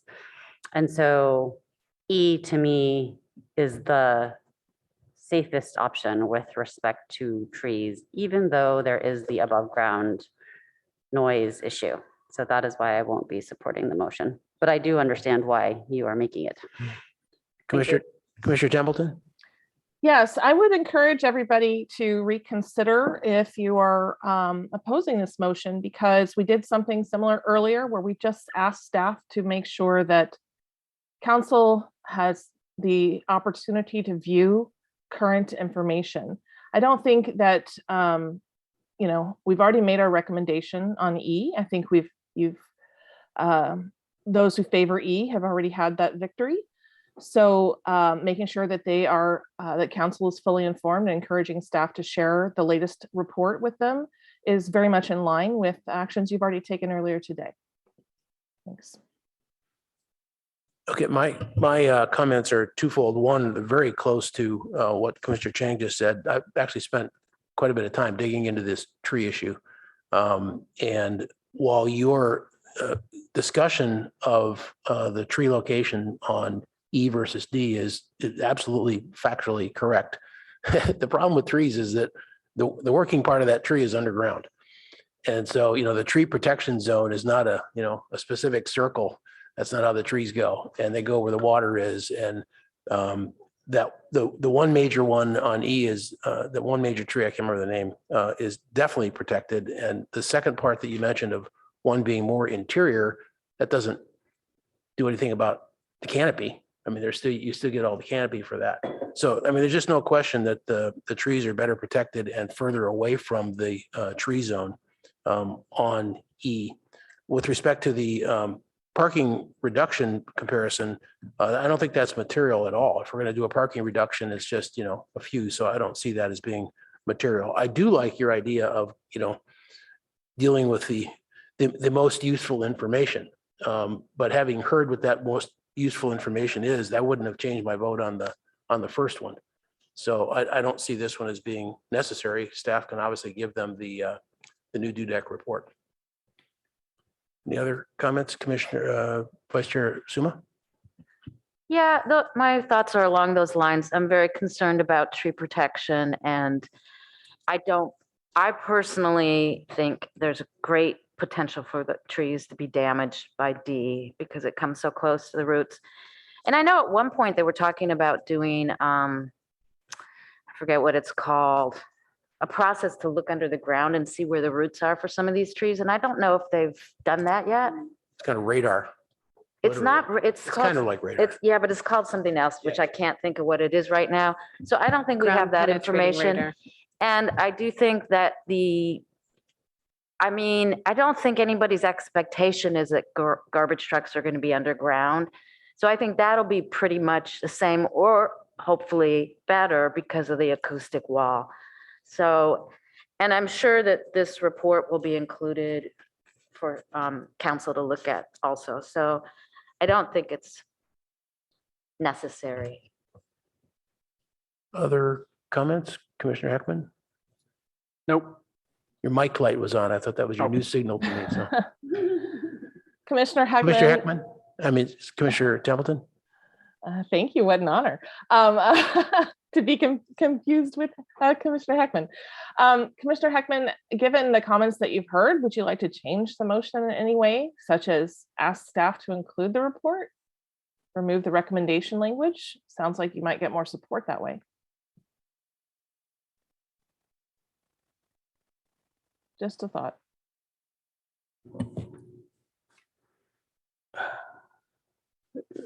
If I may, Chair. So I'm not seeing a way to start salvage these points in a successful motion. I do know that staff is going to be forwarding the DUDEC memorandum to the council. And I was, hoping to highlight a couple of ideas that might give them pause. I know that they're going to know about the trees. I'm careful to talk about trees because none of us up here are tree experts. And the people who are experts have come up with the TPC zones, which are designed to be an area to protect trees. And so I get nervous when I hear us speculating that, well, maybe those aren't accurate. Maybe the roots go farther. And maybe you need to stay farther away within the official area. So I don't know that I can change the motion. Let's just go ahead and vote on it and up or down. Can you please restate it?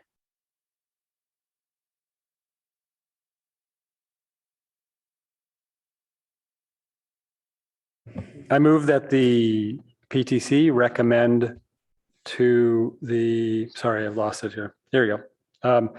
I move that the PTC recommend that the council consider that option D would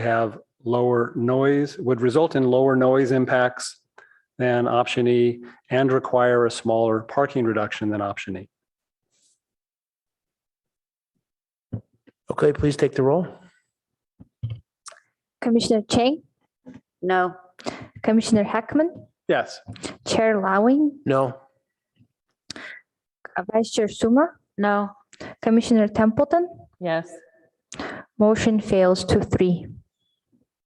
Okay, thank you. Now, I know the next one is big, and it's 11:10, but what I would like to start with on TDM is just for staff to kind of outline in an executive summary format changes that we haven't seen since last time. So we can just kind of get a feeling of sort of scope of work relative to get to conclusion, and then we can make some decisions from there. So we didn't make any changes since March 30th, if that's what you mean by last time. Okay. What about, what about presented- in March 30th? Because we didn't, vote on this. Well, yeah, we did do a straw vote on this, right? Yeah, so the red text down below says what Planning Commission directed staff to do, which was hypothetical schedule of correction actions under the TDM program and TDM plan adjustment to eliminate inconsistency regarding the word cumulative for clarity and consistency. So that's what we did.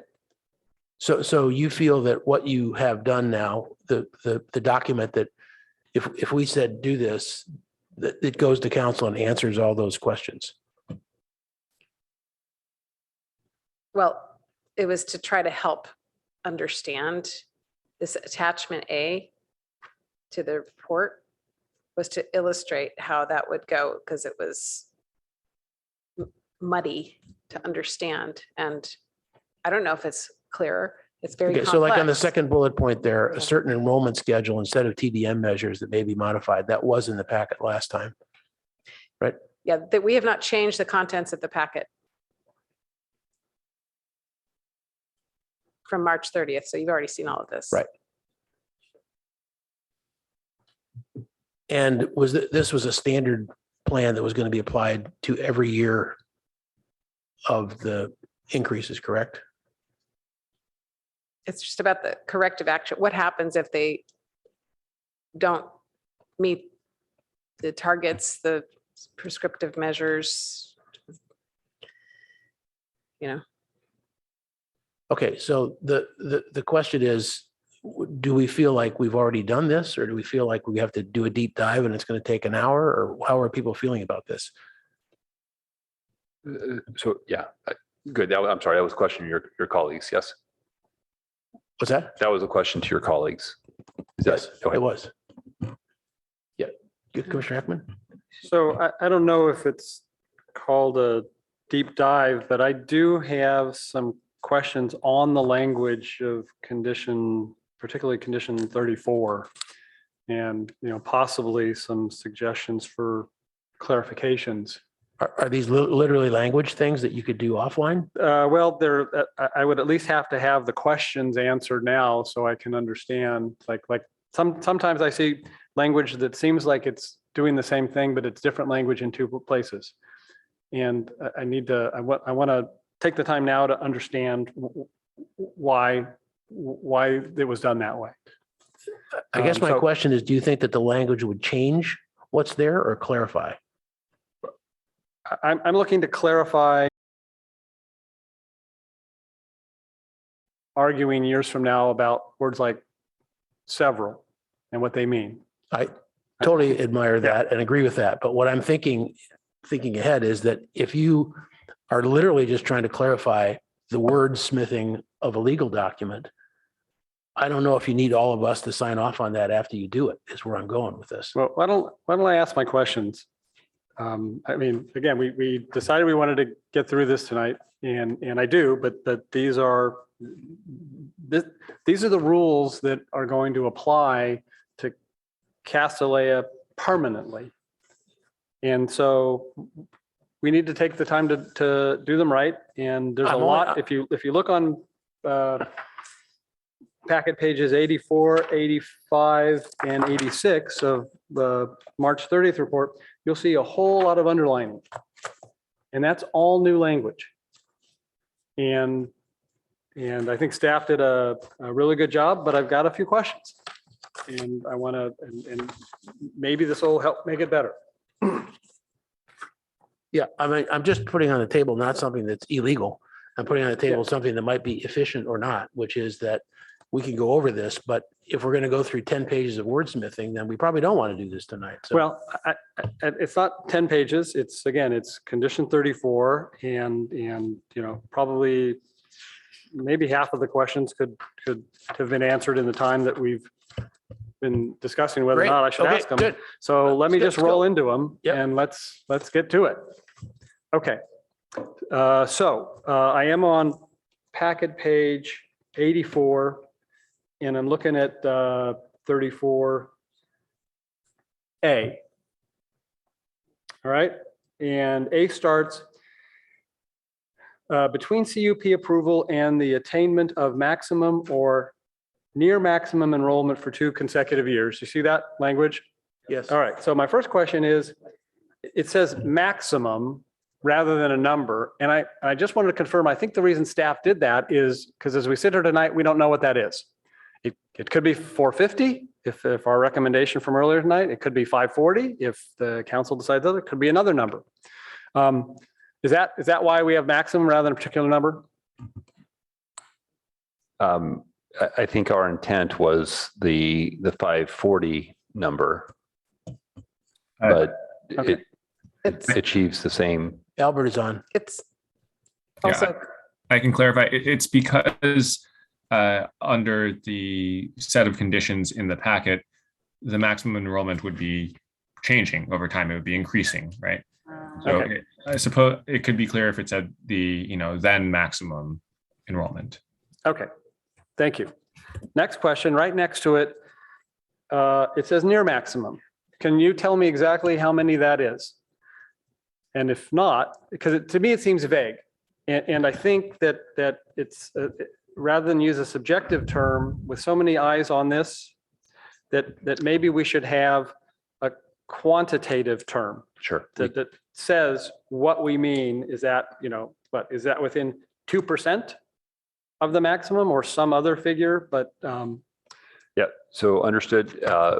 So the reason that was in there is if the number was 475 as the max, and they got to 474, then because it said maximum, the idea was to get at that window. So certainly we can add a percentage or a number, but it's not intended to be a big number, but a number close to the maximum. Okay, so I'm just to have a number. I understand the purpose and I get it. So maybe I would say, within 3 students is an idea that, and I guess I don't know if we want to collect a bunch of these in a motion or just give this direction to staff. I think it's a weakness, but I would suggest, within 3 students of the maximum enrollment. Yeah. That gives a figure that everyone knows is hit or not. Yeah, understood. Or some, I think that, I guess I don't have the same concern about having that be so specific, but I hear your comments. I think it's okay that there's some interpretation there. well, again, I've been reading a lot of mail from a lot of neighbors who don't seem to agree on what things say. And I don't, somebody could be pushing you when it's 10 below. That's pretty close to, near maximum. So I would like to quantify that. All right. Yeah, do not use several, please. All right.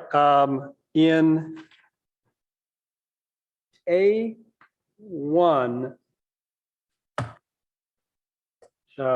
we've got when there's a first exceedance, the next TDM, the first TDM that gets added is decided by the director in consultation with the chief transportation officer.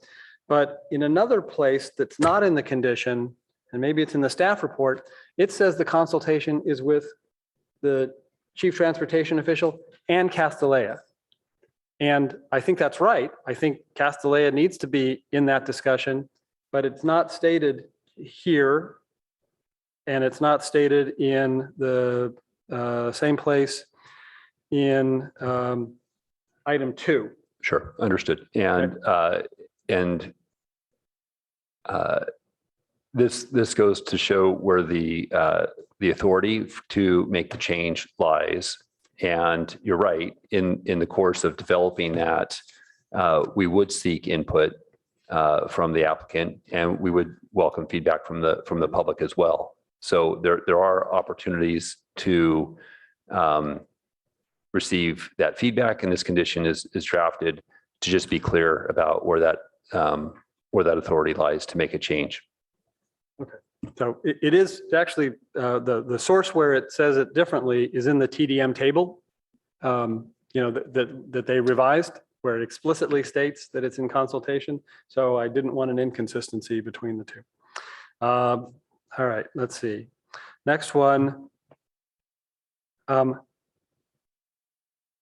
In item A3, we talk about the last sentence that's added, it's multi-line sentence, talks about restoring student enrollment. And I didn't really understand that. For example, if I get to 450, but then have to reduce to 430, can I restore that 20 in 1 year? Or I didn't understand. Yes, how it worked. That's how that would go. Okay. The lesser of 25 students, or the number of students positions that were reduced through that enforcement effort.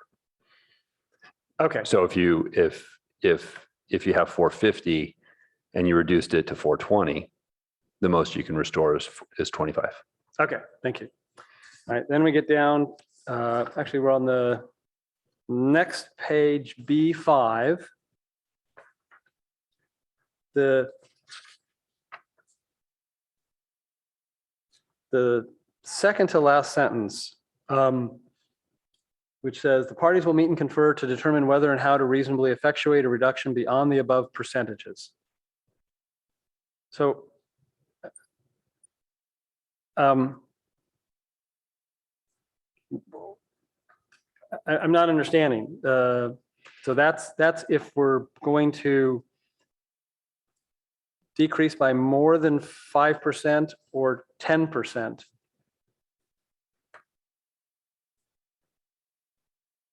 I couldn't understand what that was, how it would work and what it was doing. Okay, so I need to read that paragraph in its entirety to maybe help answer that question, but I'm going to see if Ms. Starlack can help us if she has that knowledge off the top of her head. Off the top of my head, I think this has to do with the ability of the school to restore enrollment in a big jump. And so I think that's what this is about, but you can also ask the applicant. But I think this has to do with the, they're not able to just kind of add a ton of new students and then in one big jump. I think that might be an answer to my last question on restoring, because this sentence is about reducing beyond the above percentages. Well, sorry, I think it's also the same. It's the same because if you end up with, for example, if they have to, in order to meet the reduction, if they're normal, let's say their normal 6th grade entering class is however many students it is, but because of this, they have to cut it down to only 20 kids. It's hard for them to have a program that has like full strands, I guess is what that's my understanding of that. So I know it's late and this is complicated and this is kind of tough language. So I guess on this, I would just encourage staff to look at that before this goes to council and make sure whatever your intent is, make sure this says it, and if not, fix it so that it does. So that as the years go by and we're all not here, other people can apply it without arguing about what it means. Yep, that's great. No, and having read it now again, I see the why you're raising the question. And so just to help the commission, the previous reference to the reduction of the 25, the lesser of 25, or is the model that we would roll out for this one as well. Okay. And then the last thing, and again, I would just on this ask staff to look at this. When I look at the last sentence of V, which it's telling you what happens if after a reduction, Castellea rights the ship and they start meeting, their reports come back showing no exceedance, right? And it tells you what happens there.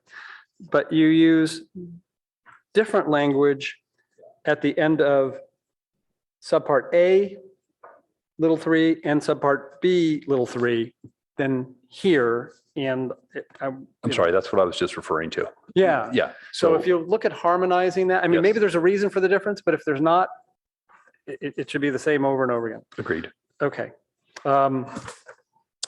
Let's see. Oh, I think I had one more. Yeah. My last question is on the TDM. You revised the table of violations as I had and others had requested. And first of all, I want to thank staff and the TDM authors for doing that, because now I think it's a lot clearer than it was before. And this is, I'm looking at pages 26 and 27 of the TDM report, which were not part of our staff packet. They were a link. It was, it was a link that you clicked on and that got you to the TDM report. So the question I had, and again, you can, it's fine with me if you take this up with the TDM author later, is that in the phase 2, which is on page 27 of the TDM, you have scenarios 1A, 1B, 1C, 2 and 3. And I can't tell if there's an overlap between 1A, B, and C with 2 and 3. Like one of the fixes you made with the TDM author since our January meeting is there was an overlap, a potential overlap between phase 1 and phase 2. You've now clarified where phase 1 ends and phase 2 starts. So I think there may be an overlap between A, B, and C of 1 and 2 and 3. And if you would just have that looked at before this goes to council.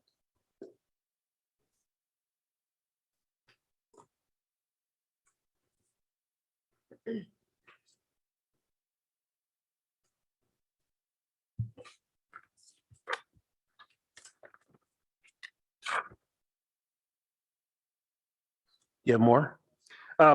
Those are my questions. You want just my couple comments since I'm got it. Or are you ready for other people to have some time? Oh, let's go with the questions. Commissioner Chang? So my first question is that I actually read the MMRP because it was referred to. Thank you, Ms. French, for directing me to the right place. And they have different numbers. So sometimes referring to average versus maximum daily trips and average versus peak trips.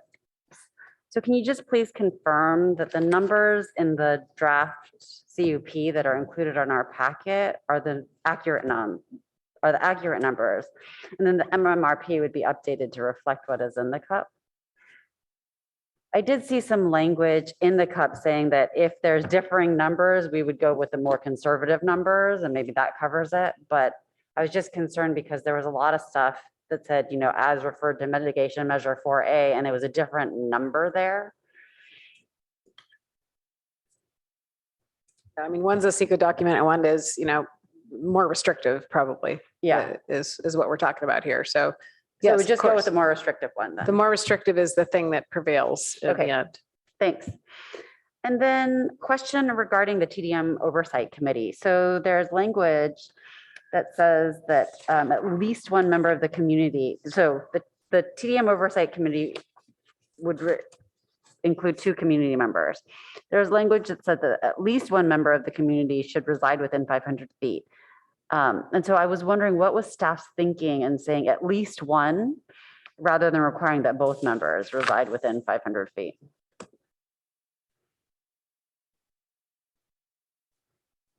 Because I would. Yeah, we were just playing around and came up with some stuff. So if it, you threw it on the wall. So that's what we have here. I would just. Sorry, that's about as basic as it gets. I mean, my recommendation would just be to say like both, because that's where, if you're much further away from that, then you won't necessarily feel the impact as much. Sure. So, and then the other 2 are more comments. So I don't know, should I just go ahead with the comments? You Are got the okay? mic? Yep. Okay, so my comments, this one's a little bit more substantive. So condition 24 in the CUP talks about how numbers will be calculated. That is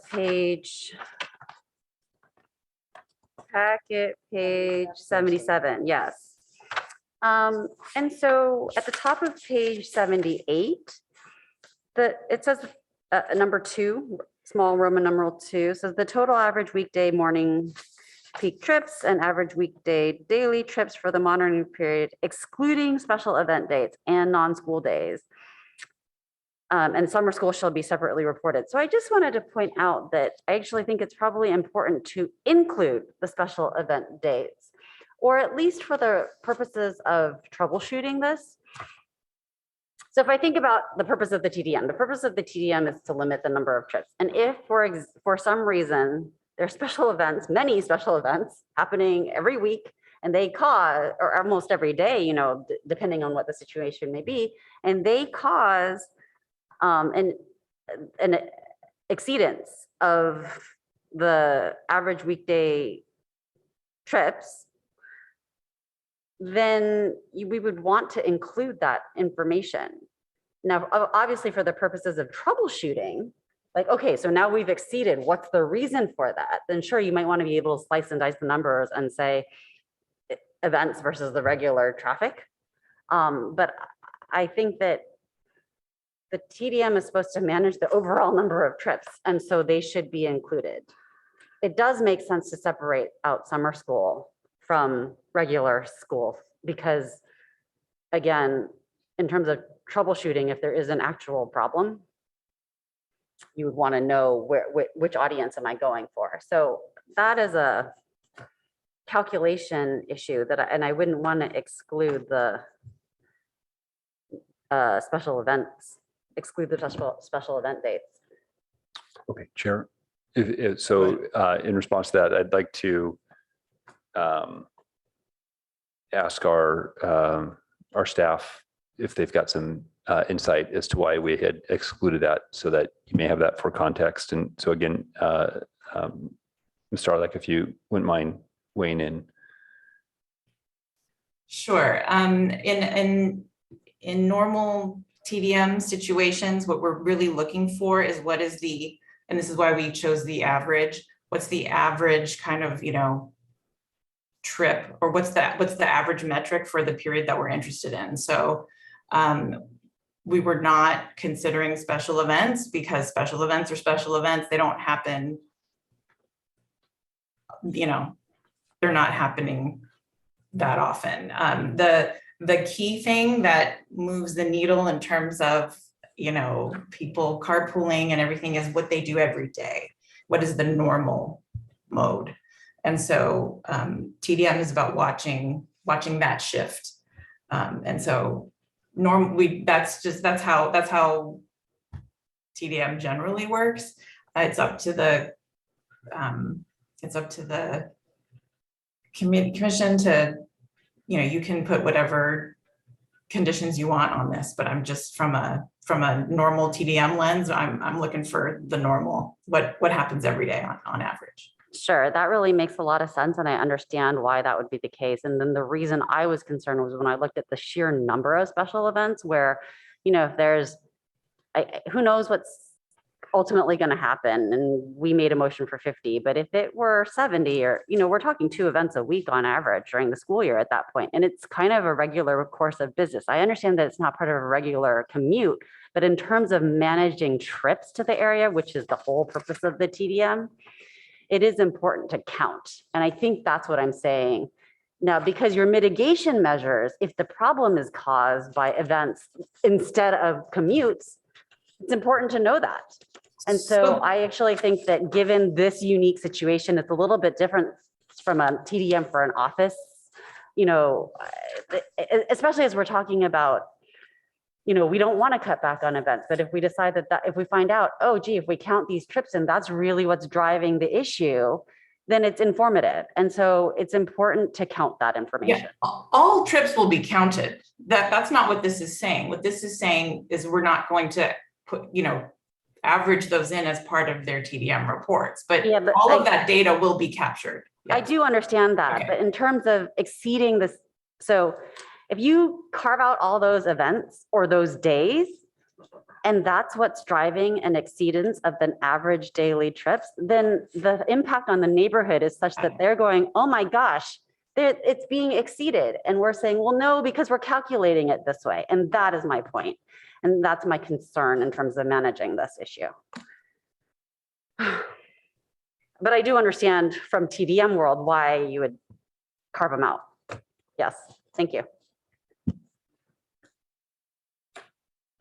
Commissioner Heckman?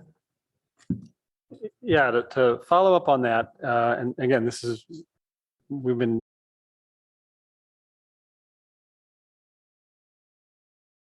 and I know my memory is, so we have an AM peak number that I think is 383.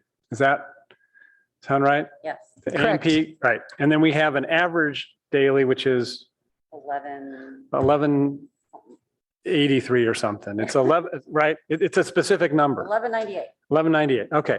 And my understanding is that those numbers weren't picked out of thin air. Those numbers were generated from traffic studies based upon the metrics that Ms. Starlack was just talking about. And that specifically is they did not take measurements during special events. They wanted to know what the typical day, school day was. And now we have set that as the standard. And so the concern I have about doing what you say is if you tell them they can't exceed the traffic on the days with no events, but you count the days with events, they're going to blow through those numbers to some extent. They are not going to be able, and they haven't proposed to do that. And so I think what part of Ms. Starlack was saying is we're going to actually know those numbers for the special event days, but we're just not going to collect it in response to item 2, which is going to have a separate breakout. And that breakout is what gets compared to the 383 and the 1198 to see if Castellet has exceeded their daily caps. So thanks for that clarification. It does make sense. If that's how those numbers were determined, then it does make sense. But nevertheless, my concern then about the TDM overall and trips and managing neighborhood impacts is this other issue. And I'm glad to hear that it will be recorded. But if we really went with 96 events, then that's a lot of traffic caused just by the events. So I think it's kind of a hole in the whole impact management of this. Thanks. Are we ready for a motion? Actually, comment. Okay. Go ahead. They'll be ready. Actually, 2 comments. This is the our purview here. So let's see. The first one is the first violation. We have the city. So I know the council directed us see how we could speed things up in terms of enforcement. And so one of the answers that staff came up with is the city should decide after the first violation what the TDMs should be. And I think that is unnecessary big brother. And I think it doesn't put any responsibility on the applicant. I would like the applicant to pick the TDM after the first violation, maybe in consultation with the city rather than the other way around, because who's to say that the applicant is going to pick something that doesn't work while city staff will pick something that definitely will work, right? We don't know that. I think that the applicant has the strongest incentive to pick a measure that will work and avoid a second straight exceedance. So that's the one change I would like to see to the language of that's 34A1. And then condition 33, which we're also needing to comment on, I thought that language was just fine, the new language. So I'm happy to make a motion. Commissioner Stuma just had a couple questions, I think. Okay. Thank you. I have a question about trip countings and I still have concerns about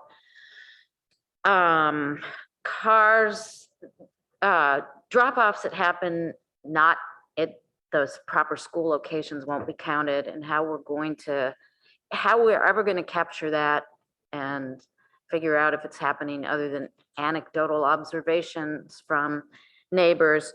I was also specifically wondering if they have satellite parking, if those trips to satellite parking lots will be counted, because they're actual trips generated by the school. And I'm curious if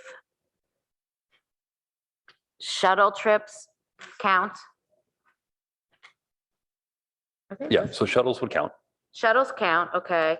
And if they're using satellite parking, do trips to the satellite parking count? No.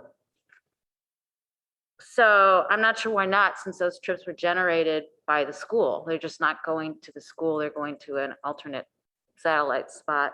That's right. It's distributing it, you know, in a wider geographic area than immediately at that location. But you're right. And there's no, and they do have some satellite parking, at least they did pre-pandemic. And I don't believe there's a condition. I'll ask staff to help me on this if I got this wrong. I don't believe there's a condition for a requirement for satellite parking. But it may be something that is implemented. Yeah. Yeah, it's a TDM measure. It makes sense to me to count those trips. And then there's the trips that can't get counted, which concern me. I already mentioned the vehicle miles traveled issue. And then on packet page 78, C, describe how and where counts were conducted. Describe any offsite data collected by an independent traffic engineering company. I just wonder what the offsite data that refers to.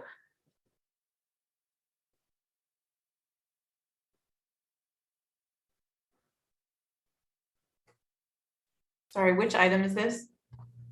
It's packet page 78 and it's C. Describe how and where counts were conducted. To describe any offsite data collected by an independent traffic engineering company. So Sylvia, this is in regard to condition number 24, required TDM monitoring report shall include the following components. And it goes A through Q. Right. I think we're just covering our bases here that we want to know where the sources come from. And how the data was collected. Yeah, and there's a set of counts that are going to be done off-site in the sense that they're going to be done on the streets adjacent. So I think it refers to those. I see, but how would you distinguish, how would those tell us what cars are associated with Castellea and what cars are just going in the neighborhood?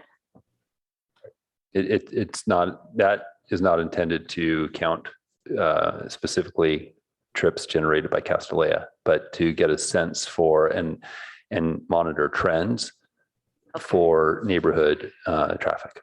So do we have baseline, I guess, pre-COVID probably data for that neighborhood? We do. So if we go back to a pre-COVID normalcy, we would be able to know if there was an increase. Yeah, I mean, I don't know, I'll let Sylvia speak to traffic trends in our new world, but we have data, and I think the whole point is to collect data and monitor and, you know, be able to see what's happening. Yeah. Right, and we would be collecting this data 3 times a year with each monitoring report. So that's a lot of data. Okay. I'm just really concerned that there may be a lot of trips that don't get captured by the hose counts on the site. That's a big concern of mine. Okay. Commissioner Heckman, did you want to make a motion to approve with the addition that you had on the applicant being able to pick the first TDM? Sure. I was actually going to make a motion for condition 33, along with the change that Commissioner Chang had suggested as to the location of the both committee members, unless Commissioner Chang wants to make that motion. No. Okay, so I will move that the PTC recommend to the City Council new condition 33 with a change made by staff to provide that both of the community representatives will reside within 500 feet of the school. Second. Any discussion? Okay, let's call a roll. Commissioner Chang, Yes. Commissioner Heckman, Yes. Chair Lawing, Yes. Vice Chair Suma, Yes. Commissioner Templeton. Yes. Motion carries 5-0. Thank you. Did you want to hold the floor and do another motion? Yeah, I'll try this one. This is a little more complicated, but let me get it out there and see if staff needs some cleanup. So I will move that the PTC recommend to the city council adoption of condition 34 of the conditions of approval as revised by staff with the following potential revisions reviewed by staff before this reaches council. Now my intention is to list them. Okay. 34A1 regarding the applicant, the permit holder deciding the TDM measure after the first exceedance in consultation with the Director of Planning and Development Services. 34A and B, a quantitative replacement for the near maximum language of 3 students or some other number that staff feels is most appropriate. 34A, 1 little I and 2 little I refer to the applicant being involved in the director's decision so that it's consistent with the table in the TDM that does that. Item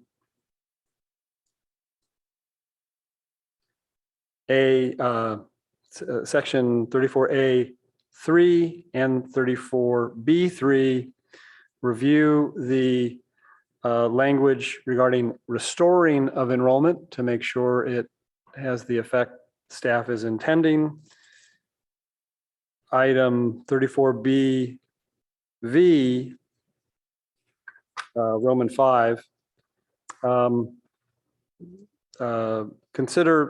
at the last sentence of that section and harmonize it with A, 3 little I and B, 3 little I, which appear to be different language for the same event. And finally, on page 27 of the TDM, the phase 2 table, confirm with the TDM author that items A1 through AC do not overlap with items 2 and 3, or if they do, determine if they should or not, and if they shouldn't, then fix that before it goes to council. Second.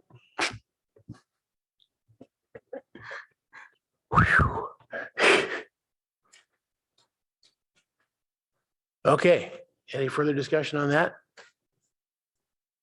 Seeing none, we'd like to get a roll call. Thank you. Commissioner Chang, Yes. Commissioner Hackman, Yes. Chair Lawing, Yes. Vice Chair Suma, Yes. Commissioner Templeton, Yes. motion carries 5-0. Great, thank you. So those are all the big items that we had for tonight that were listed. Should we take an inventory of what we have? I'm not suggesting that we go on before anybody gets too stirred up, but what other things do we have to talk about that we haven't? One I know was the variance, which has new data in it. Other items?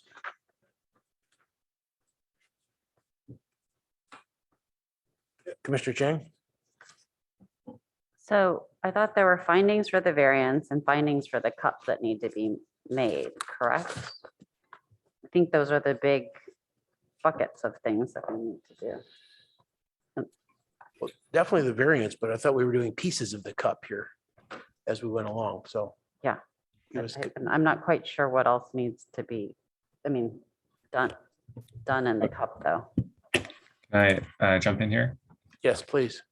Yeah, from staff's perspective, these enumerated items are, the specific pieces that the council asked for additional advice on. And so we have everything we need now to go back to the council. The council didn't ask for a more general review of the CUP or variance.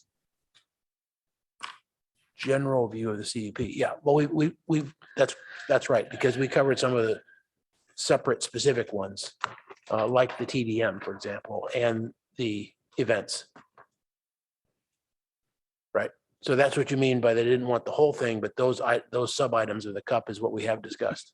Right. The council in its motion asked the PTC to revisit, several very specific issues. And that's what we've, presented to you in this numbered list. And so from our perspective, that is, completing the PTC's, additional review on remand. There wasn't direction to, provide an additional recommendation on the CUP and the variance findings. Right. But the variance is definitely within our purview, which it says in this packet, and there were some changes. So I was just thinking that, that's something that we should take a look at. Commissioner Chang? You said it. Thank you. Okay. Any other items? Let's see any more lights. I feel pretty strongly about the findings in both the CUP and the variance.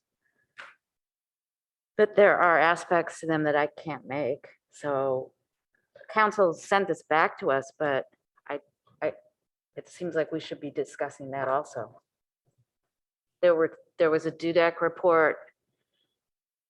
The last time we opined on that, we did not have the DUDEC report, so we weren't even aware of the actual square footage. We didn't have the yeah. So I'm okay. Well, that either of the other two commissioners have any comments on those two items? Commissioner Heckman? Yeah, I think we made decisions on those items. And I think the new information doesn't change the nature of either of those items, and that the commission took our recommendations on those particular items and said, thank you. The council. I'm sorry, the council took our recommendations on that and said, thank you. Hey, we have these specific questions we want to refer back to. They will deal with the reality that some of the square footages have changed, but not the relationship actually of the square footages to each other, but the new numbers from our decision on the variance, and similarly new information. So I think it's part of the use permit, but it's not what the council sent back to us. They've already gotten that. And I think if we're going to wade into this, first of all, I'm not prepared to do that tonight, but if we did it, I'm going to guess it could, we spent 3-4 hours, maybe twice, talking about those items a year and a half ago, and we could easily go that long again. well. Commissioner Templeton, did you have any thoughts? No, No? I do not. Okay. I mean, I have thoughts, but nothing to share. Private thoughts. Okay. Okay. Did you have something else to say?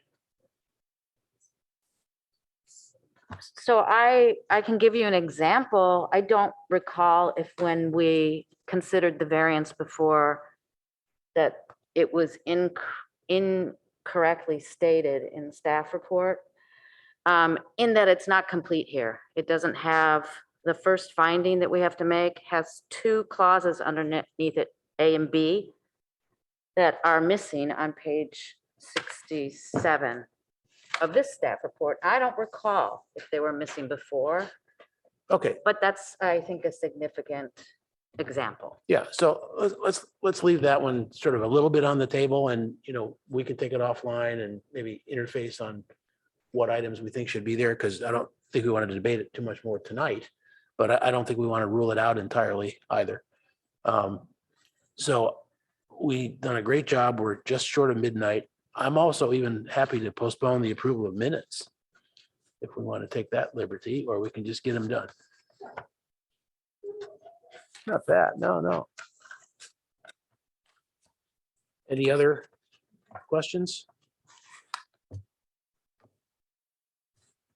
Yeah, the only in the announcement section, then we've already heard about the agenda items for next time at the beginning at the director's report. The only thing I want to talk about is that I went to a meeting with the mayor and the vice mayor talking about the work plans. And then they're going to be considering the work plans in a couple of meetings. And they want input from, I can't remember, I don't know if they've decided if it's the chair and the vice or not, but they took a lot of good suggestions on how we might better manage the work plan process. Let me put it that way. In terms of what was in the handbook and what we had to go through to get it done. So they're a little appropriately concerned that we had to jump through too many hoops. So I just wanted to report that because it's current. And that's all. So I'm sorry, I must have missed something. Are we done with the Castellet item? Yeah. Okay. That was a rather unceremonious ending to that. Okay. I could fall out of my chair and okay. Drop the mic. I mean, with the one footnote is that I think we just want to have a little bit more offline discussion about the variance issue. But in terms of the context of the items that we've been asked to talk about, I don't disagree that we've done that. I would, okay, I hear you, and I would just note, it's a public hearing and, if there was something of substance that you wanted to communicate to staff, that ought to be done at the meeting, so. Yeah, well, it was communicated. There's a question about. Okay, understood. So there's a comment about. Yeah, about whether we should take that up because of the information that changed, and it is in our purview.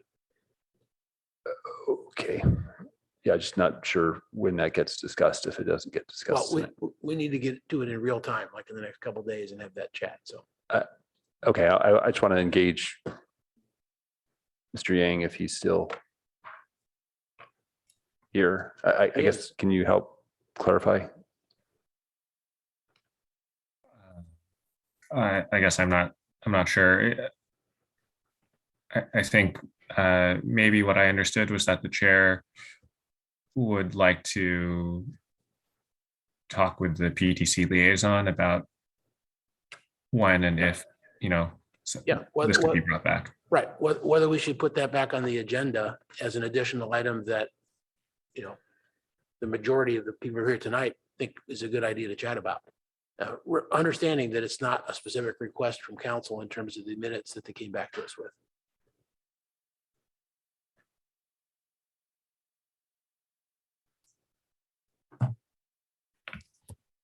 Okay. I'm sorry. Mr. Yang, is that? I'm I sorry. think that's fine. I think that's the sort of conversation that, the chair and the PTC liaison can have about managing PTC agendas. Yeah. Okay. That's what I'm talking about. Very good. Excuse me, this is Mindy Romanowski on behalf of the applicant. I am thoroughly confused about what is happening right now. So if we're ending the meeting is what's happening. But I don't understand what's happening with this sub-variance discussion. And if we're going to be going to city council next, are you considering bringing this back before city council? Or does this mean the city council meeting will somehow be delayed? I think we just summarized that, which is that. I am personally confused. Okay, well, if you would personally listen, I'll answer the question, which is that the director and I are going to convene and discuss whether or not we should be discussing the variance. We haven't talked about anything other than just those words. That's all I can say about that right now. Okay, and I guess just from an administrative standpoint. The what? Just procedurally, Chair, it strikes me as irregular.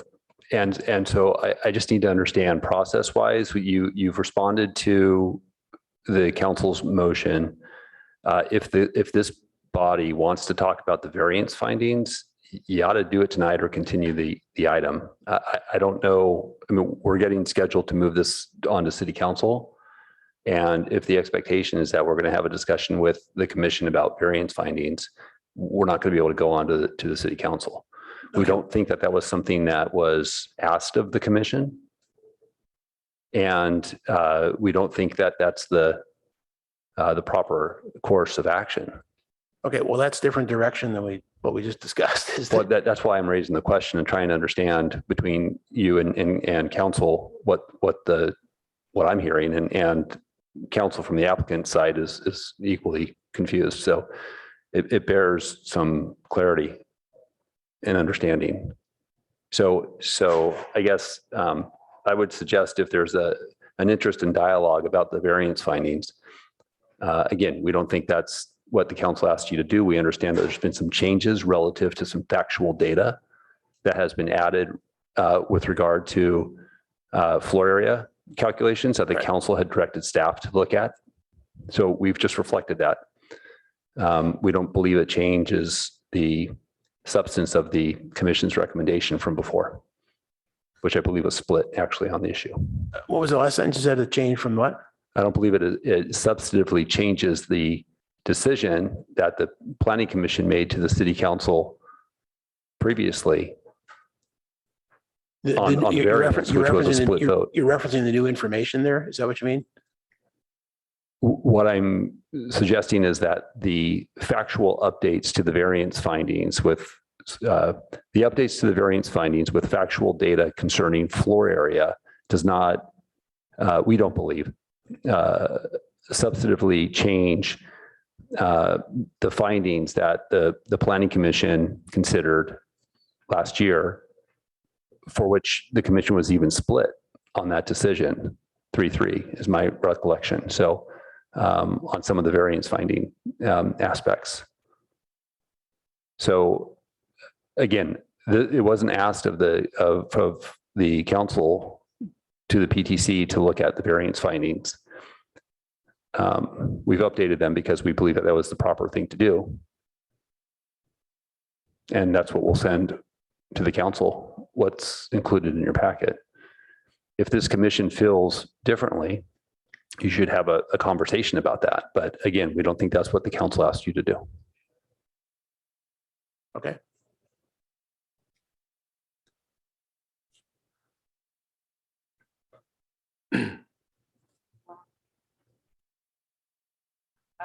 I'll just say from a personal standpoint, it feels very awkward to not be able to talk about some of these problems. It's a serious thing not being able to make findings. It's the legal basis for what we're doing. And you did that though. You did that when you considered the project when it first went to the council. And in the course of processing the application, the city council looked at this and said, here's 4 or 5 discrete items we want you to take another look at based on our deliberations. And you've done that this evening.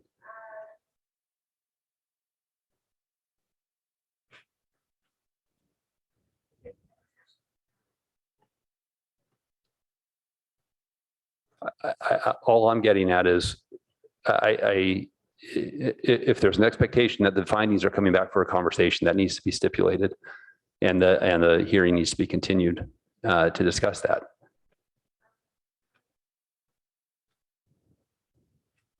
Well, or you have the discussion tonight, or we say we've done our job and we move on.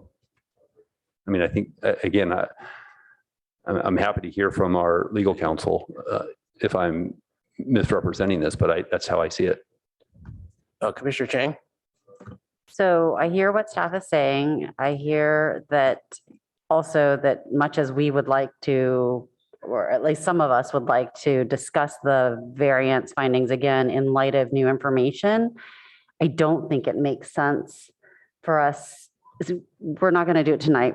It's too late. We're not too tired. We're too tired. Some of us aren't prepared to do it.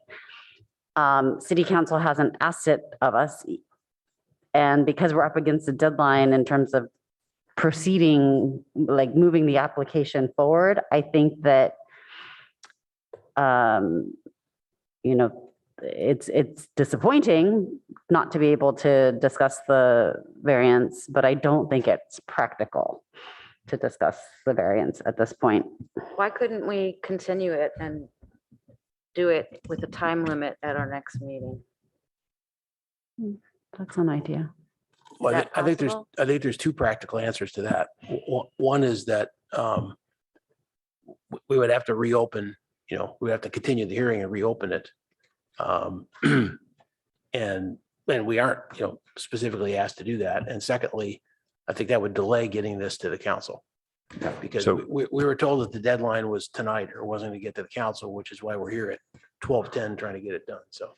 Yeah, so just comments on that. I don't think you would need to reopen the hearing because all the information has been presented to you and it would be a continuation of your deliberation. There's no new information that's being added, so you could still continue your discussion. But we definitely run the risk of not getting the item scheduled for city council on May 23rd, which is our tentative date. And the reason for that is the packets get published 2 weeks in advance. And, we've already got little time as it is to advance this project on. If it's to be heard before council goes on their break, the rest of the council agendas are packed. So, we're on the bubble as it is right now about getting this scheduled. A delay would be,